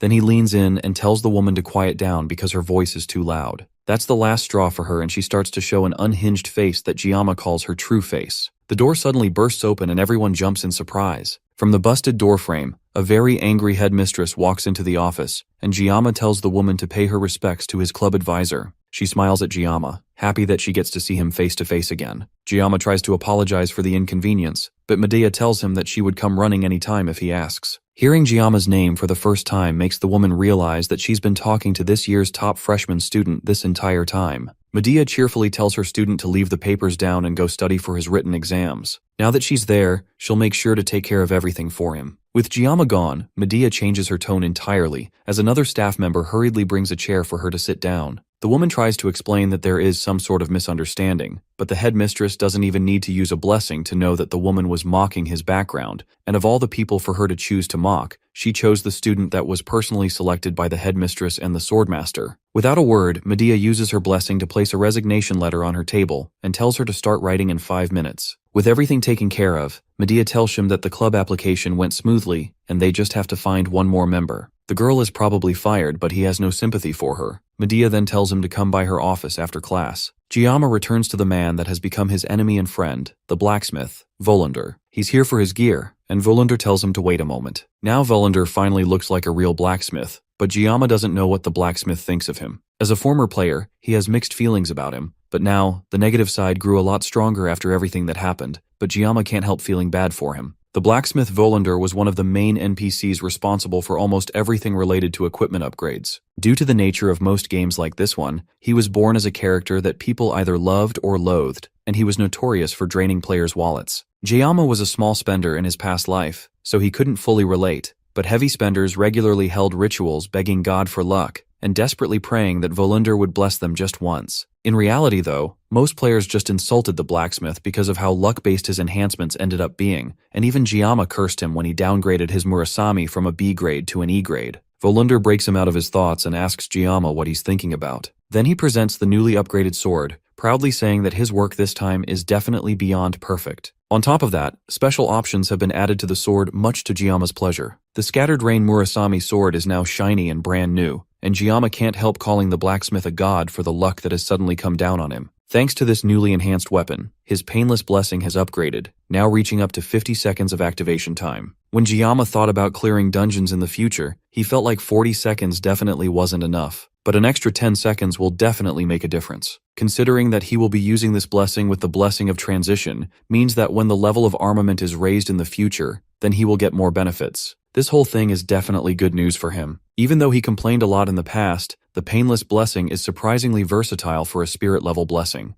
Volander also told him to check something else with his new sword too. The sword has now been increased to a D-grade sword. After all that effort, the upgrade isn't as great as he'd hoped. Since he used materials from an A-grade monster like the Buffalo King, he expected it to reach at least a C grade. Still, considering that he will be channeling aura through the Murasame frequently, having its hardness increase by 2 grades is definitely encouraging. At least it won't shatter in the middle of combat anymore. There's also a flashing button in his status screen that's just begging him to press it, but Jiyama has a bad feeling about it. He presses it, and the screen shows some new information. Due to a successful reinforcement and Tei weapon's high growth potential, up to 3 special abilities can now be added to the sword. The special abilities require magic stones, which will activate at random. Magic stones aren't something that can be acquired easily, and Jiyama can barely hold back his shock that his sword requires them to become stronger. Meanwhile, the elder that works with the demon commander throws a drinking cup against a mirror. Then he continues to drink directly from the bottle, before throwing that away too. He stares up at a picture on the ceiling that shows his father, Riemann von Beimhark. The man was one of the 7-star heroes known as the Mad Tiger. However, he fell in battle 40 years ago, during Tei campaign against the 6th Legion commander, Vasman. Society praised him as a noble hero, but immediately afterwards, countless attempts were made on his life by family members who were hungry to seize the Beimhark family. To survive, he had to harden his heart and poison it,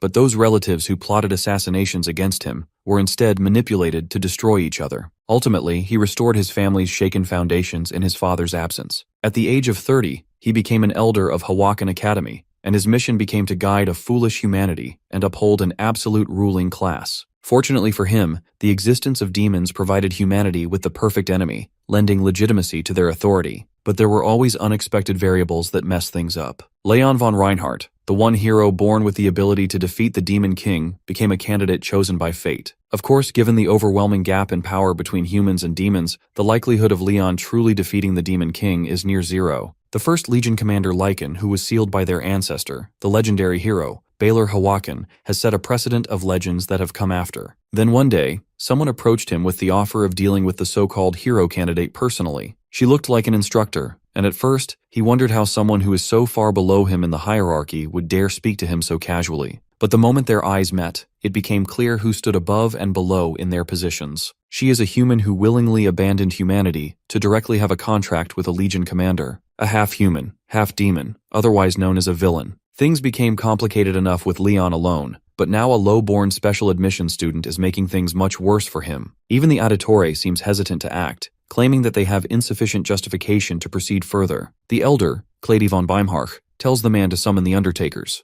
Jiyama scribbles his thoughts into a notebook during class the next day. He's mainly thinking about the fact that the Murasame is owing to need magic stones to become stronger. The difference between weapons with and without magic stones is pretty significant. Having a weapon with 3 spots to put in special abilities is a jackpot. Magic stones drop from specific dungeon bosses, and they drop from A rank or higher demonic beasts, which are practically demonoids in all but name. It looks like Jiyama is cursed to fight demonoids to become stronger for the rest of his adventure. Maybe it's because the word demon is in his name. He glances over to Ryozo, who's sleeping soundly with her odd sleeping mask, and he wonders if she stayed up all night again. It's already been a week since they cleared the Buffalo Dungeon with his new club members. The key to opening the stone gate in the Buffalo King's territory is also a magic stone, and one that comes from a colossal beast named a gigant. For some reason, it seems someone already slayed a gigant and took its stone. Even in the game, giants were depicted as so powerful that a single step could shake the earth. And a gigant is nothing compared to the monsters that were added in the later updates of the game. Those beasts were essentially natural disasters given form. Jiyama has to take a moment and consider if it's really worth risking his life just to put special abilities into his weapon. Hunting demonic beasts for stones should have been Leon's job.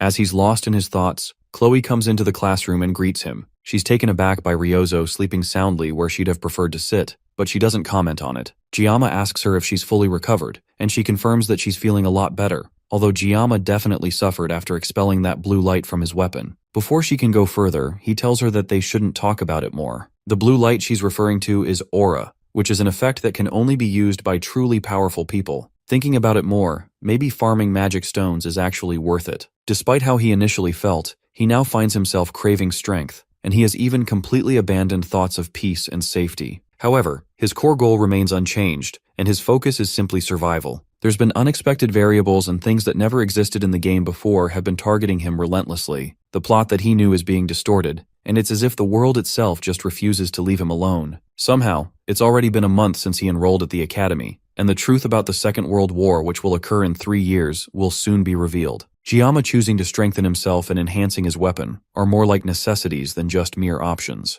At this rate, he can't guarantee the war's outcome because he doesn't trust Leon as the hero candidate at all. Even if the mermaid was a demonoid, for it to defeat the hero candidate with a one-shot attract is beyond pathetic. The whole situation is way too exhausting for him to put into words, and he was so lost in thought that he didn't even realize weapon had come until he got punched in the face by Ryozo. He came to ask how the club's registration is going, and Giamma confirms that the headmaster approved it, and they can start as an official club once they find one more member. Speed Weapon also dropped some news that Leon has been on a rampage recently. He has been clearing high-ranked dungeons non-stop. It looks like Leon is finally acting like a protagonist, and Giamma considers taking back what he said earlier about the blind. Rumor has it that Leon even cleared an A-rank dungeon the previous day with a small party, while they barely made it out of a C-rank dungeon. Weapon points out that Ryozo is oddly well-informed on the blonde protagonist, and it's pretty obvious that she's into him. She doesn't respond immediately and instead turns to stare at Giamma before turning away and saying that she's not interested in him anymore. Leon has definitely been growing stronger, and at this rate he will obtain Balmung during the upcoming Survival Island training. In fact, thinking about it more logically, the fact that Giamma has survived so long with just a sashimi knife is pretty miraculous.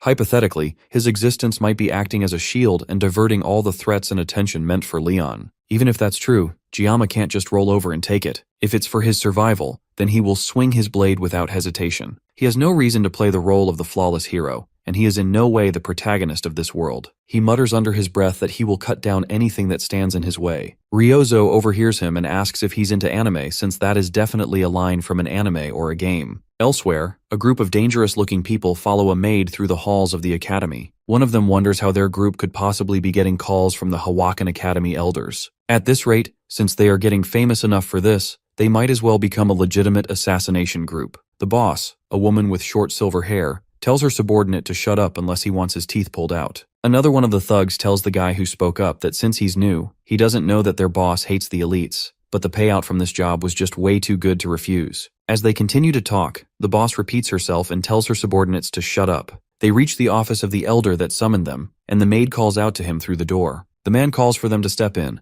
and the first to walk in are Zhang Taipung, the deputy leader of their group, Pari, a simple grunt worker, and the boss herself, Rei Shen. These three are members of the Undertaker Syndicate, which is a mercenary villain alliance. The elder thanks them for coming such a long way, and then he gets straight to the point, ordering his maid to give them a package. The package contains information on Kang Giamma, and one of the men wonders why they are being given details on some kid. The elder doesn't respond and tells them that Giamma is to be dealt with during the next week's Survival Island training, and if they succeed, they will get 100 million up front as they originally discussed, and then a bonus will be paid separately upon full completion of the task. Ray asks what the disposal method should be, and the elder simply says to dump him in the ocean that surrounds the island and let the fish and sharks take care of the rest. The day of the written exam comes, and Giamma munches on a sandwich as he reads through the material for the exam. He already aced the midterms, so he doesn't need to try too hard, but they post the rankings of the exams publicly, so he definitely shouldn't half-ass this exam. The two members of his club happen to also be top and second place in the written test, so he can't be caught lagging behind. As he's studying, he gets a text from Ryozo reminding him to get breakfast as he prepares for the written exam. Giamma simply tells her that he ate a sandwich, and then she goes off on a rant about the importance of sugar in his diet. It looks like Ryozo has a penchant for spotchewing nonsense first thing in the morning, and it's almost a mystery how she became the top scorer. Giamma tells her that his country also has traditional exam sweets too, and she gets more interested at the mention of sweets. But then Giamma ends the discussion by telling her to eat shit. She continues to spam his phone with texts asking what he means by that, but Giamma has already dropped his phone and put it on silent, not willing to put up with her nonsense any longer. He has to focus on acing the exam and not letting the Yangang maniac beat him. That's easier said than done though, because it turns out that Giamma is an idiot. As Ryozo and Weapon argue about the answers to the questions, Chloe asks him how he did. He tells her that he guessed all the questions, but in reality, he scraped by using the game lore knowledge. However, he must have at least done better than Chloe, right? He asks her if she has heard anything from Nox, and if there's been any updates. She tells him that her brother called the previous day, but she was asleep so she missed it. He called at 7 in the evening, and she had been pulling all-nighters studying, so she didn't see it. Giamma knows that Chloe is a night owl, so it's more likely that she ignored it on purpose. Auditory member's contact info is classified, so unless Nox seeks him out directly, Chloe's intel is his only source. She has her reasons for ignoring him, but they still seem awkward around each other.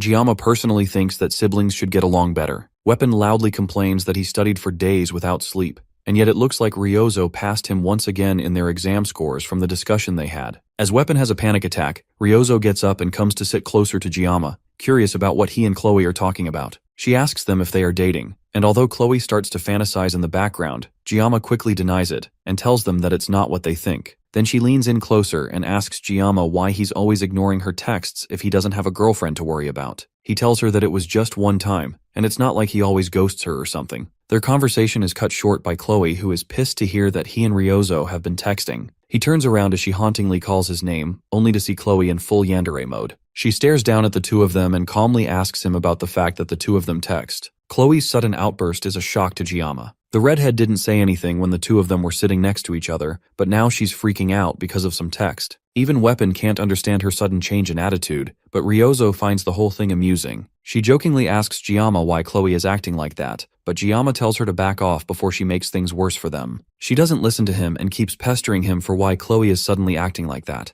clearly knowing exactly why Chloe is freaking out. It's clear that she knows exactly what's going on with Chloe, but she's just having fun messing with them, not understanding how dangerous the incoming yandere nuke is. Chloe is done watching them flirt in front of her, and she gets straight to the point. Giamma never even gave her his number, and yet he's already chatting freely with Ryozo. Giamma tries to explain that her number is confidential, but she's not listening to him. She's more focused on the fact that Giamma promised that he would be her one and only prince. Ryozo clings to Giamma, eagerly curious about what is going on, and Giamma tries to explain through the waves of killing intent coming from one of his friends. He tells her that Chloe is a yandere, but she pretends not to know what that is. Weapon pulls her off of Giamma by her face, clearly understanding what is actually going on. Chloe pulls out the trademark yandere box cutter, ready to start cutting down everything in front of her. This is definitely different from the last time she entered yandere mode, and Giamma doesn't know what to do. He has been slacking on his research about yandere stuff on NeoTube, and now he has no idea how to handle her. Chloe starts to take a few steps towards him,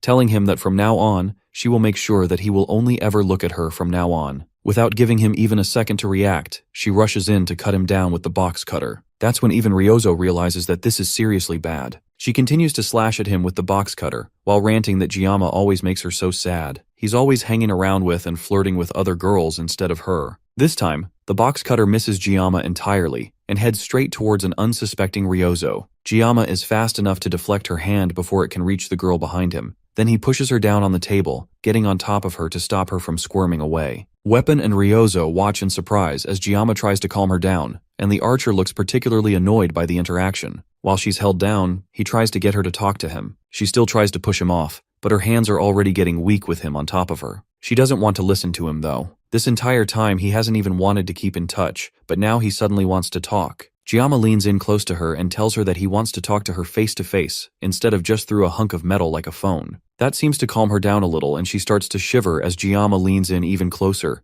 intent to put an end to everything right here. He thanks her for always thinking about him, and that's enough to put Chloe in a state of yandere overload. Giamma's riz is so potent that even Weapon starts blushing. Then he gets back up now that Chloe has been completely immobilized by his raw riz, and reminds her of back in the Buffalo dungeon when he relied on her help and they worked together. They've had many experiences together, so there's no need for her to get so upset so easily. Now that Chloe has calmed down, Giamma takes the opportunity to escape, happy that he managed to handle the situation somehow. Weapon asks him if he's alright, but Ryozo remains silent and looks completely disappointed. Their conversation moves along, and Giamma tells them that they should clean up and head out, while Ryozo steps out of the room. Later on, both Ryozo and Weapon walk together back to their dorms, with Giamma on both their minds. They could already tell from previous encounters that whenever it came to talking about Giamma, Chloe would always give off a murderous aura. It doesn't take a genius to guess that Chloe has very strong feelings towards our MC. However, those feelings are some kind of twisted love. What was even more shocking, though, was seeing Giamma holding his sashimi knife behind his gentle words and actions. He hopes to persuade his way out of dangerous situations, but it's clear that Giamma was ready to switch persuasion for violence if it came to it. He knows how to use the threat of violence if needed, and at a glance, that might make him seem like a villain, but in reality,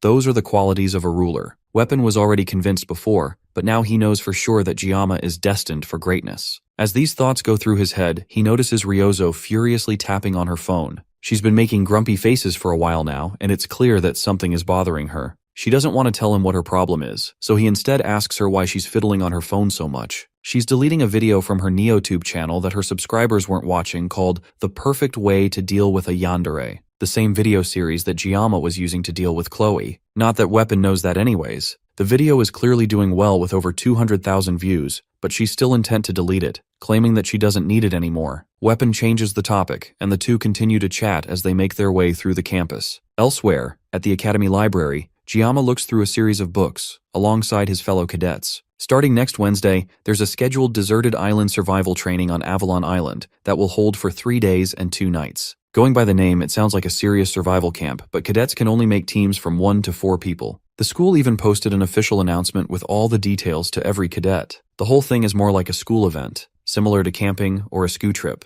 Giamma is in the library, picking up various survival guidebooks to get a better understanding of how to survive during the training trip. Since it's called survival, the Academy will evaluate each cadet's self-sufficiency, but the end result won't affect their grades. Now that he thinks more about it, even for Giamma, who was a player of the game, the training event left a lasting impression on him. It's part of the main storyline where the main character will acquire the hilt of Balmung, which is the main weapon of the protagonist. During the island training, an incident will also happen that sparks the feelings between Abel and Leon. He was really into the event at the time, but now he's not that jealous anymore. Since entering the school and the endless peril that he has had to endure, it has made him cynical about love. Since the Academy elders are after him and there is the mysterious instructor too, there's way too much for him to worry about to think about sparking a romance. No matter how pretty she is, this isn't a situation where he can catch feelings. Love can wait for his next life. In this current life, as a swordsman, what he's more interested in is the holy demon sword, Balmung. Maybe it's because he's a swordsman, but he honestly can't help wanting it. As a former player, he already knows where Balmung is and what it can do, but finding scattered Balmung pieces is also a key part of the story's narrative, and even if he knows where all the pieces are, he still can't get them. The condition to obtain Balmung, which chooses its own master, is to manifest the blessing of miracle. That means that the weapon is literally designed exclusively for the protagonist. Compared to Giamma with a sashimi knife,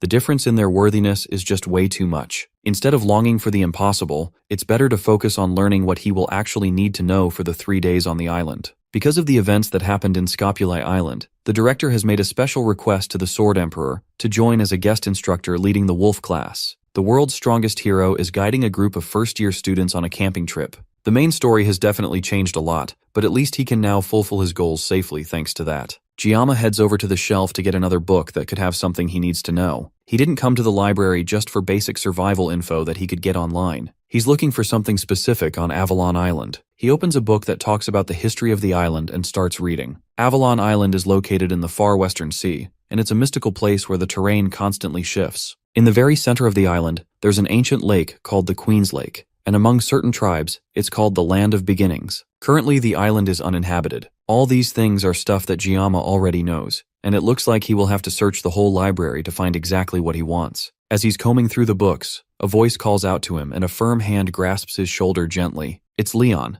and the blonde-haired protagonist greets Giamma with a small smile. Some girls behind them squeal in joy at the mere sight of Leon, but Giamma is more focused on the book that the protagonist has in his hands. It's a book on introduction to magic, and it seems like Leon is trying to learn from what happened in the midterms. But even if that's the case, the protagonist shouldn't be in the library studying magic right now. Giamma finds himself being distrustful of this setup. Leon takes a seat in front of our MC and asks what kind of books Giamma is reading. Giamma explains that he's just trying to learn more about Avalon for their upcoming trip. Leon says that he finds Giamma to be surprisingly diligent, and our MC can't exactly deny it. With exercise, dungeon exploration, and studying magical beasts, his life is super bust. Since he knows what will happen in 3 years, Giamma has been doing his absolute best to prepare ahead of time for his own sake. At the end of the day, he's just trying to look out for himself. Leon thinks about that for a while, then tells Giamma that the two of them are different. That reminds our MC of the incident where Leon asked him where he came from. The blonde isn't acting that different from how he hid in the game, but there's something that feels off about this person compared to the Leon that Giamma knows. There's a hint of sadness on his face, and there's also something about his troubled attitude. Without giving Giamma a chance to figure out what's going on, Leon gets up and wishes Giamma a safe trip back home. There's definitely something up with the protagonist. Maybe it's the weight of being a hero that's carrying humanity's fate. But whatever it is, it's definitely a heavy weight on his shoulders. With Leon gone, Giamma turns back to finding what he needs before the library closes. The day of the survival training comes along, and students gather in the training grounds for an orientation. Abel and Rachel meet up with Ryozo and Chloe, and Giamma's 4 wives have a brief stare-down. Some small talk passes between Abel and Ryozo, before Rachel butts in to break the tension. She brings up the fact that Ryozo jumped into Giamma's class and is trying to steal him from behind their backs, but Abel cuts in before she can go too far with her accusations. Rachel doesn't stop though, and gets even louder. bringing up the fact that Ryozo not only went to a dungeon with Jiyama, but also started a club with him, and now she could potentially be spending a whole 2 nights and 3 days on a survival training island with him as well. Ryozo cuts in and tells them that Jiyama said that he wants to do the training alone. His excuse is that there were things that he wanted to try himself, so he's planning to take on the entire island solo. That gets Rachel excited since it means that Jiyama will be completely alone for the entire 3 days. Rachel comes up with a little game for the 4 of them to play while scouting through the island. Jiyama only said that he wanted to go alone, but there was no rule that he can't be followed. So Rachel comes up with a game called the Rachel Game that will give one lucky girl a chance for some alone time with Jiyama. Avalon Island has constantly changing terrain, and even if they use the spatial gate to go onto the island, they will all get dropped in random locations. It'll be hard just trying to meet up,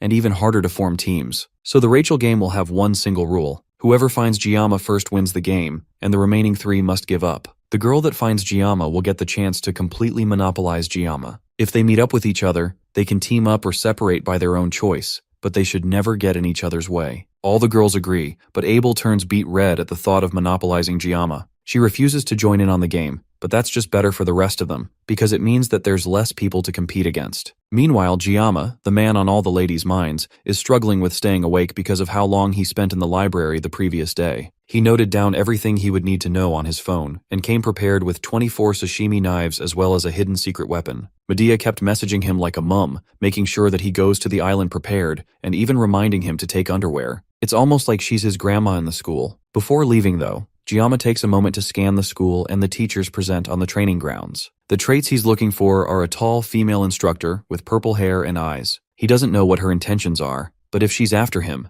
then the deserted island survival training would be the perfect opportunity to get rid of him. The mysterious nature of the island where the terrain constantly changes also makes cleanup easier. The same thing obviously applies to Jiyama as well, but he isn't comfortable with using a knife on a person. That doesn't mean he can just sit back and let himself get killed either. But the major issue is finding the teacher that meets the requirements. But the people of this must have all been dipped in food coloring at birth because there are a surprising number of women with purple hair and eyes. His thoughts are interrupted by Siegfried and Abel, who are passing by on their way through the training grounds. The Sword Emperor reminds Jiyama that he must continue to work hard and get good results, but that he must also remember to get plenty of rest and enjoy the training. After a little bit more small talk, the two walk away, but Abel takes an especially long moment to stare at Jiyama before leaving with a huff. Jiyama doesn't think much of it, and laughs as he remembers from the game's story that she will soon get a boyfriend. As he's watching her leave, he doesn't notice Ryozo sneaking up to him with a mischievous glint in her eyes. At least that's what she thinks until Jiyama turns around sharply and strikes her with a strong flick to the forehead. She cries and jumps back, not expecting him to hit her out of the blue with such a strong attack. She was only game to wish him luck in the training, but now she's too pissed off to even look at him. Jiyama doesn't really understand Ryozo. He couldn't sleep much these days because she's always hanging around him, and if he ignores her and doesn't react, then she'll just get more restless and paces around like crazy. He has no idea what caught her attention so strongly, but Ryozo is still technically a heroine. He doesn't want to be closer to her than he has to. The spatial gate to Avalon Island opens, and the students are told to carefully pass through to the island for their test. Jiyama steps up to the gate, determined to make sure that this time he will find what he's looking for, and he will get through this event quietly without any trouble. The gate brings him through, and he arrives in the sacred land of Avalon. Specifically, he arrives in front of the Tree of Beginnings, Yggdrasil. This isn't time for sightseeing, though.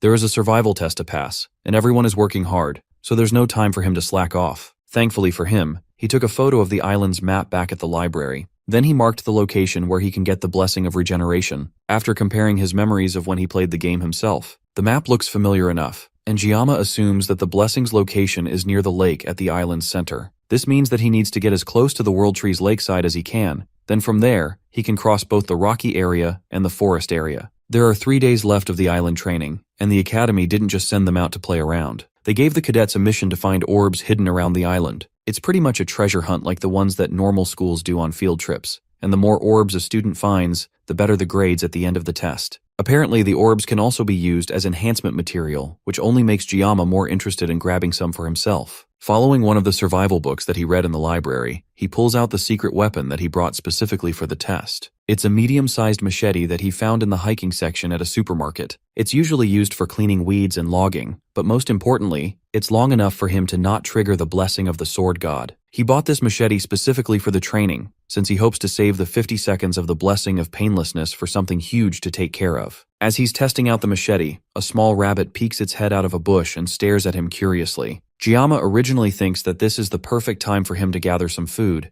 but his thoughts are broken when the rabbit comes out from the bush, revealing itself as a creature much larger than Giamma. It's a menacing creature for sure, but Giamma has taken down a cow king, so a little rabbit should be easy. He doesn't even need to activate the blessing of the sword god to take this monster out. Elsewhere, Abel also comes across a rabbit. That's thankfully normal size and a lot cuter than the monster that Giamma came across. Abel originally considers trying to help it find safety, but the rabbit chomps down on her hand before running away. Abel chases after it and pulls out her sword, now determined to turn the cute rabbit into an ingredient for her dinner. This is a perfect chance for her too, since she can use the rabbit to test her special training result. The rabbit runs faster and even turns around to smirk at her, as if it were looking down on her, and it reminds her of Giamma, who also regularly hid his true abilities. She speeds up to catch it, but the terrain suddenly changes, causing her to lose her balance and fall into a lake. The rabbit watches her with a look of disappointment from above the water's surface, and once again, she remembers Kang Giamma. The boy that fills her mind is also having his own struggles with the monster-sized rabbit. He worked out so much to be able to keep his body in shape,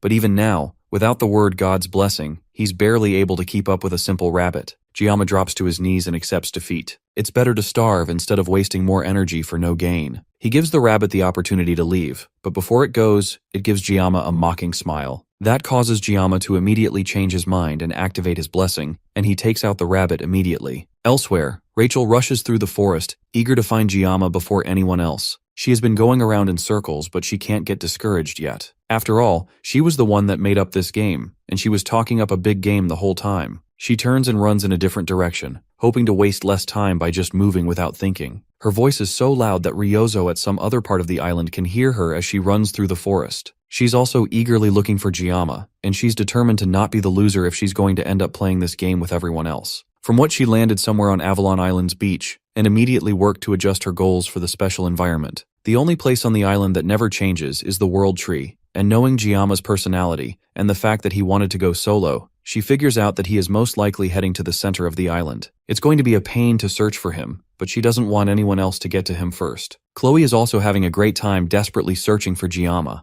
She's barely even paying attention to the monsters and animals trying to attack her as she dashes through the forest looking for him. She's one of the best scouts out of all the first, and on this island, she's confident that she can find him first, and he will only have eyes for her. She notices someone in the distance and runs even faster, hoping that it's her Giamma. Meanwhile, Giamma rests beside a campfire and roasts the rabbit that he killed earlier. He spent the entire day skinning the hide off the monster, and now he doesn't have to worry about food anymore. He hears something running through the forest and turns his attention to it immediately. It doesn't seem like a wild animal, and Giamma wonders if it could be someone targeting him. Right now, he can't afford to let his guard down, especially since he knows that there are people who want him dead in the academy. Thankfully, he has saved his blessing for a moment like this, and readies himself for a fight as the person gets closer. Chloe rushes through the trees towards her target, but it turns out to be Rachel instead of Giamma. The two of them immediately start arguing, angry that they seem to keep running into each other. Meanwhile, Giamma has to stop himself from narrowly cutting Abel in half as she falls in front of him. The two of them freeze and stare at each other,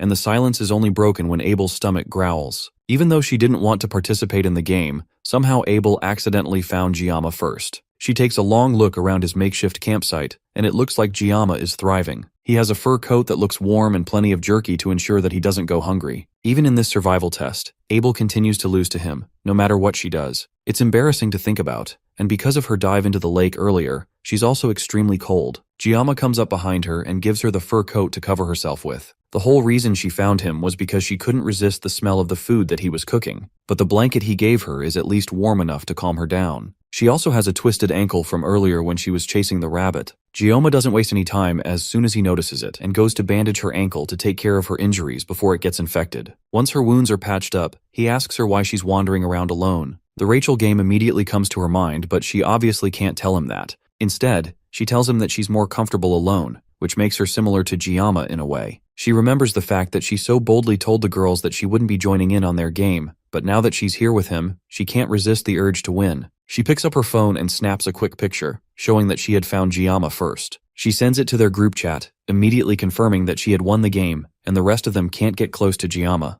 Ryozo and Rachel throw a fit as soon as they see the picture, but the deed is done. Abel stares blankly at her phone as Giamma hands her a piece of meat. It's awkward between the two of them for a while before Abel breaks the silence. She asks him how he became so strong, and Giamma doesn't have an answer to that immediately. Although most of his fights barely last for a minute, he still shows an incredible amount of strength that must have caused a stir since he came to the academy. He tells her that it's probably because of his teacher. Abel can relate since she spent 17 years of her life learning the sword from her grandfather. She was confident that she knew more about swords than anyone, but meaning Giamma makes her realize that there's still a lot she needs to know. She asks him the name of the family that he learned his swordsmanship from, but he doesn't answer her question. Instead, he tells her that he realized long ago that being strong doesn't always mean that he will win. In the end, it's always the ones that never give up until the end that win. Those who manage to endure will persevere and survive till the end, and those are the people that Giamma considers to be strong. Abel stares at him for a bit, but can't hold back her laughter. To her, Giamma's cliché line makes him sound like an old man, and it reminds her of her grandfather. This also reminds her of the first time that they talked on the bench. This is their first real conversation since then. He hands her another piece of meat, and Abel thanks him as she takes it. She gets so comfortable that she doesn't even realize when she sleeps off and wakes up the next morning.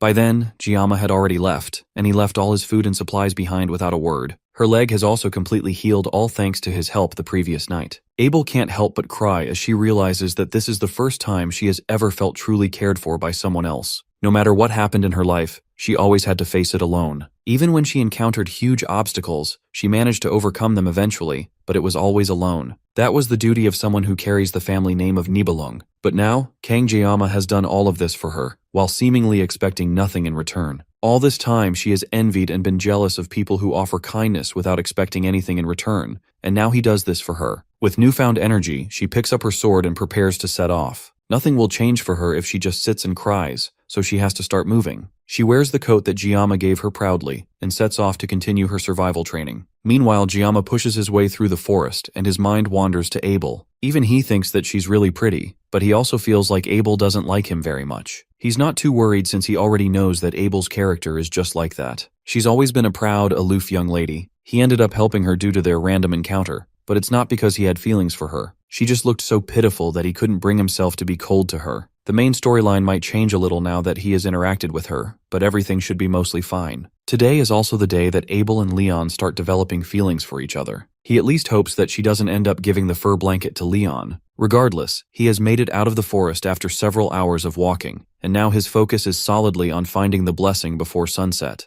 The blessing he's looking for is the blessing of regeneration, which is a guardian class blessing that is just a rank below the blessing of transference. It's designed to amplify the body's regenerative capabilities, but the catch is that it can only be used on the person that owns the blessing, which means that the blessing is essentially just magical doping. However, because he has the blessing of transference, that restriction doesn't apply to him. He should also be able to patch up his sashimi knives as well. At a glance, the blessing seems like a cheat, but the regeneration isn't to the point of regenerating lost limbs. It's just a blessing that accelerates the healing of wounds. The blessing is also treated as a hidden bonus in the game, so it doesn't particularly affect Leon's growth. Since Leon will eventually grow stronger later on and gain more buffs, he has to make sure to get this blessing no matter what. After a little bit more walking, Giamma finally finds what he has been looking for, the blessing of regeneration. It is also beside a gigantic orb from the test, and with how obvious it is, it's practically a freebie. He came here for the blessing, but he gets an orb too, which is a lucky bonus for him. He goes to grab the orb and have a look, but suddenly, someone blocks him from getting to the orb. It's Leon, and he already knows that Giamma isn't here for a sightseeing tour of the World Tree. Leon stares Giamma down, already knowing fully well that Giamma came here with other intentions in mind. Giamma lies that he just saw the orb from a distance and came to get it. Leon draws his sword and tells Giamma to come and try to get it, but only if he can defeat the blonde in a fight. From the day Leon was born, half the world smiled with him. At least, that's what he has been told all his life. He found something that's proof of him being a hero. The sword in Leon's hand shines brightly as he stares Giamma down. This isn't right though, and Leon is supposed to be with Abel right now. Today is supposed to be an important turning point in the story. It looks like Giamma accidentally stole their event, and nothing ended up happening all night. But even if he knew that, fighting over it seems a bit pointless. Leon slashes the wall behind him, and it crumbles immediately without any resistance. He's serious about this fight, and nothing is changing his mind. Giamma can finally see the sword that Leon is holding, and it's Balmung, the hero sword that Leon is supposed to find. But its condition is strange to Giamma. Balmung is the world's worst, most sinister demon sword, and the blue gem embedded in its center is a catalyst. The gem grants the holy power to the holy demon sword, Balmung, and that is what neutralizes its magic. But since Balmung itself is based on magic power, and even if it's being neutralized by the ether gem, it's greatly affected by the user's character. That's why, in the game, Balmung could either become a demon sword or a holy sword depending on the player's choices. Leon tells Giamma to calm down, and only think of this as a sparring match. Leon has to be crazy though, since he can't even use Mental Realm yet. There's no way he can defeat Giamma at their current state. Leon takes a step forward, and it looks like he's trying to use Giamma as a stepping stone to grow stronger after getting Balmung. Our MC can kind of understand where Leon is coming from,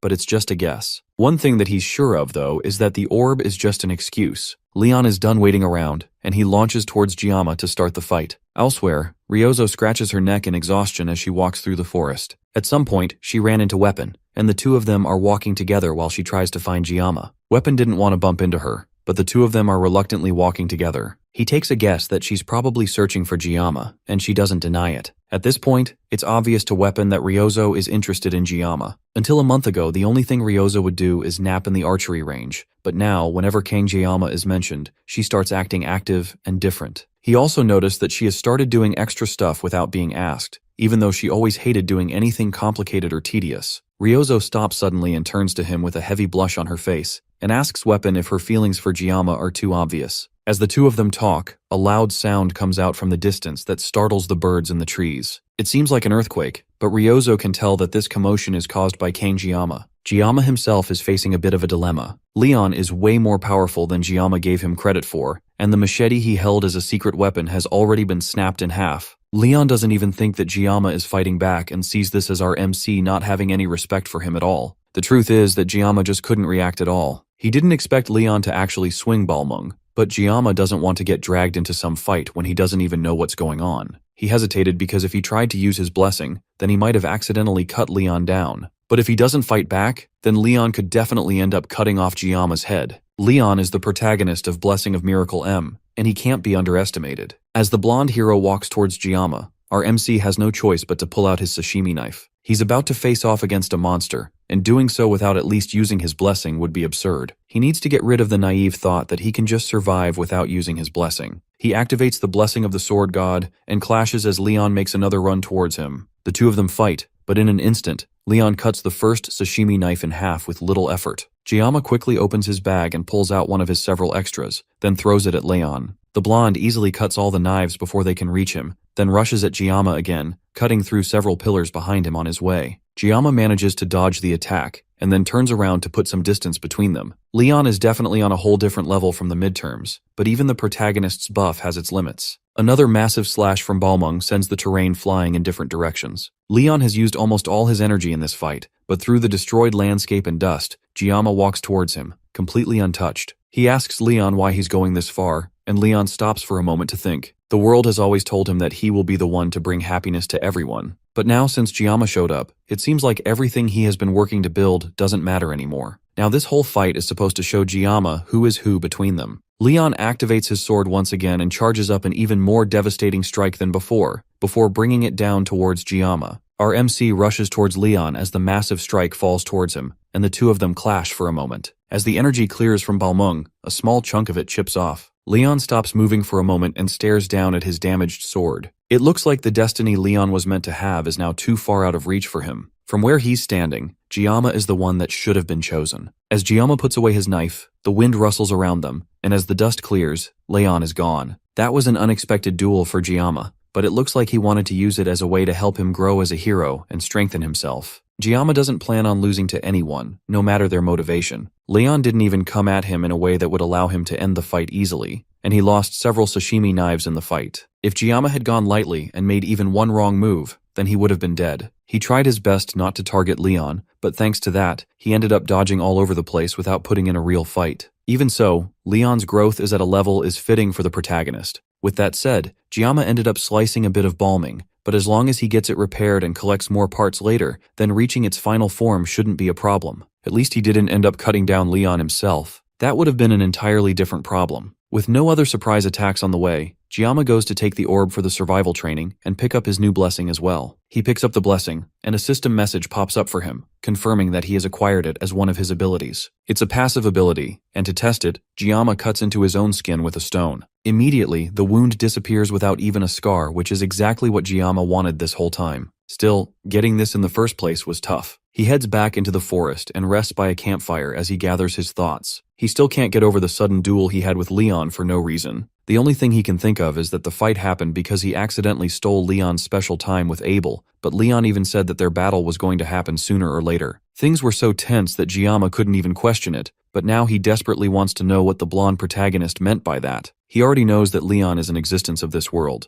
but that still doesn't answer the question of what exactly he is. And even beyond that, the one that brought Giamma into this world in the first place is a whole other mystery. He can't do anything to figure it out, and for now, all he can do is what he feels he needs to do. Even in his past life, he had a fiery personality. He has been holding it back a lot lately, but he could never ignore injustice. He used to get into a lot of fights with rude customers, but he never backed down no matter how tough they were. Maybe that is Giamma's own weird sense of justice. At first, he tried not to interfere with the main storyline, but before he knew it, protecting himself became the top priority. Even though his actions were just to get a blessing, that shouldn't change the main plot, and yet today, he ended up fighting Leon. And now, he's also under the threat of assassination too. His life is really on the line, and if he continues down this path, he might end up cutting down a real person and not a monster. He still doesn't want to do that, and his mind starts to weigh down as he realizes that things might really come down to that. As he's thinking to himself, Ryozo appears behind him and mockingly encourages him to stop talking to himself and just act naturally instead of overthinking things. He turns towards her, but she's gone when he looks. It seems like this was just a hallucination,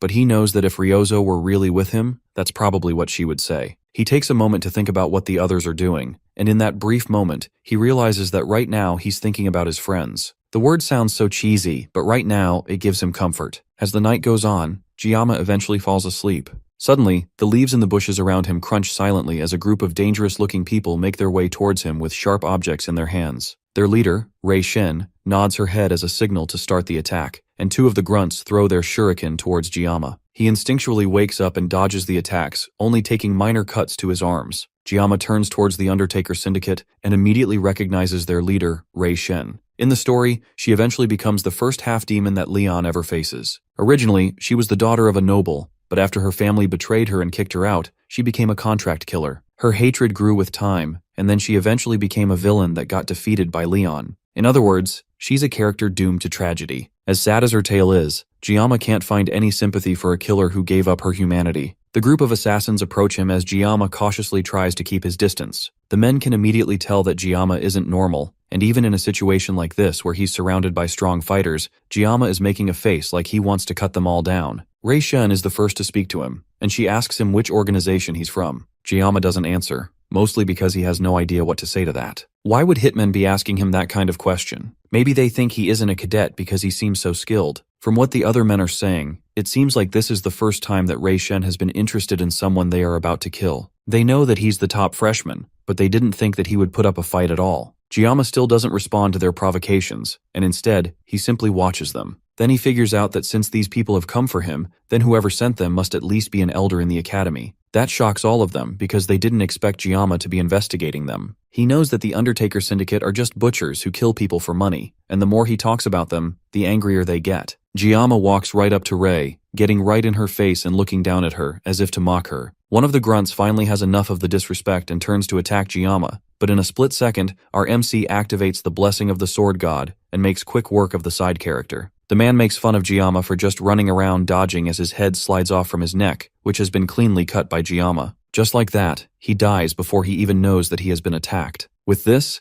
Giamma has finally cut down a person in a place that isn't the Academy's subspace. As the group panics and tries to figure out what to do, Giamma's assimilation rate starts to go up rapidly, going from 12 to 88. In another reality, Chef Kim checks his phone and sees that it's already past midnight. He decides it's time for him to find what he's looking for quickly and call it a day. He's looking for his humanity, but he can't seem to find it anywhere. As he searches through the fridge, he sees some boxes of juice that spell out the words, Blessing of the Sword God. As he looks at the weirdly organized boxes, he changes back to Kang Giamma, but he still can't find what he's looking for. He sees some more boxes of juice, and they seem to be spelling out a message for him. The message tells him to cut it all down, no matter what it is, and as soon as he reads it, a bright red light comes flooding from the fridge, engulfing him and bringing him back to reality. His left eye starts to darken as a manic glare comes over his face, and it's clear that Giamma is ready to take out anything and everyone in his way. The other goons don't get the hint that they are already dead, and they try to rush towards him so they can bring him down, but Giamma doesn't waste a second as he meets them halfway and cuts 3 of them down with one clean strike. Another pair of assassins come at him with their swords drawn, and our MC easily jumps over their attacks, twisting in midair before slicing them in the back, killing them easily. The men try to encourage each other to not get taken down by one brat and rush to attack him all at once, while Ray Shen, their leader, watches from behind as blood, guts, and body parts go flying in all directions. As she watches her men get mercilessly cut down, she starts to question if the person they are going up against is really a cadet. He's clearly in an entirely different league than all of them combined, and at this rate, they are all going to be wiped out.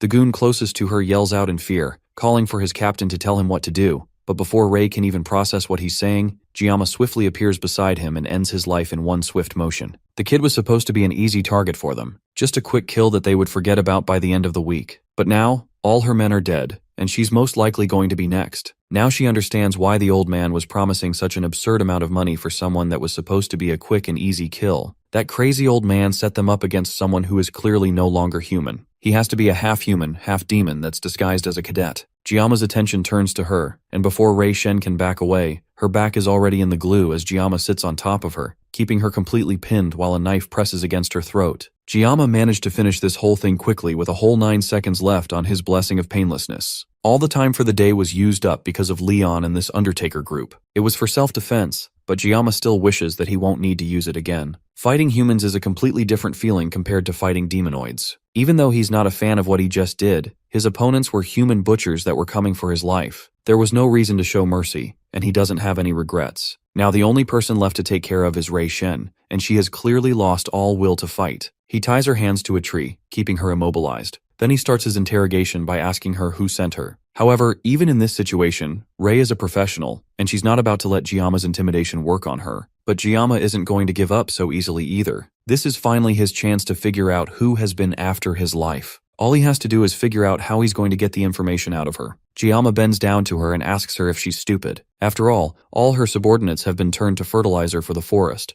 and there's a good chance that she will be next if she decides to continue crossing Giamma. Ray can't take it anymore and grits her teeth in anger, convinced that Giamma is a demon. But now even she can see why the elder put a hit on him. She tried to look into Giamma before the mission, but all of his personal records were erased, including even his relatives and his parents. That causes Giamma to pause in confusion, and the rest of Ray's ranting falls on deaf ears. He has no idea what she means by his family records being erased. He tries to remember his relatives and his parents, but suddenly realizes that he can't even remember what his family looks like. He desperately asks her to explain herself, while pulling out his sashimi knife from its cover. He was originally planning to find out the name of the person that hired the mercenary group, then he would have let her go peacefully. But now that she has revealed something so distressing, it looks like he has no choice but to take this more seriously. He tells her plainly that if she doesn't cooperate with him, then she will end up losing an arm and a leg and any other limb Giamma wishes. As long as she can still talk by the end of it, he doesn't care how mangled she ends up being. Suddenly, the area fills with immense magical pressure, pushing both Giamma and Ray down. Giamma turns around and sees that the blood of the corpses seem to be rising into the air and heading towards Ray. Suddenly, the stoic look on Ray's face changes to raw terror as she sees the blood gathering around her body. Elsewhere, Siegfried takes the break as an opportunity to go fishing with his brand new fishing rod. He hasn't gotten a single bite since he started, but it's still nice to enjoy the rare peace and quiet. A disturbance in the water makes him momentarily think that he's about to get a catch,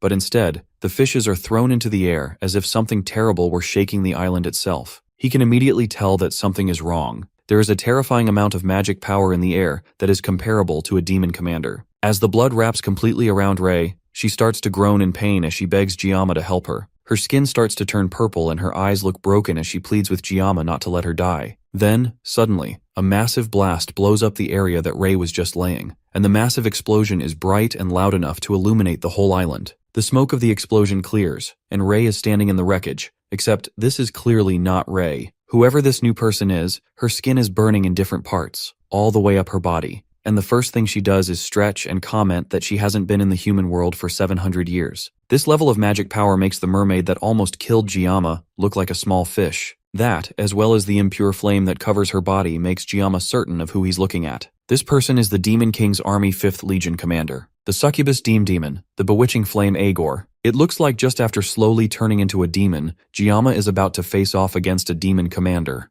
The dream demon laughs in glee as even the birds in the sky fall to the ground from the immense heat that her appearance caused. She asks Giamma if this is not how humans greet each other. After all, it's been 700 years since she last stepped out of the demon realm, so she's not used to human customs anymore. Regardless of whether she's right or wrong in how she introduced herself, she does it again, even saying that it's nice to meet him before asking for his name. Giamma is still stunned to silence as she continues to ask him questions that he can barely even hear anymore. Right now, he's struggling to dig up his memories, in the hopes that even the smallest and seemingly useless fragments can serve as a mirror to let him see into the future. The biggest advantage Giamma has right now, that has allowed him to survive in this world for so long, are his memories from playing Blessing of Miracles M from his past life. From what he remembers, the succubus Agor is a fire-type demon and one of the Legion commanders. Although her physical strength is pretty average among the other commanders, she excels in mental magic.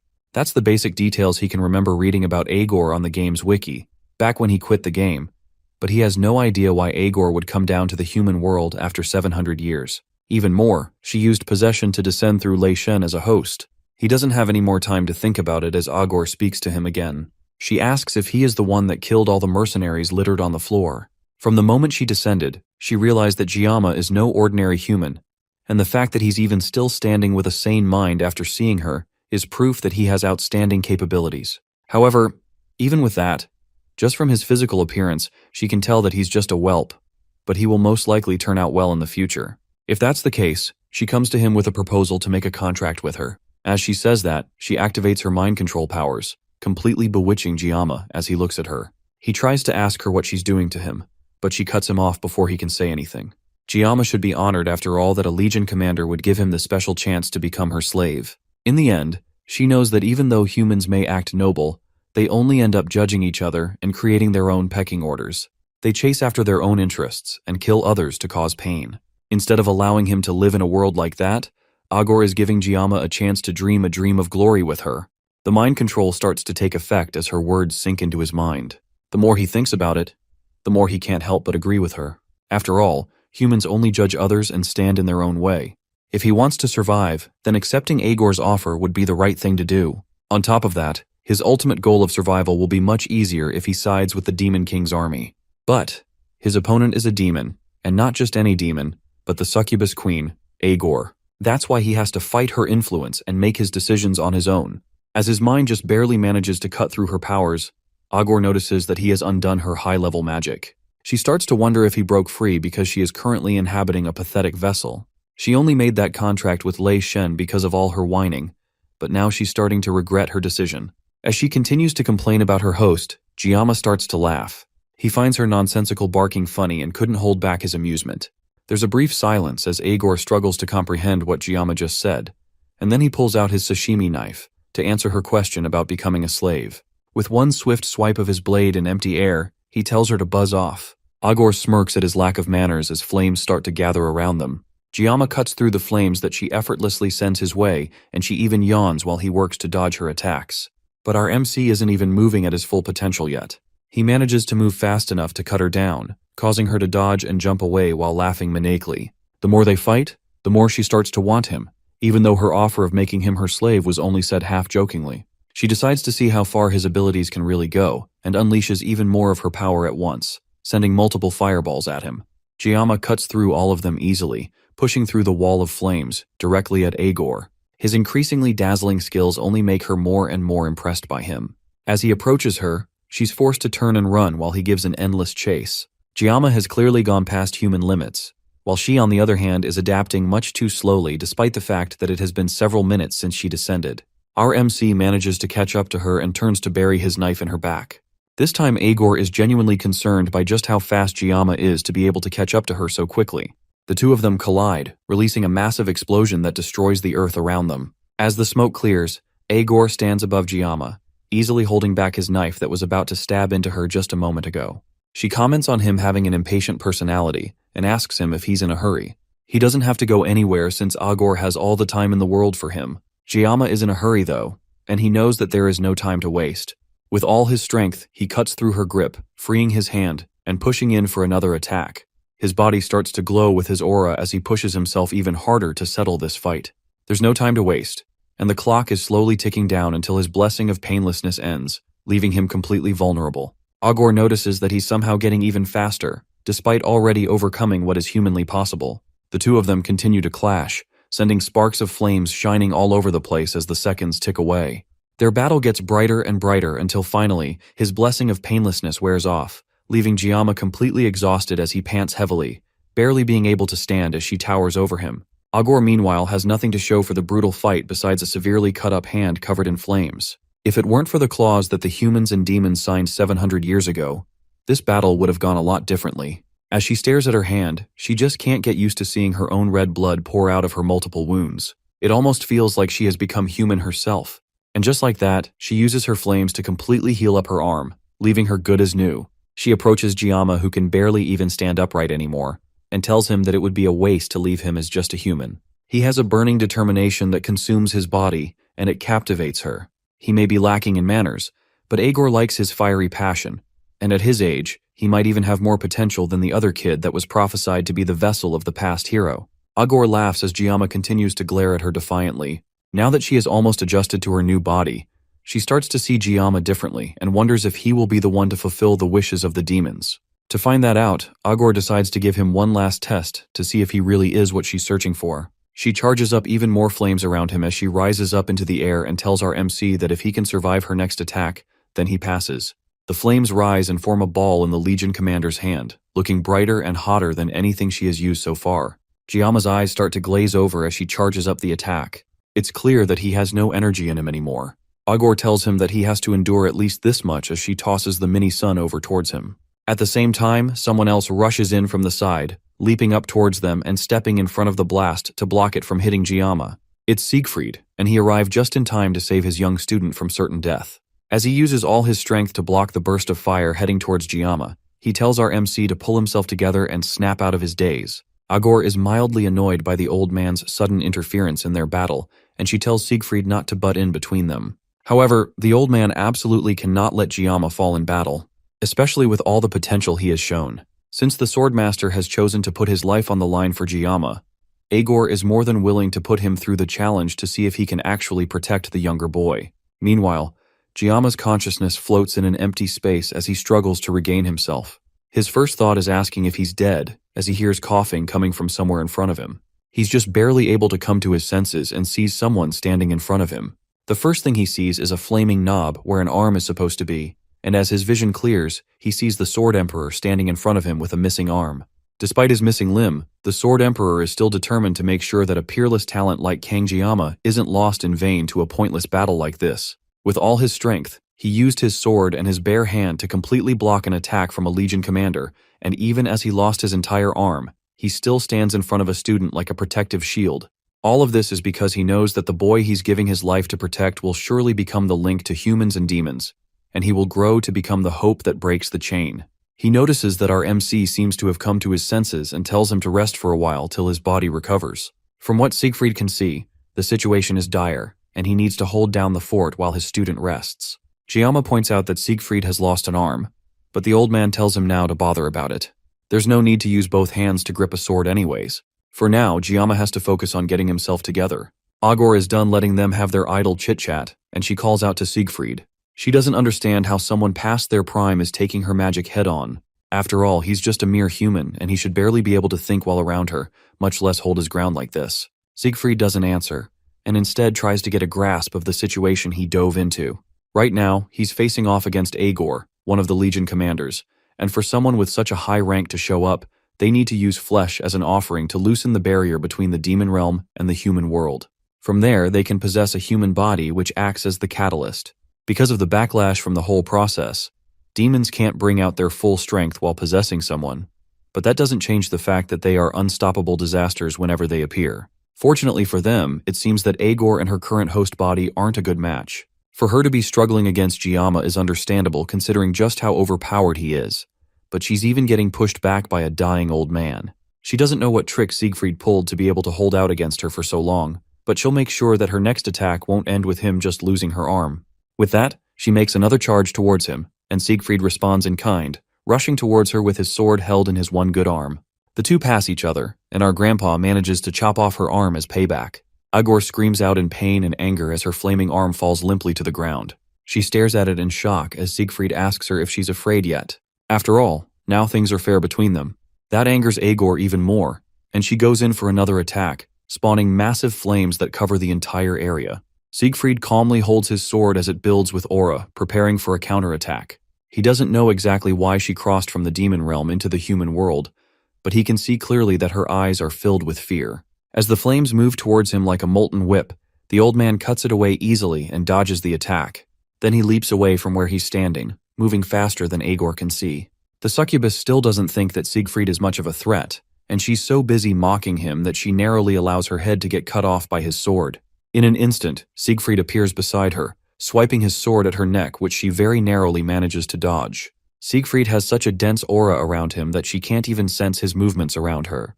That's when she takes a moment to seriously look at his face and realize that Siegfried is a descendant of Aaron, one of the heroes of old. That may be the case, but Agor tries to calm herself before panic washes over her. After all, Siegfried is still just a human with a body far past its prime. There's no need for her to get so worked up over someone like this. She flies up into the sky to put some distance between them, then summons a barrage of flaming spears above her head. Descendant of Aaron or not, there's no way a body as frail as Siegfried's will be able to dodge this next attack. The spears fill the sky and the heat is so overwhelming that even the clouds start to give way. She laughs like a maniac as both Giamma and Siegfried realize that this next one is going to be tough to dodge. Without giving them more than a second to think, she unleashes the flaming rain down to the ground. Siegfried may be old, but he still has some spring in his step, moving fast enough to dodge the rain of fire. Giamma can do nothing but watch and call out for his teacher. He's like to help him, but right now it's taking all the strength he has left to barely stay conscious. If he lets go of his sashimi knife, he might never be able to grab hold of it again. Giving up his blessing in this situation would basically be suicide. Siegfried continues to jump and avoid the molten spears as they rip apart the ground around him. With his one good arm, he slashes his sword at any attacks that come to close, perfectly cutting the fire spears in half. Even Agor commends him on his impressive display with such an old body. She upgrades him from a meddling bug to a scurrying rat in her eyes, but the attacks are still falling and they don't seem to have an end. Siegfried hasn't just been blindly dodging them this entire time though. He's been getting closer to her with each step, and now he's within jumping distance. As he closes the gap, he agrees with her that demons are absurdly stronger than humans. In fact, in his youth, he resented the world after coming to terms with that fact and understanding that his effort alone wouldn't be enough to overcome it. But he has realized something now that he has reached old age. Agor mocks him as he speaks, but even though her words are dismissive, she can't ignore the raw skill that shows off just how experienced the old man is with the sword. Siegfried is almost within striking distance, and she still hasn't found a weakness to exploit. Then she notices it right as he gets closer. His left side where his arm is missing is wide open and a sitting duck for an attack. She smirks as an idea comes to her head and tells Siegfried to keep babbling. The old man leaps into the air, getting closer to her, and with his sword primed for the final slash, he screams out to Agor. He tells her that humans can develop and evolve even in hopeless situations, and that's what demons fear the most. That's why they are constantly trying to invade the human world. With that, Siegfried finally makes it into stabbing distance and raises his hand above his head for the final strike. Once he's close enough, Agor starts to laugh.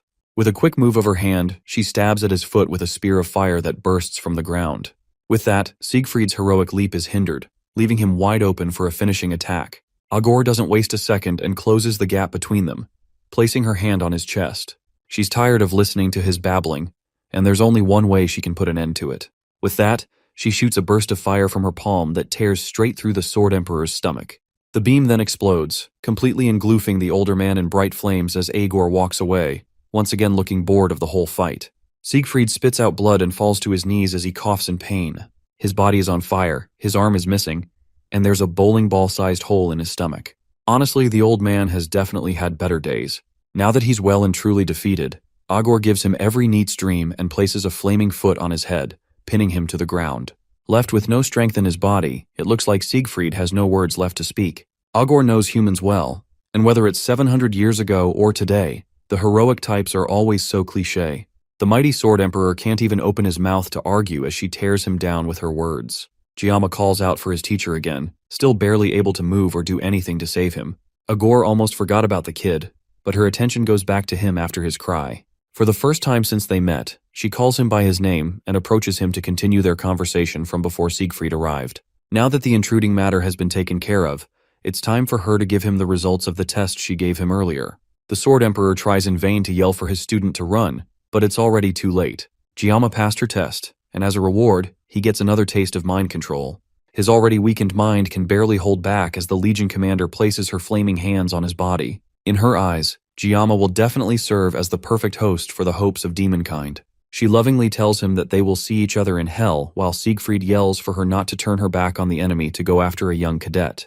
Agor laughs at his attempts to save our MC as she prepares a seal on her tongue. She doesn't feel like hanging out with an old man like Siegfried, and her attention is fully on Giamma. She leans in and places her tongue on his forehead, giving him a devil mark as a seal of approval for passing her test. With that, Giamma falls to the ground, seemingly completely taken over by the demon woman's magic. The demon mark seems to take root in his head and spreads all over his body, completely covering him with her power. The system immediately detects the unauthorized external intrusion and starts to freak out. It activates its self-defense program automatically, but just like with the Sword God's blessing, the program cannot execute because the user's level and the word line are too low. So instead, the system uses Yggdrasil as a catalyst to temporarily increase Giamma's level. Then it uses its restraint to readjust and synchronize the word line. If you have no idea what this means, dear user, it means that our OPMC is about to get absolutely busted, and Agor is cooked. Giamma's synchronization level increases from 12.7 all the way to 99%, and then finally 100. With that, the condition for his mysterious locked power has been met, and Giamma is about to wake up. Meanwhile, Siegfried still tries to fight against the overconfident demon, but in his weakened and bruised state, he's barely a threat. He's a lot slower, but even Agor can't help but commend the fact that he's still moving despite his injuries. It's not too much for her to understand though, since bugs are known to keep moving even after their heads are cut off. Siegfried still tries to fight back as Agor playfully dodges his attacks. Even if it costs him his life, he's determined to take both of Agor's legs with him as he dies. His blade shines with his aura, and Agor takes note of the color. It's just like 700 years ago in war when the Sword Saint used their aura as well. He evolved his aura right up to his dying breath to fight her. It looks like she has no choice but to kill the old man for good before he becomes a problem later. She rushes at him for one final battle, and Siegfried prepares to meet her head-on. But they are both interrupted as a blast of magic comes down from the sky, socking Agor to her core. She turns around in rage to find the origin of the magic, and her eyes widen in shock. She first thinks that what she's looking at is Giamma, but this definitely can't be the boy. The feeling that runs through her body as she sees the glowing form of whatever is coming towards them. She hasn't felt this unpleasant feeling for 700 years. The system forcibly raised and manifested the level of all of Giamma's blessings, including the blessing of painlessness and the blessing of regeneration. Then it used the blessing of transference to halt the world line's pain and damage with the other two blessings. Agor grits her teeth in anger as she stares at the person that dares to interfere with her plans. Then she calls the person in the air above them, Joaquin. Giamma descends from the sky towards them, and the blessing of the Sword God has been temporarily disabled in this new form. Instead, it announces that the gods should bear witness as he wields the blessing of pseudo-invocation. Elsewhere on the island, Abel rests her sword against her back as she walks through the dense forest. Today is the last day of the training exercise, but something is clearly wrong. It's almost 7 o'clock in the morning as Ryoho checks her phone to make sure that she's not going insane. Weapon wakes up behind her and asks her what she's doing walking around when it's not even dawn yet. But she tells him that dawn is already over. Sunrise was a long time ago. And yet the sky is pitch black, as if it were still the middle of the night. Regardless of what's going on though, it's about time for the cadets to head back to the academy, and they will all eventually meet up there. Even Chloe and Rachel, who are fast asleep while dreaming of Kang Giamma. The other cadets are also waking up and realizing that it's time for them to reunite at the return point, and Ryoho is sure that many others have already gathered there since yesterday. No matter what is going on, Ryoho is sure that this isn't a good sign for them. Back at the battlefront, the smoke doesn't show any signs of clearing as Giamma calmly floats down to the demon and human who were just about to kill each other not too long ago. Agor still can't believe that Joaquin of all people would suddenly appear out of nowhere. And for the first time in the entire battle, the fear that Siegfried has been seeing in her eyes is now written clearly on her face. But as our MC's feet touch the ground while crackling with electricity, Agor gets her first good look at the person that has appeared in front of them. It's not the Joaquin that she's been scared of for 700 years, but instead Giamma, who she was just playing with like 5 minutes ago. Now that she has a clear look at him, she realizes that it was careless to think that this would be Joaquin. No matter how strong he was 700 years ago, he's still human, so there's no way that he would still be alive. But that doesn't change the immense feeling of dread that's washing over her as Giamma approaches her, and at this point, even her judgment is starting to slip as a result. And where is Siegfried during all of this chaos? He's basking in the light of a new god. As soon as Giamma gets close enough to him, his knees buckle, and he gets down in respect. Giamma stares at him for a moment before raising his hands, and Siegfried's wounds immediately start to heal and seal up. Once Siegfried has been taken care of, Giamma closes his eyes to concentrate. Then he opens them, unleashing a burst of power as the electricity that was coursing through him earlier starts to engulf the entire area. In a flash, he disappears, and before Agor can even blink, he reappears behind her and starts walking towards her. Meanwhile, the Legion commander is petrified with fear as her brain struggles to figure out just what the heck is going on here. She can't get a clear grasp of his form at all, and it's almost as if his new powers are beyond her comprehension. She starts to wonder if it's because of the Luzi body that she's inhibiting, but it's definitely more than that. This entire situation is just beyond understanding. One thing that she's definitely sure of, though, is that this guy is surely not human. If that's the case, then she has to take back what she said a while ago. She apologizes to Giamma for taking back her words as she reaches under her, drawing magma from the earth for one massive attack. It's a shame that she has to give all her strength to take him out now. His body would have made a fine vessel for someone else. But if she doesn't take him down here, then he will definitely become someone that blocks the path of the rest of demon folk. Giamma stares calmly at her as she charges up a powerful attack in her hands, and the magma from below the earth breaks through the ground and takes shape in front of her. Then she takes it all together and turns it into a massive fireball that she holds over her head. Siegfried grits his teeth in shock at the display of raw power, but Giamma doesn't seem fazed at all. Then she sends the massive fireball hurtling towards Giamma, wishing him one final goodbye with a promise to see each other again in hell. The massive ball of fire shoots towards Giamma and Siegfried, and it's so large that it breaks apart the earth as it flies towards them. Siegfried can barely believe his eyes at the size of the attack, and there's not much he can do to stop it from taking them out. Giamma walks forward as the flames fly towards them, and for the first time since he descended with his newfound power, he speaks. Inside him, the system runs through multiple calculations to keep his new form active and maintain all his blessings at once. Considering the world line values that were tampered with, the manifestation time is limited to 60 seconds, meaning that Giamma doesn't have a lot of time to finish this. But considering this new form, it's not like he needs a lot of time anyways. The world itself seems to freeze in place as Giamma walks towards the fireball with only one intention: to cut it as perfectly as possible. Several potential cutting lines appear on the massive blazing ball, but only one looks usable. He focuses on it and activates one of his new powers called Thousand Sword, which slices the fireball and goes beyond it to even cut down Agor, who still has her hand outstretched. The ball of fire explodes in a burst of energy, filling the area with a blinding light that overwhelms everything. Once the light dies down, Agor's body falls to the ground, split perfectly in half from Giamma's power. She falls to the ground, with no energy left to spare. Then her eyes look to the sky as it starts to brighten. Around the island, the other students also point and look at the sky in shock, and they can barely believe what they are seeing. The sky, which was dark not too long ago, has opened up with a perfect cut going straight through it. The other students don't know what's actually going up, and they all just think that the sunrise on this island just happens to be really weird. Back with Agor, she struggles to even breathe properly as her blood pools around her in what looks like molten magma. She can't regenerate her body, and it feels like even the very source of her mana has been cut. At this rate, she's going to die soon, and there's no way to save herself. Beside her, Giamma's transformation falls, and he's barely able to keep his balance before falling to the ground. It looks like the transformation took all the power from his body, leaving him unconscious right in front of Agor. The Legion commander sees her chance and starts to crawl towards the unconscious boy. She can't accept the fact that she's going to die so pathetically, but more importantly, from what she's seeing, King Giamma will turn into a calamity for the demon folk. She uses the last of her energy to activate one last powerful spell called Flamma and aims it at Giamma. Even if she's going to die, this is her only chance to save her race before it's taken out. But her spell casting is cut short as a sword goes straight through the back of her head, all the way out of her mouth. She's just barely able to turn around to see Siegfried burning the sword into her neck. He warned her not to turn her back to the enemy after all, and her carelessness is just like the 6th Legion commander Basman. Still, to him, she's tougher than Basman, but this is where her story ends. She has one last chance to curse at him before he fuels his sword with his aura, driving his energy into her and killing her from the inside out. Her screams eventually die down until they are nothing more than pained, muffled yells. Then her body slowly decays and fades away as she disappears into nothing. As she dies, Siegfried finally announces that his name is not Aaron's descendant. It's Siegfried von Nibelung. Then the Sword Emperor turns his attention to the unconscious Giamma still laying defenseless on the ground. He goes to turn the boy up and check his body to see if he's okay. His breathing is steady, and although there are some blocked blood vessels, he has no fatal wounds and only seems to be asleep.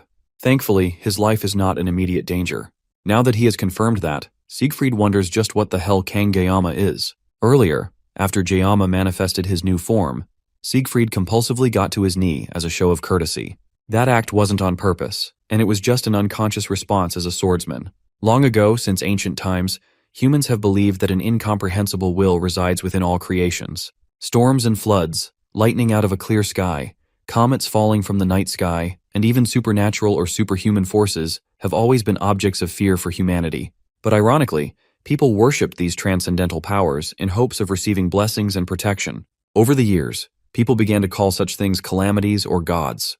As the students gather towards the exit gate, those closest to our MC break their way to the front of the crowd. Ryojo comes just in time to see the peak of the chaos as Jiyama gets carried out of the area in a stretcher. To her left, she sees Chloe trying desperately to claw her way to Jiyama's side while Rachel holds her back. And to her right, Abel falls to her knees as she notices her grandfather missing an arm. Something had happened, and it was deadly serious. By the next day, the news and the internet fills with speculation about what exactly happened in Avalon that left a student near death, and the Sword Emperor without an arm. With the significant loss of power due to his injury, the entire world can do nothing but speculate if someone else would rise among the 7-star heroes. As Ryojo scrolls through the news sites, she predictably can't find any news about Jiyama. Even the other students whisper among themselves as they wonder about the special student not being around and what happened to him in Avalon. Their gossip gets a bit too grim for Ryoho's taste, so she calmly tells them to shut up and go talk in another corner. Although they were talking about how Jiyama might die from his injuries, Ryoho knows that a guy like him wouldn't be taken out so easily. Chloe, on the other hand, hasn't stopped crying since the last day they saw Jiyama. At this point, it's been over a week since any of them had seen him, so it made sense to start getting worried. When they tried going to see him in the medical bay, they were denied, even though they were cadets just like him. It was some kind of direct order from the director, which meant that it must have been related to the Sword Emperor. After they finished their special exam, Avalon Island turned into a boiling sea of lava, and there was a blanket of eerie mana over the whole place. Add that to the fact that humanity's strongest lost his left arm, and the only real conclusion was that a demon or demonoid had invaded the island. Ryojo came to that conclusion rather quickly, and immediately went investigating for information on it, but there was nothing on it. On top of that, Director Medea cut off all outside contact, claiming that she would take care of everything herself, meaning that not even the media could get any new information. That means there is nothing she can do to help Jiyama, and that fact is just frustrating. On top of that, the last time she met him, he flicked her forehead. Now she is worried about her and wants to get revenge. In another class, Rachel and Abel have their own conversations about the situation. Abel specifically is lost in thought thinking about what happened to the Sword Emperor. Thankfully, he is alright and is even set to make a full recovery, except his arm, of course. But that isn't what's on her mind. When she went to meet him in the infirmary, she found out that he was the one personally taking care of Jiyama for reasons that he wouldn't tell her. Every time she hears about Jiyama, there's always something mysterious about him, and now it seemed like he was hurt while helping her grandfather. Elsewhere, Clady von Beimhark downs an entire bottle of whiskey in frustration. Things were only getting more and more troublesome for him, and none of his plans were working out. Now even the undertakers that he hired never returned. Medea, on the other hand, is equally as frustrated, but not for nearly the same reason. In her office, she sits and chats with the Sword Emperor about Jiyama's condition. Not too long ago, Jiyama was heavily injured, but now he is suddenly healthier than he was before the incident. It's only natural that he would heal so quickly considering that Medea dispatched top medical officials to take care of him. But Siegfried was a different question. He had lost his arm after all, but somehow he was completely fine. Even the doctor that looked after him couldn't explain how Siegfried had recovered from everything, even the illnesses he had before he went to Avalon. All these things going on are nothing but a headache to Medea, who couldn't for the life of her figure it out. Siegfried has also been acting weird and never left Jiyama's side during his recovery. Now that Jiyama is awake, she was hoping that Siegfried would finally tell her what actually happened. Siegfried had been trying to gather his thoughts as well because a lot really did happen on Avalon Island. Now that things were back to somewhat normal, he could finally tell her what happened. He tells her about Agor appearing on the island, and just as quickly, he tells her about the fact that she was eliminated. That makes no sense to Medea since there's no way that Siegfried would be able to take down Agor alone, which only left one conclusion. The one who defeated Agor was Jiyama. Siegfried promised to tell her everything once they were all together, but for now, they had the right to rest for a bit. Outside, in the school courtyard, Speedweapon tries to cheer up his club friends by designing new posters to recruit members. They always relied on Jiyama to run the club, but without him around, it's time for them to do things for themselves. The poster is absolutely hideous though, and Chloe wastes no time ripping it in half. As Chloe and Speedweapon argue between themselves, Ryoho touches the empty spot beside her, longing for Jiyama. Even the sweets she used to enjoy weren't as sweet as she remembered. As she sulked, the sounds around her suddenly changed with Chloe and Speedweapon excitedly running towards someone who just arrived. She turns her head and sees Giamma standing with them, and immediately gets up and rushes towards him, flicking him in the forehead as soon as she gets close enough. Then with a smile, she welcomes Giamma back. In a different time, Giamma stands in front of the school looking over the entire courtyard. The floor around him rumbles and heavy winds threaten to push him back. Not long after, several knives similar to his own fly out from within the school, launching straight at him. Giamma is quick to react, parrying and blocking all the knives that come his way, and by the time he's done fighting off the barrage, space itself has torn apart. Above him, a giant knife cuts through the sky, falling straight towards him, and Giamma raises his knife, cutting the blade with his own as words speak into his head, urging him to take something and pick it up. What that is, he has no idea. In fact, Giamma has no idea what is happening at all. Suddenly, his eyes snap open and he wakes up in his room, confused as the sun shines down on his face. It's not the first time he's had that dream, and he can never tell what it means. His phone buzzes beside him with a message for Speed Weapon showing off his god-awful design that Chloe unfortunately failed to get rid of. Aside from the fact that his club has been doomed to never get a new member again, his body has been doing better than it's ever been since his recovery. He's been resting in the VIP treatment room since his fight with Agor, and all of this was funded by the Sword Emperor himself. As he dresses up to return to school for the first time in a while, his mind wanders to the events that have happened on the island, and he can only imagine how things will go from now on. Ryojo told him to do whatever he wants to do, but so far, nothing has been that simple. When he reaches school, the first person to greet him with a smug face and a candy bar is Ryoho, and they walk together to class. She wastes no time getting to the point, asking him to tell her just what in the world happened in Avalon and why he was hospitalized for so long. It's not an easy topic, and no matter how much she bugs him, it's not something he can just reveal. Giamma ignores her rather annoying pestering and distracts her by sending the picture of the posters Speed Weapon had put up earlier. That diverts her attention, and he sends her off to deal with it. Elsewhere, Medea and Siegfried meet in her office once again. This time, Giamma politely enters to join their meeting just in time to start their discussions. Medea looks at him with worried eyes and gets straight to the point, discussing how he took down the 5th General Agor. Although it undeniably happened, Giamma sees the whole thing like it was some kind of weird dream. Medea notices his tension and tries to change the topic, but Siegfried brings it back, confirming once again that Giamma really was the one who took down the demon general. After all, he was there to witness it, and the world's strongest has no reason to lie. Beyond that, the demons must have sensed the disturbance by now, since before this point, no human could stand against a demon at the level of a general. How Agor made it to the human realm in the first place is a mystery, but their motives are pretty clear. She must have come down to try and prevent something,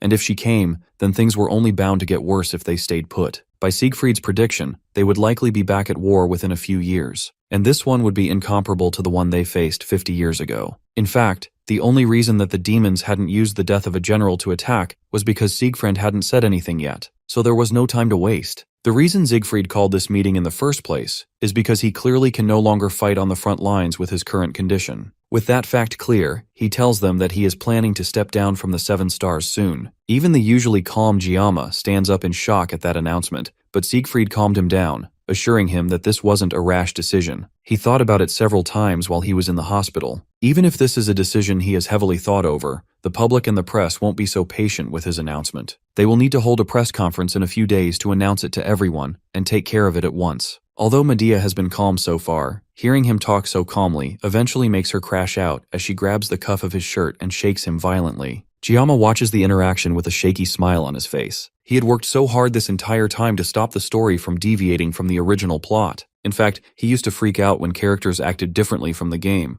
But now things had taken such a drastic twist, and quite frankly, trying so hard to stop it was rather selfish. These people weren't characters in a video game anymore. They were real people with their own words and free will, and he had to accept whatever happens from now on. However, this next line is something that Giamma will definitely struggle to accept. Siegfried clears his throat again and speaks to Giamma directly. The Sword Emperor wants to transfer his 7-star seat to Giamma. Later on, with the chaos of the conversation over Medea, curses at her old friend under her breath. Of course, Giamma taking over the 7-star seat won't be immediate since the kid should still be allowed to enjoy his school life while staying at the academy. But that didn't change that this was a major announcement. Medea was worried that this would be a burden too large for a 17-year-old boy. However, even with that fear, she couldn't deny that no one is better suited for the 7 stars than Giamma. They haven't publicly announced his feats, but if word were to get out about just half of the things Giamma has accomplished, the world would be in an uproar. As she thought of him, Medea couldn't stop herself from thinking about Baylor Joaquin. She caught her tongue before she could fully utter the name, but the thought remained. It's not like she didn't understand his decision. After all, the absence of a 7-star hero could cause a commotion in both the human and demon realms. That didn't change the fact that they still needed the agreement of the association and the other 7-star heroes.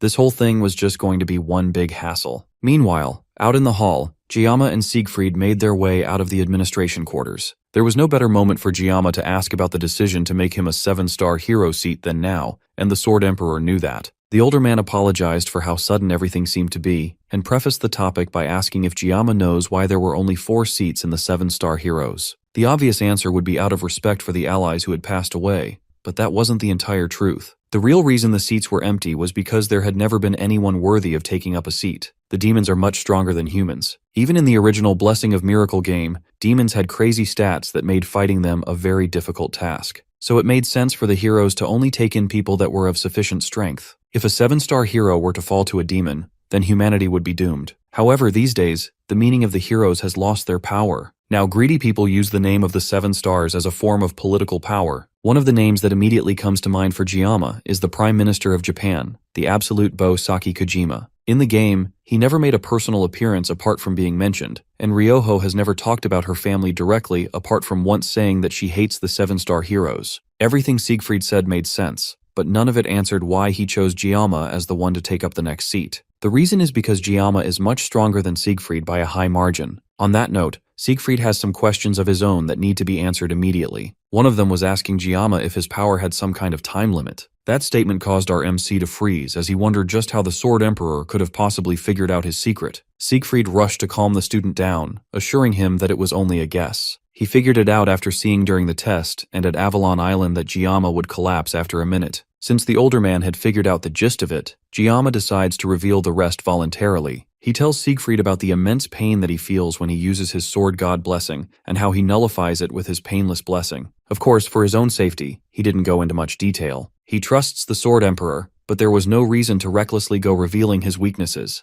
This was just a hopeful method of getting insight from an elder. Thankfully for him, though, Siegfried promised not to tell anyone about his interesting idea of using 2 blessings to complement each other. Giamma's talent was undeniable, but it wouldn't do him well to fight on a timer forever. It's important to use his power as needed, and to master that, he will need an experienced master. And it just so happened that Siegfried is seeking a talented disciple. This is yet another decision made by Siegfried that Giamma will be his disciple after he retires. Before he leaves finally, he hands Giamma a tie that Abel asked to give him. Then with that, heads off, wishing Giamma a peaceful academic life. Our MC, on the other hand, is beyond confused at all the sudden lore dumps and decides that he will find a way to talk Siegfried out of all of this later. He heads back to his dorm for the night, and as he goes to sleep, he's struck with another dream. Just like every other time, he's fighting off barrages of knives while the world collapses around him. And just like last time, the dream comes to a climax as a giant knife appears in the sky. This time though, instead of rejecting it by cutting the knife, he takes Siegfried's advice of making the power his own and drops his own knife, deciding to accept the power falling towards him. The knife strikes him straight in the chest and he doubles over in pain as strange power fills his body. The power flows around his body for a moment and then leaves him, forming into a body directly behind him. Then a voice greets him, and Giamma turns around to see a strange entity made of energy. At first he thinks that this might be the GM. The entity waves his hand, recreating Giamma's old kitchen from his past life, which should have been a familiar place. Then he reveals that he's not actually the GM. He doesn't directly say what he is, and just vaguely says that he's something not too different from the GM. Cryptic rubbish aside, the person tells Giamma that it'd be too long to explain who he is, so he will just give a simple explanation. He says that he's known by many names from a calamity to nature itself, but he's more familiarly known as the Sword God. There's not much time to explain further, but the reason he can appear now is because his restraints were recently released. It happened during the island test when he reached what seemed to be a new higher form. He wasn't fully released though, so what stands before Giamma is just an incomplete form. It's a miracle that they can even talk to each other, but their time eventually runs out and the space around them begins to shatter. As Giamma falls, the Sword God turns and wishes him luck, telling him not to mess things up this time. With that, Giamma snaps awake in his bedroom, his hand still stretched up to the sky. His status screen appears beside him, showing that his synchronization rate has gone up. Immediately, he gets up and grabs a pen and a notepad to jot down all the things he can remember. After waking up so suddenly from the dream, his memories have already started disappearing. What's most important at the moment is that he keeps gathering clues. His only worry at the moment is that his synchronization rate has shot up. As he's trying to gather more thoughts together, his phone rings on his bed. As soon as he picks up the call, his eardrums are bombarded by a loud yell from the other line. It looks like Speed Weapon's poster actually worked after all. Giamma heads over to the cafe where his club members usually have their meetings to wait for the new member. Chloe sulks at the fact that she couldn't get rid of all the posters in time, while Giamma wonders what kind of weirdo would even want to join a club with that kind of poster anyways. Even Speed Weapon seems shocked that his poster somehow worked. Ryojo, on the other hand, is incredibly suspicious of this person's intentions and vows to interrogate them thoroughly. There's nothing wrong with being wary, especially since they still don't have any information on what the female instructor that was behind the dungeon break is plotting. For all Giamma knows, the new member could be a spy sent to kill him. In other club news, since they have a new member, the club will soon be established, and they also want to celebrate Giamma's recovery, so they plan to head over to a sushi restaurant. Giamma isn't particularly excited to go, but the others are interested since it's one of the most famous places in the academy. Even getting a reservation is hard since Japanese students really seem to enjoy it. As they discuss their plans, a new person walks into the room, asking if this is the travel club. Speed Weapon enthusiastically tells her to sit down while the others prepare to talk to her. She's more normal than Ryoho expected, considering that she joined because of that poster, but in comparison to the rest of the weirdos in their group, it's not that hard to seem normal. Speed Weapon tries to start a conversation, but Ryoho cuts the small talk, going straight to interrogation mode and asking her to start with a short introduction. The girl introduces herself as Sanhana, a second-year student in the ordinary class from Busan. The name is Korean, and Giamma perks up after hearing that someone is from his place of origin. The name is rather strange though, since he had never heard of the San family name before now. However, Kang of the Seori region isn't a family lineage that exists in real life either. Regardless, he starts small talk with her, talking about different foods and spices that are common in Korea. Hana enthusiastically joins in the conversation, but they are interrupted when Ryoho angrily jabs an elbow into his side. The blue-haired archer brings the conversation back on track by asking Hana about her motives and reason for applying to join the traveling club. The reason is rather simple. She saw the poster that said that the primary activity of the club seemed to be traveling and clearing dungeons. Her marks have been underperforming for the year, so she wants to clear a few dungeons to boost her scores. Ryojo corrects her by saying that the primary focus of the club is actually traveling, and clearing dungeons is just an additional feature. On top of that, there are plenty of clubs that have a larger focus on clearing dungeons. That may be true, but for a second-year student in ordinary class, it's hard to find a club that would let her join in the first place. Ryojo, as well as the rest of the group, is caught off guard by her surprisingly honest answer, and she changes the topic, asking what weapon Hana prefers to use. She doesn't really have a specialized weapon, and instead prefers to use her fists. Once again, Saki is caught off guard by her answer, and it's rare to see her lose in a match of words so frequently. The two girls have a staring contest for a moment before Saki finally relents. Giamma also studies her as the conversation continues. After dealing with so many customers in his old job, he has developed a skill for sorting people into different groups based on their small habits. Based on his intuition and also small signals he gets from Ryoho, he welcomes Hana into the travel club. Since she's officially part of the group, Giamma tells her to speak casually, and she wastes no time changing her polite tone to a more casual one.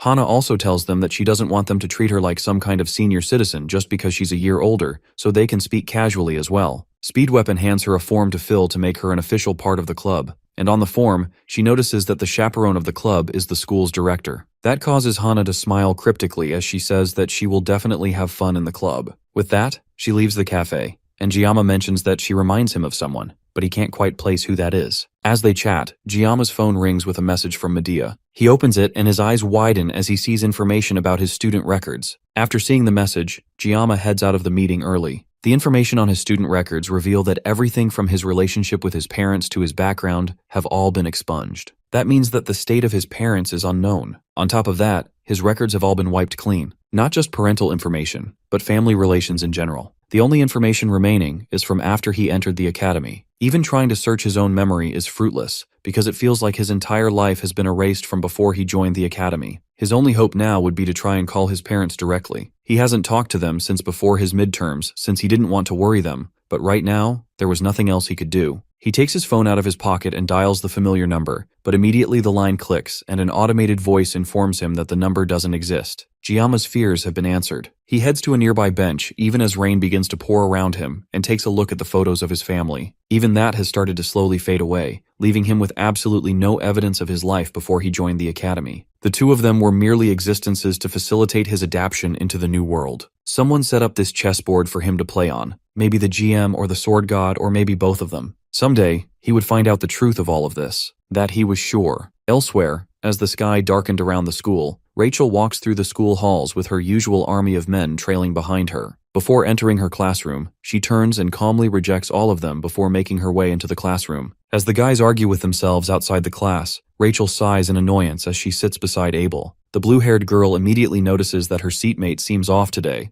but Rachel breaks the silence first and asks Abel for some advice. Despite her confidence in her looks and her strength, she's been feeling her self-confidence tanking recently. All of this is because of Kang Jiyama. Abel shivers at the mention of our MC's name, and Rachel is quick to notice. It doesn't take a genius to figure out that something might have happened between them at Avalon Island. Abel nervously and unconvincingly plays it off as nothing, telling her seatmate about the day where she had an injury, and Jiyama nursed her until the crack of dawn. The obvious blush on her face makes it hard to hide her infatuation, though. Rachel decides to drop the topic, and instead move on to a more interesting one. She reminds Abel that she once said that she never had even a speck of interest in Jiyama. That of course is not the case anymore. As soon as Rachel picks up on this, she wastes no time getting in Abel's face. Feelings can change any time, and so can human emotions. It's only natural that something like this would happen eventually. Back to the main topic, Rachel reveals that Jiyama made a club, but it's so exclusive that as soon as she tried to join, she was flat out rejected. Apparently, Jiyama made a point that he wouldn't accept anyone from the Saint class because it's bothersome. And yet, the previous day, while heading to her favorite cafe to get a drink, she spotted Jiyama happily chatting with someone who seemed to be a new member of her club, and she had never seen him with such a happy expression on his face before. It looked like they were conducting interviews, but the fact that she was rejected and Jiyama looked so happy talking to another girl made her feel insecure. Yet unexpectedly, Abel seems way more upset by that news than Rachel ever was. The next day, Jiyama heads over to the place where he planned to meet up with his friends to celebrate. It's a Korean sushi place, and inside, his friends are waiting for him. Hana couldn't make it though, saying that she doesn't like raw fish, so she would refrain from attending. That's rather peculiar though, considering that she's from Busan. Regardless, their plans go on without her. They enter the restaurant and call for a table for 4, and the person that greets them at the restaurant's entrance is an unexpected familiar face. Chloe freezes in place, crashing into Jiyama's chest as her eyes lock with her brother's. Jiyama gets serious and asks Nox what he's doing here, but it looks like he's just genuinely doing part-time work. Forgetting why he's here, the Auditory family is a wealthy clan that has reached worldwide. There's no reason for him to get a part-time job at all, and he even had to hide his identity to get a job undercover. The only thing Jiyama can think of is that Nox must have some kind of assassination request in the area. Their serious stare down is blocked off by the sushi place's boss coming out to shout at Nox for just standing around.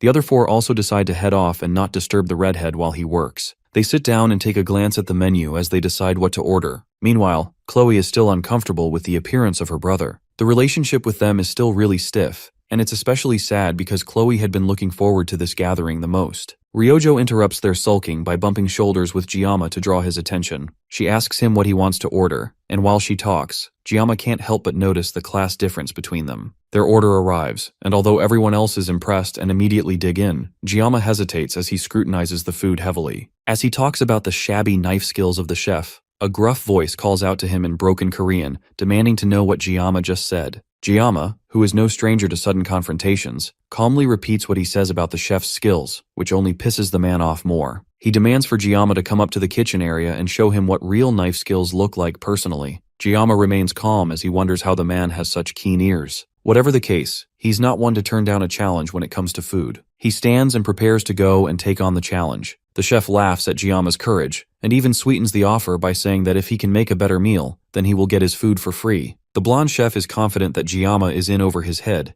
but our MC ups the challenge, requesting to handle the red snapper, which is easily one of the most expensive fish to work with. The chef tries to stop him, but Nox holds the older man back. If anyone should be trusted with a blade, then that person is definitely Kang Jiyama. Our MC steps into the back kitchen, almost looking like he's returning home, and takes off his jacket. Then he picks up a knife and gets to work, dishing out a perfectly cut row of sushi that has the chef sitting on the ground in total defeat. He can't deny that in his 12 years of swinging a sword, he has never seen sushi prepared so well. He's so flabbergasted that he even asks Jiyama to take him as a disciple. Jiyama rushes to tell the man to get up even as he yells that he wants to call the 17-year-old high schooler his master from now on. Jiyama doesn't want a disciple, but he can at least give the man some advice on how to work better. After the man finally gets up, Jiyama gives him some advice on how to handle his blade better and on how to gain more experience before working on fish again. Even from this meager advice, the sushi chef can tell that Jiyama is a real master of the blade. The deal is done, and Jiyama even gave him some advice. Now it's time for the sushi chef to keep his own part of the deal and allow Jiyama and his friends to eat for free. The man has no problem with that, and even goes as far as allowing all the customers in the restaurant to eat for free. Giamma works tirelessly in the kitchen, expertly cutting fish with a smile on his face. His friends watch him from their table, wondering if they have ever seen Giamma make that type of expression before. Since he's working so hard, Speed Weapon suggests that they go and help him out.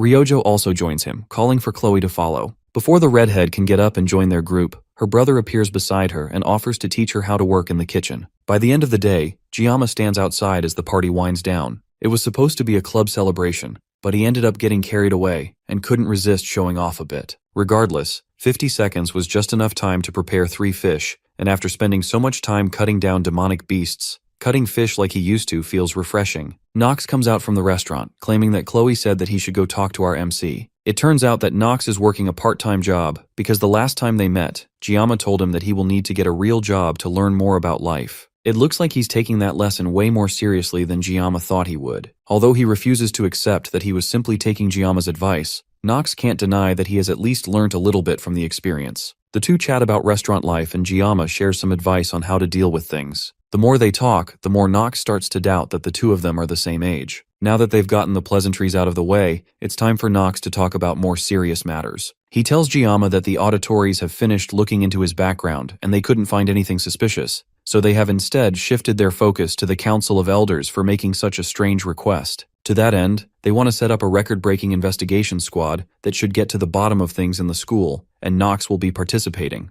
The auditories shifting their attention to the Council of Elders will definitely cause some commotion, but that is none of Giamma's business. Still, he thanks Knox for sharing the information to protect him. The two shake hands and Knox prepares to leave, but Giamma stops him for a moment. He asks the assassin if he knows anything about Hana, the second year that just joined their club. Knox knows her, but only as someone that sits alone and reads all the time. The only thing off about her is the fact that she's always in the very middle of the class. Whether it be in theory or in real combat, her performance is always perfectly average, and it's the kind of thing that's hard to do even intentionally. Giamma ponders the information for a bit, but their conversation is broken as the sushi chef comes barging out of the restaurant looking for Knox. His tone immediately softens as he sees Knox with Giamma, and the chef rushes out to give Giamma a gift. It's his sushi knife that he has used for a long time. Giamma initially doesn't want to accept it, but the sushi chef claims that because he was in the presence of a real master, there's no need for him to care so much about his tools when he hasn't even mastered his skills yet. Giamma reluctantly takes the knife and takes a look at it. It looks crazy expensive at a glance and looks to be crafted more like a weapon than a simple cooking knife. He takes a while to stare at it, wondering what he should name the blade.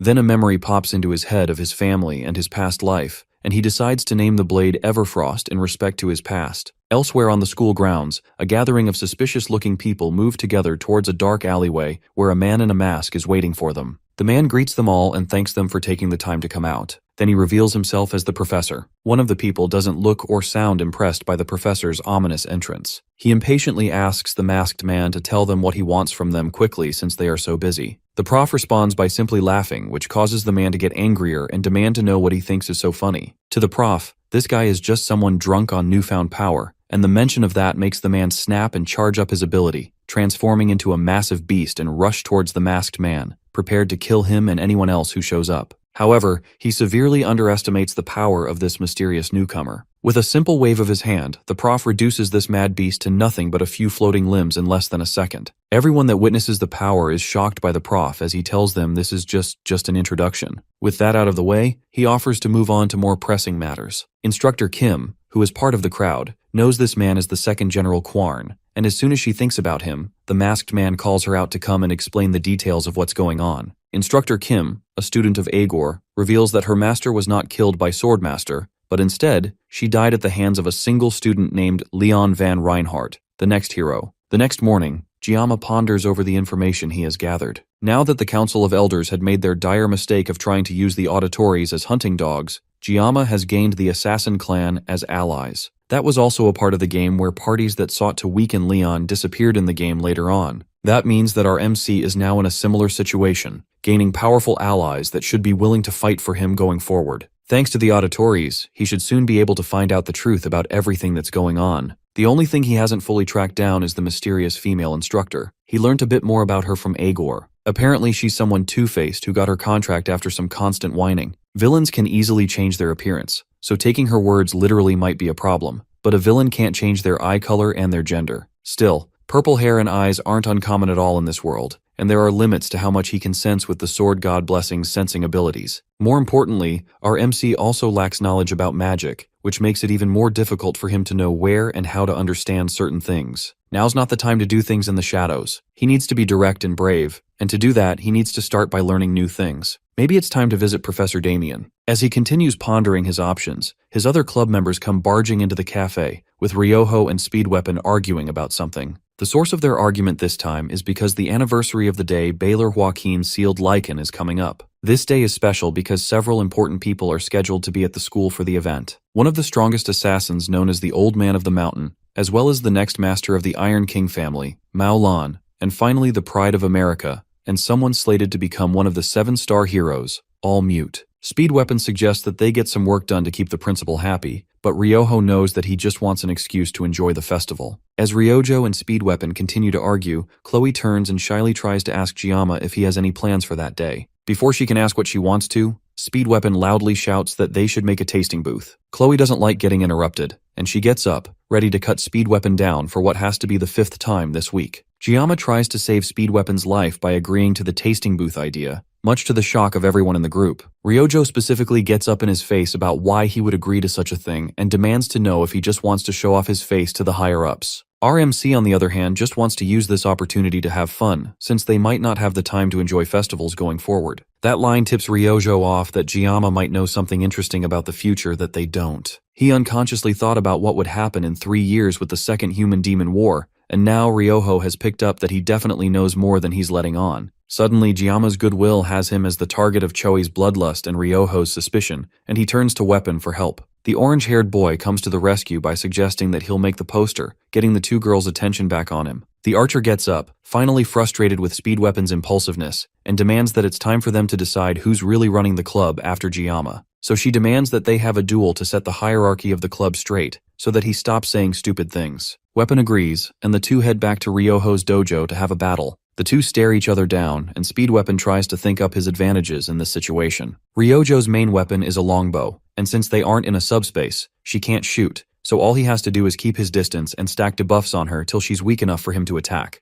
Hana acts as the referee, signaling for them to fight, and Ryoho immediately starts by drawing her bow. Speedweapon is thrown off by this, but his plan doesn't change. All he has to do is make sure that he stacks debuffs on her properly, and things should go well. Except, in an instant, Ryoho is right on top of him before he can react, and as he tries to talk to her, she slams her bow into his back, sending him flying out of the walls of her dojo. The rest of them stand shocked, and Ryoho cutely asks what Giamma thought of the fight. Meanwhile, Speedweapon hurriedly applies healing buffs on himself as he lays outside in pain. The next day, with 4 days left till the festival, everyone's packed with work as they try to set up their booth. Chloe is the kitchen assistant, and her job is to help Giamma as he prepares the food. Hana will be in charge of buying ingredients and general management, while Speedweapon will be in charge of general operations and ordering the items that they will use for setting things up. Finally, Ryoho will take care of the PR, as well as administration duties and designing things that will advertise the place. In such a short amount of time, they had set up a small group to handle the stall, and things were progressing smoothly. In his past life,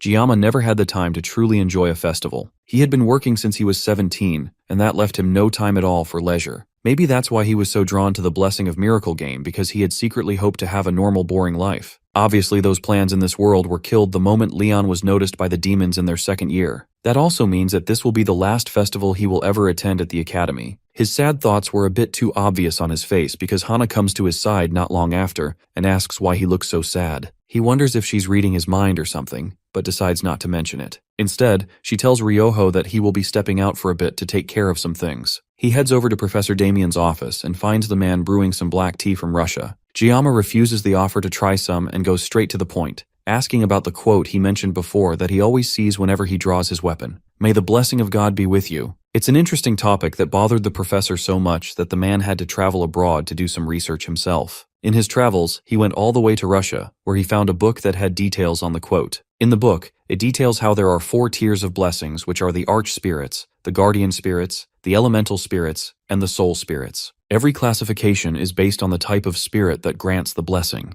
But as for gods, it was already established in class that there were no gods left in the world. However, this is only true in the current age. Back in the mythic age, in the ancient times of unknown origin, there were countless gods. The gods weren't spirits like the entities that they know who grant blessings today. Instead, they were beings closer to pure concepts, free of mortal limits. However, even these powerful beings couldn't escape death. And among them, only one god was able to bring that entire age to an end. That was the god of the sword. The phrase, "May the blessing of God be with you," was a saying by humans of that age that was used to pray to the sword god for power. Giamma leaves Professor Damien's office with just as many questions as he has answers. Still, he's thankful that the man took so much effort to give him the answers that he was looking for. One thing he notices, though, is that he's been feeling suffocated since earlier, and the reason is because he didn't bring his sashimi knife, which was the ultimate high-tech sensor for him. He's grown so attached to the blade that he has started feeling closed off without it. The days towards the festival pass, and the group continues to work on their preparations for the kimchi stall. They spend their days practicing cooking, setting up the booth, and getting different outfits to wear for the festival. With all their preparations, the place is comfortably ready to open up shop by the time the festival arrives. In the rough 20 years that Giamma had lived with a knife in his hand, he had revived countless restaurants. Every single time, he would do it without accepting any payment, and simply sought out shops that were on the verge of collapse. All of that was simply for his own satisfaction. In a way, this is his own type of romance.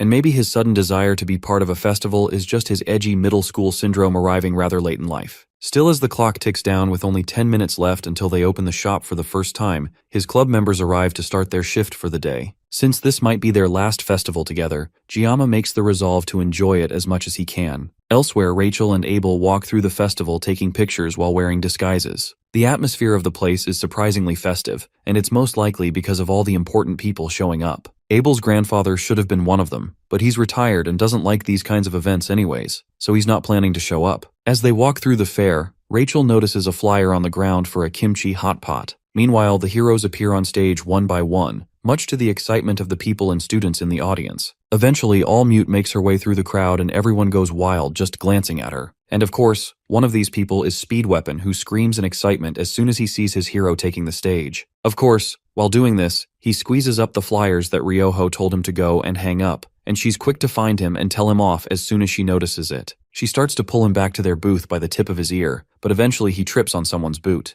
They both look up to see Abel and Rachel staring back at them. Meanwhile, at the travel club's booth, customers are slowly trickling in, but business is a bit slow. In the kitchen, Chloe expertly handles cutting vegetables while Giamma focuses on cooking. He only showed her a little bit of his technique, but she's already great with a knife. As the work starts to pile up, he wonders where Ryoho and Weapon are, and not long after, the blue-haired archer comes back, dragging her subordinate behind her. Not far behind, Rachel rushes into the booth, running straight towards Giamma for a hug. She's blocked immediately by Chloe, who's prepared to stop them with a kitchen knife if she has to. Hiding behind Rachel is Abel, who nervously greets Giamma through a blushing red face. The two new customers sit down and get ready to be served. As Giamma works to make their food, he wonders why they came here in the first place. He promoted the place himself, but he didn't think they would actually show up. He doesn't want trouble, so the best bet would be to send them off before more customers show up. Meanwhile, Rachel points over at Hana as the new girl that Giamma was smiling at earlier. This time though, instead of burning with rage like last time,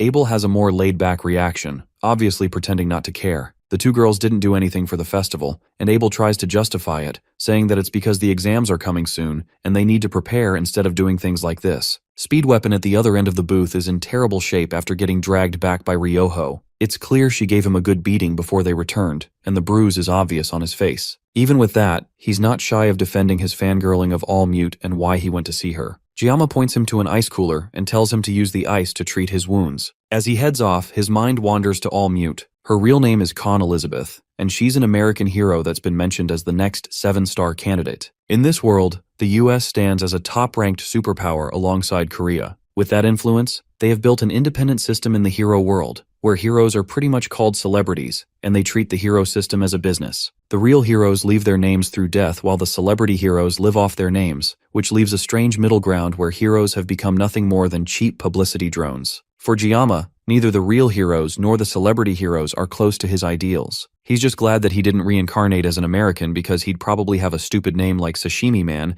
and dress in spandex with tights. Meanwhile, he and Khan have never officially crossed paths since the Sword Emperor named him as the successor. He plans to refuse the offer, but in the meantime, he would be better off avoiding All Mute entirely. The best way to do that is to peacefully stay in his booth making kimchi stew for the next 3 days. Someone of her level of attention wouldn't come to his booth to eat stew anyways. Meanwhile, Ryoho confronts Abel for her comments about working in the booth during the festival. She doesn't like how loose and biased Abel is with her words. However, Abel defends herself, saying that it's not about the activity, but instead she's embarrassed because of the maid outfits. As the argument escalates, an unexpected visitor comes walking into the booth. Everyone's heads turn to the purple-haired woman as she makes her way straight to the kitchen area, not even bothering to go and sit elsewhere. She walks straight up to Jiyama and takes in his appearance, noting him as the one who messed up her brothers. Our MC recognizes her as the sister of the notorious Mao twins that he fought during his admission exam. She's known as the iron-legged Mao Rang. With a snap of her fingers, she calls for one of the followers to bring a chair and footstool for her to rest on. On her feet, Jiyama notices the S-rank weapon Storm Kick. The fact that she came to see him wearing battle gear shows that she's there for revenge. Chloe comes over to defend Jiyama, but our MC puts his hand up, stopping her, then sends a signal to Ryoho and Hana, telling them not to get involved. Surprisingly, Mao Rang isn't here to dig up memories from the past. She instead came to see just what kind of person Kang Jiyama really is. After all, her brothers may have trash personalities, but they are still rather skilled. However, now they have seizures every time Jiyama's name is even mentioned. She's not here to get revenge, since as far as she's concerned, Jiyama did her a favor. The two brothers were rash and reckless, and that meant that they were dragging the Mao reputation into the mud. But since Jiyama took care of them, they'd stopped cousin trouble, which in turn cleared the remaining obstacles from her future. She's clearly aiming for the 7-star position, and her influence and popularity rival even Con Elizabeth's. However, because she lacks all mute skill and has to carry the stigma of being the sister of the twins, it makes it less likely that she'll get the position. If this was all she had to say, then there was no reason for Jiyama to entertain her further. He turns to continue working, but before Mao Rang leaves, she makes a quick jab at Jiyama's cooking, clearly trying to agitate him. Jiyama follows after her, no longer caring about leaving a low profile. He'd planned to let her comments slide, but insulting his cooking is something he can't let go. Word quickly spreads around the festival that Mao Rang has been challenged to a subspace spar by some unknown cadet. As Leon walks through the festival grounds, he overhears people talking about the person, and quickly figures out that the unknown cadet is just Kang Jiyama. His hands shiver as he remembers the name, but he doesn't head over to watch the match and continues on his way. In the stadium, the seats completely fill up with familiar faces like Abel and Rachel, as well as the renowned All-Mute herself. Meanwhile, Mao Rang still looks confident in her victory as she checks in on Jiyama. After all, fighting someone as well-known and powerful as her could leave him in the same state as her brothers. He ignores her taunting and cuts straight to the chase. She provoked him with this whole thing in the hopes of fighting him and gaining justification for her brother's defeat. Mao Rang doesn't deny it, and as the subspace deploys, Jiyama tells her that she will not become a 7-star hero. The two clash in an explosion of smoke,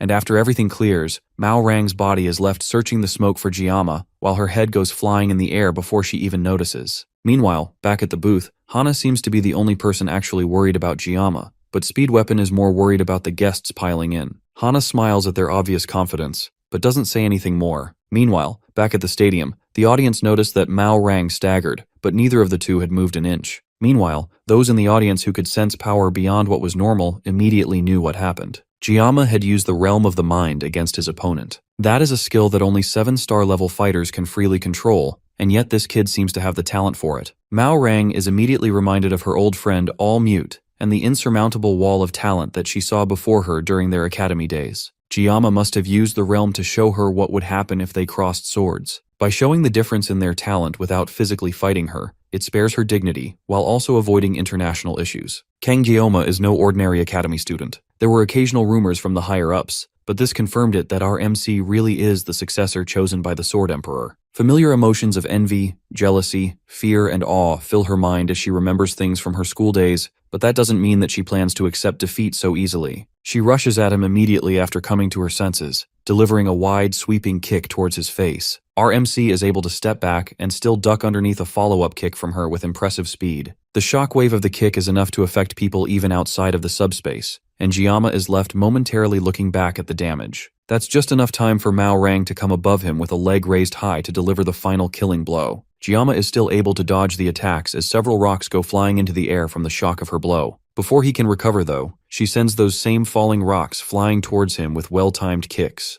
Jiyama easily cuts through all of them with his knife, filling the air with dust and debris, but a single red thread cuts through the dust, aimed directly at his chest. He raises his knife just in time to block the attack, but it leaves the knife nearly destroyed. However, he's able to easily repair it before going on the offensive, reaching speeds that she can no longer track. In an instant, even as she tries to predict his moves, Giamma slices off her arm with little effort, leaving her confused on just what in the world happened. She screams in pain as she turns to look at Giamma and sees figures of similar strength walking alongside him. Giamma takes up a fighting stance and faces Mao Rang as she puts up one last fight, but before she can even move an inch, Giamma rushes past her, and her head goes flying. The entire stadium is left watching in awe as the winner of the subspace duel is announced to be Kang Giamma. Back at the booth, the cheers from the stadium are loud enough for Ryoho to hear. She doesn't need to be there to know what happened, and she clapped her hands to get everyone's attention, letting them know that Giamma will be back soon. Abel and Rachel leave the training hall seemingly not as surprised as everyone else by Giamma's victory. In the end, they weren't even able to taste Giamma's stew,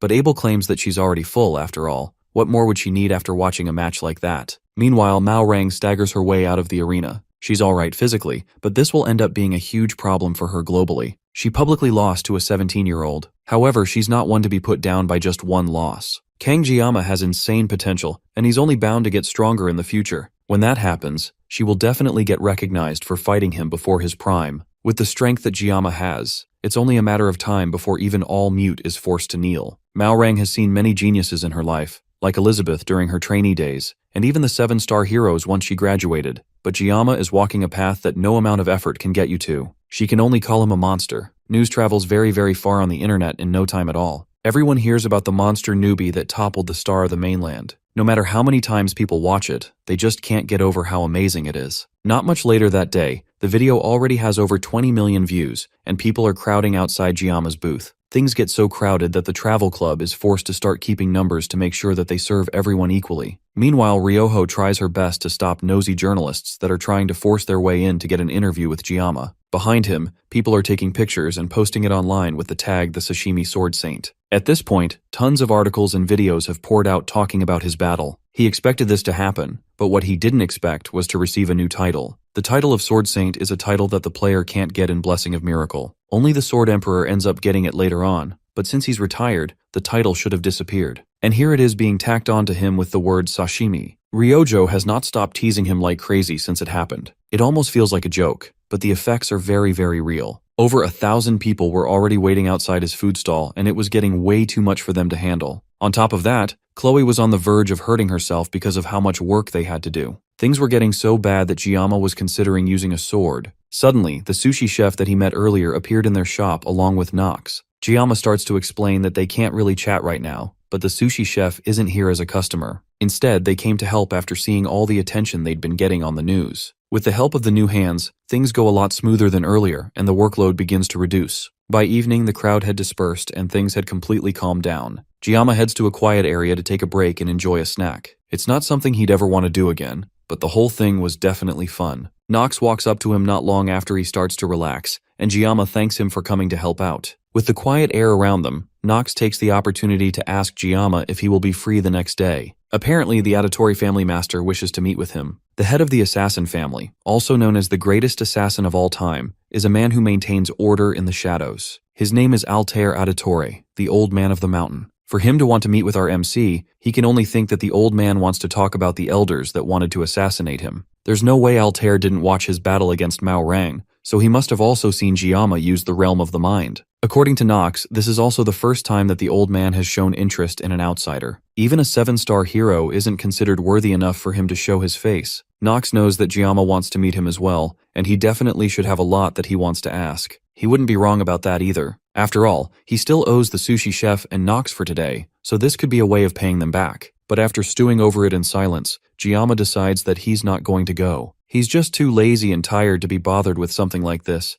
and as he leaves, he thanks Nox for helping them out with the booth. Elsewhere, in Medea's office, a knock comes at her door, and she welcomes the person in. It's the face of an old student that Medea hasn't seen in a while, all mute. Meanwhile, long before the festival even started, when they were still deciding on what theme to give the restaurant, Speed Weapon was the one that managed to secure 3 maid outfits. Chloe seems excited to wear them, but Ryoho puts up a fight, not wanting to wear anything too weird. Since that's the case, Speed Weapon had a backup outfit for them that he managed to get 5 of. They were Christmas-themed outfits that would fit perfectly on the girls that both Speed Weapon and Giamma know. Before he can even finish bringing up the idea though, Speed Weapon is knocked to the ground by an angry Ryoho who desperately agrees to wear the maid outfit instead. Back in the present, Medea leaves her desk to personally welcome Elizabeth to her office. It had been 5 years since her graduation, and this is the first time they'd met since. However, there was no need for pleasantries since Medea knew that Elizabeth was just curious about Giamma. The American hero cuts straight to the point, demanding to know more about Giamma and how he was able to use the realm of the mind in their battle. Medea playfully diverts the topic, which angers all Mute, causing her to slam her fist into the wall behind her in anger. The chairman, on the other hand, isn't nice enough to let such disrespect go and unleashes her aura, immediately putting All Mute in her place thanks to the overwhelming pressure. All Mute freezes for a second as she takes in the power of the headmistress that even the elders can't oppose. She's heard the rumors in the hero world of a title she held before being labeled as a grand sage. She used to be called the Tyrant Medea. With All Mute put in her place, Medea tells her to sit down so they can have a proper conversation.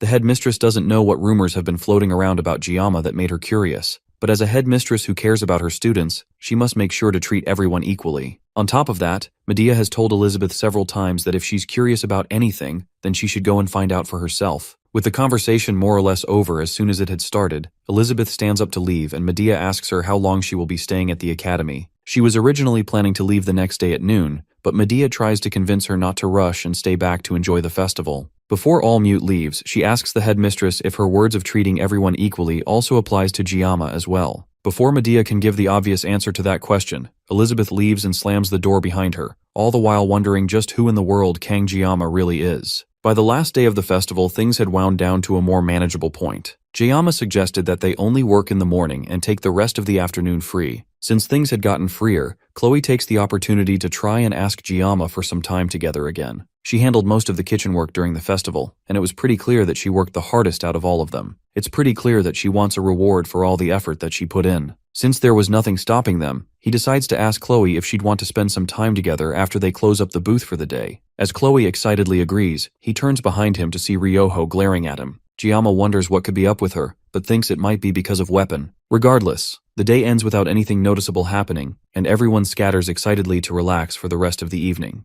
The only person that looked upset was Ryoho, but he could tell why. Giamma heads to the school courtyard to wait for Chloe and enjoy the quiet air. But as usual, even as he tries to rest, it doesn't really work. The tapping of a cane beside him pulls him out of his thoughts as an old man asks to sit beside him. As soon as the man gets comfortable, Giamma asks him directly to state his business, immediately realizing that this old man is the head of the Auditore House, Lord Altair. The man smiles and compliments Giamma on his sharp instincts. In reality though, Giamma simply recognized the cane as the S-rank cane sword syndicate from the game, which was an item that was popularized as a fitting weapon for the assassin family's head. Since the disguise has been lifted, Lord Altair gets straight to the point, assuming that Giamma already knows what he wanted to meet. Our MC assumes it's because of the assassination request made against him by the elders, but Lord Altair has no interest in digging up old family drama. He came to find out about something more important than that. Before Giamma can start to figure out what could possibly be more important than that, the old man taps his staff on the ground, activating a domain around them.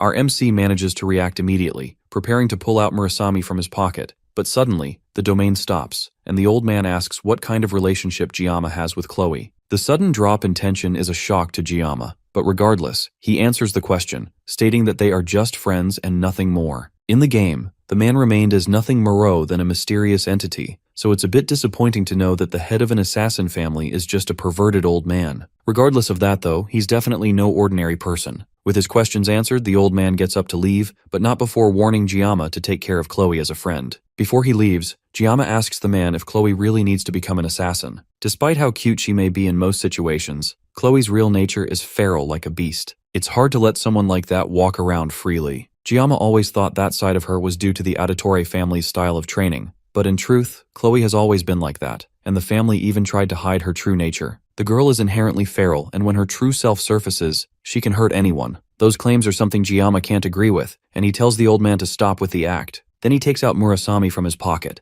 causing all the people who were peacefully standing around before to reveal themselves as assassins aiming straight for him. Despite the overwhelming number of them, Giamma doesn't back down and prepares to take them all on, until Lord Altair orders for everyone to stand down. Giamma has proven to be beyond the old man's expectations. However, Lord Altair was below Giamma's expectations. The old man takes his leave and Giamma wonders why he would act in such a disgusting way towards the end of their conversation. His thoughts are interrupted as Chloe comes running up to him to meet for their date. He smiles at her and decides then and there that no matter what anyone says, he will never lose faith in Chloe. Meanwhile, Lord Altair cackles as he makes his way across the academy grounds. His mind swarms with thoughts of Giamma's skill and potential. The kid is beyond just interest, he's downright intimidating, even for the seasoned assassin. He arrived in an alleyway to meet up with Nox. There he revealed that meeting with Giamma was worth coming all this way, and he was satisfied by their interaction. This was also the first time that he has felt true fear towards someone. Nox is shaken by the revelation that someone like him can actually feel fear. Regardless though, he'd like to see Giamma again sometime. Meanwhile, our MC continues on his date with Chloe. He tries his best not to mention the meeting with the Auditory Patriarch, so they can focus on just spending time together. According to the schedule of the festival's events, there is a parade that will be happening in the evening. Then afterwards, there will be fireworks after sunset. So before that time comes, they can take a walk and look around. The two of them spend the day admiring the sights of the academy. By the time evening rolls around, Giamma had tired out, and Chloe noticed. She asks him if he's tired out because of her. She has been self-conscious because she thought she didn't help out enough during the whole thing. But the truth is that without Chloe, the cooking booth probably wouldn't have run at all. He pats her on the head affectionately, assuring her that she really did her best and helped him a lot during the whole thing. As the two of them sit and enjoy each other's company, Chloe works up the courage to ask Giamma something, but they are interrupted by Speed Weapon calling out to them. Giamma is confused to see them since they were supposed to spend time separately, but he shows them his phone with a text from Giamma saying that they should meet up by 5. He definitely didn't send that text, and the only person who could possibly do such a thing sent him a mocking smile not long after he looked at her. By evening, the festival parade started, and Chloe led Giamma over to see it. All of them excitedly try to pull Giamma towards the crowd, but he resists and sends them off without him. With all of them finally gone, Giamma takes a seat on a nearby bench. Crowds have never been his thing, so he just planned to get through the festivals quietly. He glances over at his friends with Chloe at the center. Even though they are a bit apart, she at least looks happy. But he can't help remembering that it seemed like she wanted to say something earlier. He looks in front of him and notices several couples having fun and playing around with each other in front of him. It looks like he picked the wrong spot, unfortunately. After spending so much time battling demons and fighting for his life, it was hard to remember that the original game always had a focus on romance. In his previous life, he never had any time to even think about romance. He just liked the characters in the game, and although he was nervous around them at first, he's not really sure what to feel at the moment. It's been 3 months since he entered the academy, and he's been in way too many life or death situations. There's been no time at all for him to take a look at his own feelings. These past few days especially, he feels like he's been constantly on edge, and there's been no time where he feels he can truly relax. His thoughts are broken by a familiar voice approaching him. Ryojo walks up to him and casually flops down on the bench beside him. Giamma takes a moment to look at her as she rests beside him. She is one of the main heroines in the original game, and he used her himself, but he's never been able to read her. Despite that though, he trusts Ryoho's skills and her brain.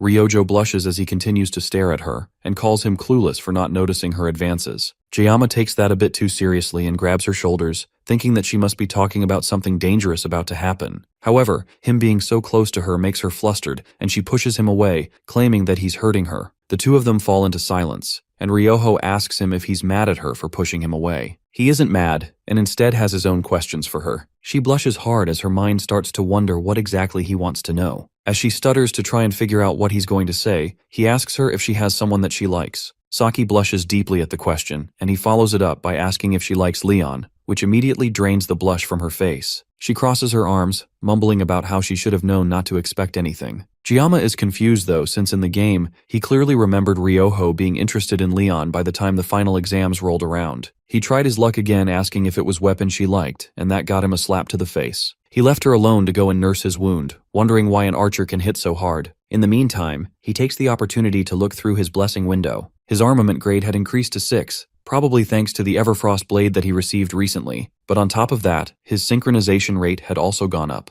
most likely from his battle with Mao Rang. He doesn't know if the synchronization thing was helpful or harmful to him, but he's certain that it has something to do with the blessing of the sword god. In front of him, the festival slowly comes to an end. Even with the world being filled with monsters and magic, it doesn't look too different from Earth at times like these. And he doesn't miss his past life anyways, since his only friend was his master. Although he was abandoned, he learnt to wield a knife for a bit. Back then, he didn't understand why he was being taught such things, but learning new skills gives people the ability to adapt to unexpected situations, so he understands it somewhat now. As he reminisces over his life so far, he suddenly senses someone behind him. There's no mana coming from them, so he's pretty sure that the person must be some sort of villain. He takes out his sword and activates the sword god's blessing. Then, using the floor as a medium, he scans the area for any intruders and finds the person immediately. Before they can escape, Jiyama makes his move, rushing over towards them. The creep yelps in surprise as Jiyama approaches them at high speed and stabs them straight in the chest. The woman falls to the ground and screams out in pain. She turns around in fear and tells Jiyama that she just wanted to talk to him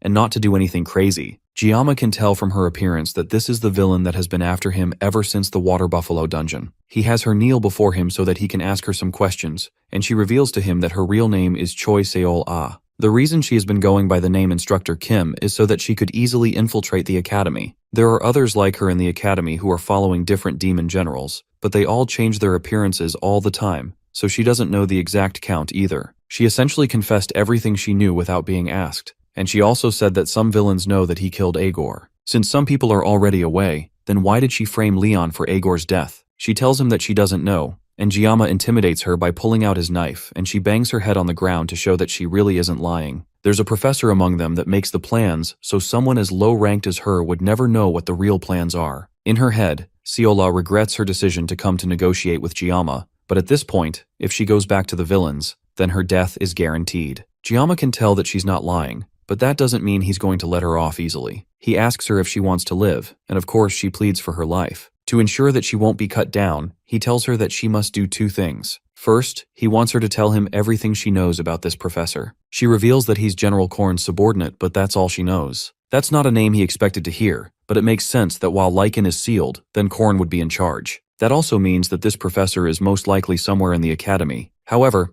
the other villains don't know about the professor, which is why his image is the worst among them, because he pretends to be a simple professor in the academy. The instructor seems to be useful to him, but it looks like she lost her place after Agor's death. He can feel that she only has a tiny bit of mana left, which means that she's not a threat to him at all. She really did just come to negotiate with him. The second thing he needs from her are the gems that allowed her to receive mana from Agor while she was alive. Before the instructor can even lie about it, Jiyama cuts it out of her himself. The pair of stones that he got from here are what are used to form a contract with a demon general. The general has the one that's meant to give mana, while the villain receives the one that's meant for receiving mana. The seal also contains the life force of the villain, which means that possessing it essentially acts as a leash for her. Now that he's gotten what he needs, he leaves her alone, deciding that he will work her like a dog later. As he walks back into the academy grounds, Ryoho texts him asking where he is. They text back and forth, but Ryoho hesitates on the last text. Before she can send it, the sky is illuminated by a bright, massive firework that covers the whole area in light. She deletes her text, and instead asks him if he saw the firework that just exploded,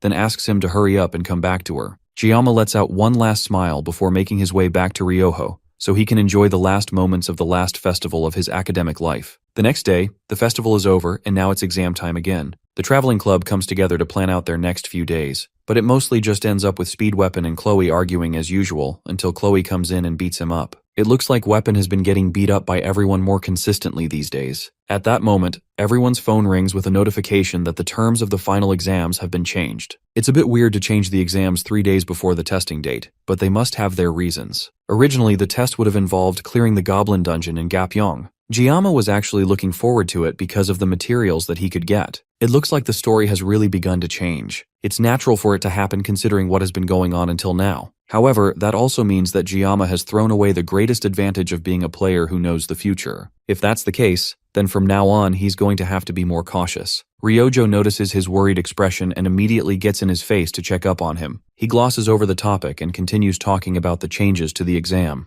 Her speculation is that the reason for the sudden change was because a demonoid appeared during their last external exam, which led to the Sword Emperor being injured in Avalon. So many things have happened that the students have gone out to take a test, so it'd be much safer to do the exam within the academy. Hearing that explanation makes Jiyama calm down a bit and his mind cleared up a little bit. With that taken care of, he asks Ryoho for a favor regarding the faculty list that she hacked recently. She deleted the data to prevent it from getting tracked, but she already has a printed copy. Jiyama asks her to hack the academy network again. Then he tells them about the information he received on the villains infiltrating the academy. The reason he wants Ryoho to hack the academy again is because villains disguise themselves all the time. So if they have a new list, they can compare it side by side with the old one. That way they can find out any potential threats, which will inevitably come in handy for them. Thankfully, his club members agree with him without a second thought, so he doesn't have to worry about giving them an explanation for now. The faculty data gets auto-updated each month, and somehow they remove a large amount of data every month. As a resident of the Blessing of Miracle World, she wouldn't understand,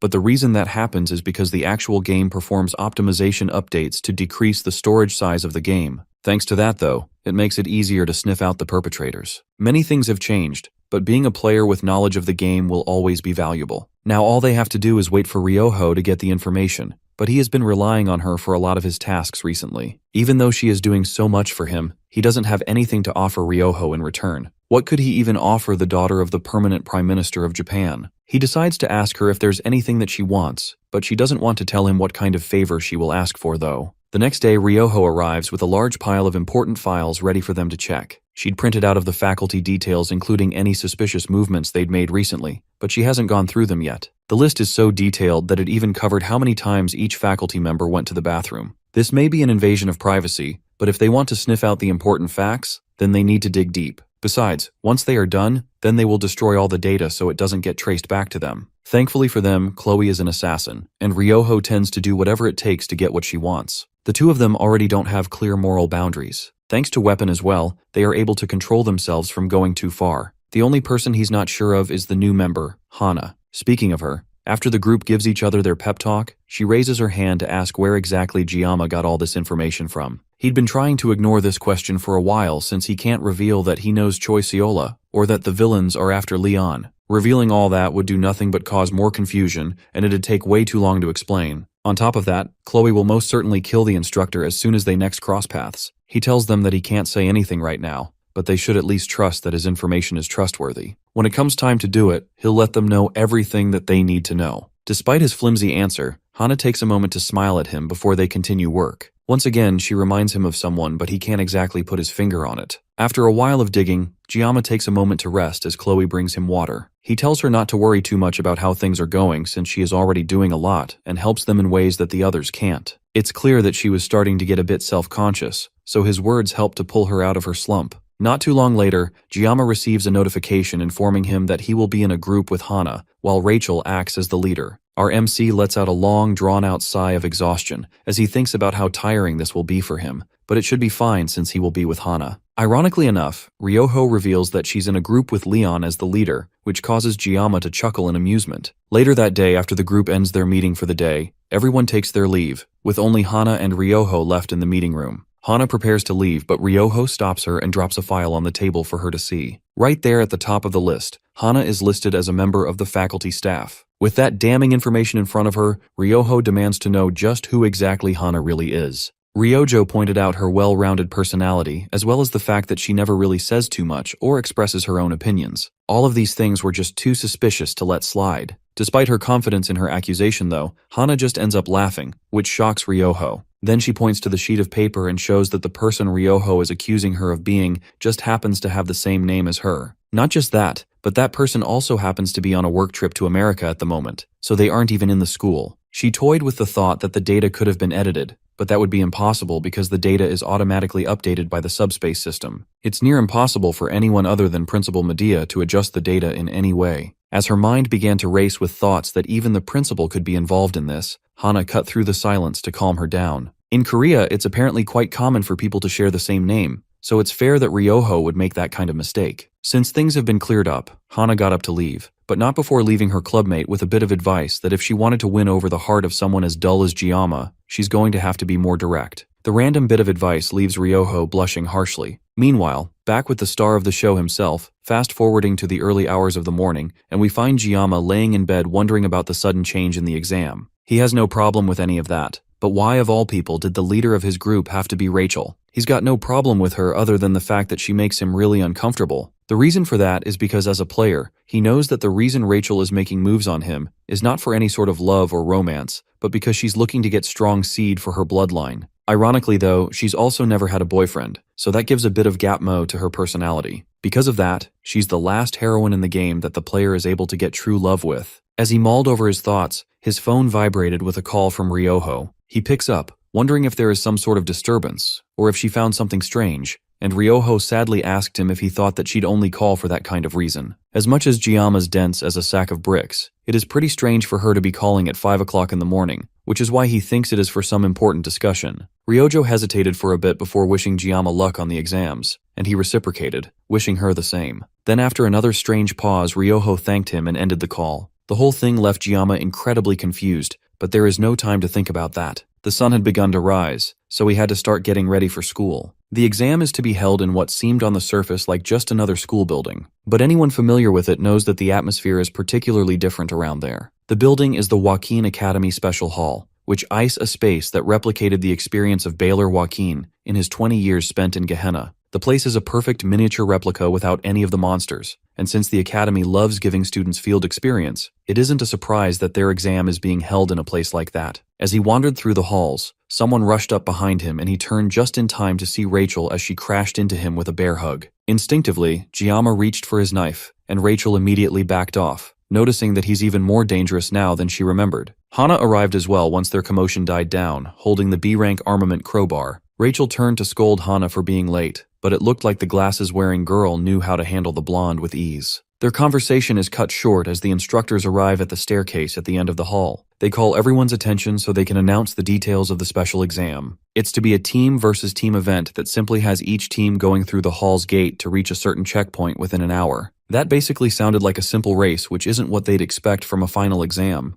The environment that they'd find through the gates is a replication of the demonic realm that Baylor Joaquin experienced, and in this replica, they would not have any subspace protection. Because of that, the use of weapons during the exam will be banned to avoid casualties. An instructor will also be assigned to each team, and they will be there to assess them and also prevent any possible casualties. The instructors spread out to each team, and surprisingly assigned to Giama's team is none other than Instructor Kim. She staggers in surprise, but quickly covers up her shock by stating that she only knows him because of his impressive subspace duel. Meanwhile, internally, she's screaming in fear at being paired up with this crazy guy. Despite her somewhat shaky introduction, Rachel takes an immediate dislike to her, and the two of them start arguing right up until it's time to enter through the gate. At the other side of the gate, Rachel staggers along shakily as the environment affects her directly. Instructor Kim doesn't even try to hide how satisfied she is by Rachel's discomfort. Even Giama can't help feeling a slight tingle from being in that place. Rachel, on the other hand, would definitely be exhausted due to her sensitivity to mana. At the rate they are going, they wouldn't be strong enough to take on the next trial. On the other hand, Choi Seola has high mana affinity, which means that she's quite comfortable where they are. He had doubts that she could be plotting something, but there's not much that she can do as long as he has her seal of subordination. Behind him, Hana also trudges along weakly, probably since she also doesn't have good mana affinity. It's only been 25 minutes since they entered the area, and they had another 35 to go. At the rate they were struggling, it's likely that they would fail. If he had his knife, he would at least be able to sense mana around him,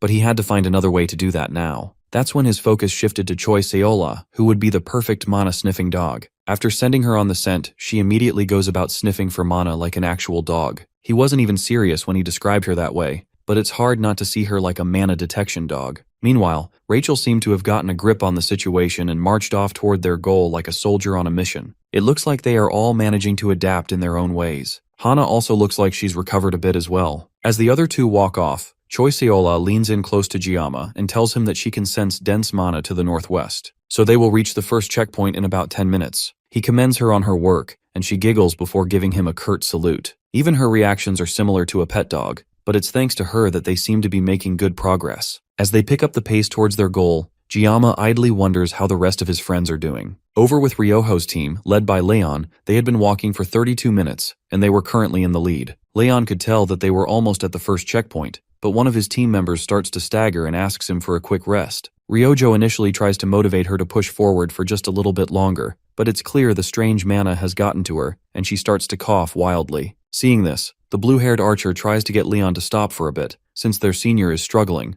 but Leon has no intention of stopping. As the leader of the group, he has a goal to complete and responsibilities to carry. Ryojo continues to argue with him, calling him selfish as he decides to press on despite their senior suffering. But Leon halts and turns to address her directly. He has no intention of dragging along teammates that won't trust or follow him, and he tells her directly that she shouldn't expect him to act like Giama. That ticks Ryojo off even more, and she demands to know why he's even bringing Giama's name up, but her senior steps up and promises that she will try harder. Their instructor also chimes in, encouraging her and everyone else to just hang on a little more. Ryojo has no choice but to follow along, but not before thinking about Giamma for a little more. Speaking of Giamma, his team had been trekking for almost an hour, and yet they hadn't seen any other cadets. The reason is because this is the same scenario as the uninhabited island survival training. Each team spawned in at a different point after following the subspace warp, but they were all heading to the same checkpoint. That meant that most of them were coming in from different directions. However, the fact that they hadn't seen even one other person also meant that most of them might have just given up halfway. Giamma doesn't blame them. After all, if not for Choi Seola, they would have probably had to drop out too. He calls out to her and asks how they are supposed to return if they give up. The instructor pulls out a strange device with a button from her jacket. It's called a mana collar, and if they press the button, then the holder's location appears on the administration screen. It's apparently an educational device made by the Hero Association's lab, and it was made from a degraded artifact. Artifacts are relics of the mythical age which contain power that holds value beyond money. There are fewer than 10 that exist in the world, so the Hero Association manages them to keep balance between nations. However, now they are just distributing degraded versions to organizations. That doesn't sound like a good thing at all. Their conversation is cut short as Rachel exclaims that she has found the checkpoint. Choi Seola turns and sends a smug smile towards Giamma before heading over to congratulate Rachel. Now that they had found the checkpoint, they had officially passed the first stage, and were to move on to the second stage by opening an ominous door. Even Choi Seola has no idea what's beyond the door, but from the looks of it, it's something extraordinary. From what she can see, the mana emitting from it is so strong that it's warping space. As ominous as it is, though, the next stage would not begin until they pass through the door. With that information, Rachel excitedly burst through the door, ready to continue their journey, but instead of a room, she found herself stepping into a massive drop over a cliff. Hana narrowly manages to pull her back by her collar, saving her from the deadly drop, and Rachel immediately turns around to argue with their instructor for not giving them a warning. Meanwhile, already inside the second stage, Leon's group continued their quest through the murky artificial Gehenna filled with dirty water. His team members wonder if his fearlessness comes from maybe having faced something similar before. However, the instructor can tell that Leon has the ability to sense mana. Meanwhile, back in the first stage, two students are on the verge of passing out as they reach the checkpoint to the second stage. They hastily apologize to their leader Abel as she glances at the door in front of her, thinking up her next move. She clenches her fist as she realizes it would be foolish to push them any further, then asks the instructor to document their forfeit. Outside, back in the hall, Speedweapon leans against a wall as he tries to keep himself from falling over. The exam was hell, and he ended up throwing up the pizza he had for breakfast. Chloe rushes up to him, also having lost the exam. Apparently her team just ran out of time, unlike Speedweapon's team that wandered in circles till they got eliminated. Giamma and Ryoho were still inside the exam, and although there was no real need to worry about Giamma, the one they were truly worried about was Ryoho. Speedweapon in particular was worried about how she'd interact with Leon. He changed the topic quickly by inviting Chloe to go villain hunting. It may be a shame that they were eliminated so early, but at least they can still be of some use to Giamma. Meanwhile, back in the second stage of the exam, Giamma carefully led his team through the steep and rocky terrain. Rachel took the opportunity to land less than graciously on Giamma's back, but immediately backed off once she noticed his hostility again. It seemed like she had fully adapted now, and across from them, over a large ravine, they could see what was obviously the checkpoint. Such an obvious marker should make things easy, but they still couldn't act recklessly by charging ahead, since they had no subspace to protect them. Giamma's attention once again turned to his mana-sniffing dog. He'd already used her once, so what was the harm in using her again? Our protagonist walked up to her and ordered her to go across the bridge first for them. This was technically cheating, but they weren't being monitored, so it didn't matter anyways. She tried to plead with them, saying that she couldn't interfere since this was an exam, but the others agreed with Giamma's decision to have her cross first. Choi Seola continued to argue, and Giamma took a step forward towards her as she laid on the ground. Then with his firmest voice, he ordered her to cross the bridge first, then promised that if she did, he would grant her one wish, except for her seal of subordination. That seemed to be enough to embolden her, and she stepped up to cross the bridge first. After making it a good distance towards the end, Choi Seola collapsed in fear, crying that she couldn't go any further. In times like these, she looked less like an instructor and more like a kid. However, thanks to her, they made it across safely. Giamma walked up to her and congratulated her on a job well done. That had a much deeper effect on her than he realized, and she ended up almost crying before pulling herself together and stepping up to continue crossing the bridge. Rachel laughed at the newfound vigor and followed along with her, while Hana and Giamma watched them go. They both had surprisingly good chemistry, but Hana knows it's because Giamma is a sinful man, although Giamma has no idea what that meant. Elsewhere, within the third gate called the Tower of Ordeal, Leon's group had almost reached the top. Even Ryojo was starting to get tired at this point, and she wondered just what was pushing Leon so hard. After all, they hadn't seen any other students since they started, so first place was practically guaranteed. Behind her, their senior had finally lost all strength in her body. She couldn't go any further, and once again, Ryoho tried to reason with Leon to slow down a bit. This time, though, his answer to her arguing was much colder, blaming her for not being able to keep up with him. Everyone, even the instructor, was surprised by his harsh response, and that seemed to snap Leon out of it as he apologized to Ryoho and suggested that they rest on the 5th floor of the tower. He decides to head up to check the 5th floor while the rest of them take a break and come up slowly. Meanwhile, their senior finally collapses in exhaustion and starts crying that she really can't go on even if she tried. As their instructor tries to convince her to keep going, Ryoho bends down and offers her back to her senior. Since she can still go on, this should give the senior a chance to rest. Truth be told, Ryoho isn't in the best condition either, and she never saw herself as someone that would step up for anyone else. But as the senior climbed on her back and she struggled with the weight, she started to realize that maybe she had changed a lot more than she realized. Then all of a sudden, the two girls' eyes snap forward as they notice something in front of them, and at the same time Giamma senses something and stares up towards the tower they were about to enter. Rachel lightly mocked him for being scared, and he played it off, but our protagonist could tell that something had just happened. Meanwhile, on the 4th floor of the tower, the two girls from Leon's group collapse to the ground as someone stands above them with a blood-drenched sword. Ryojo curls up in pain as her consciousness slowly fades and her blood pools below her. The last thing she can think of before her mind goes blank is Giamma.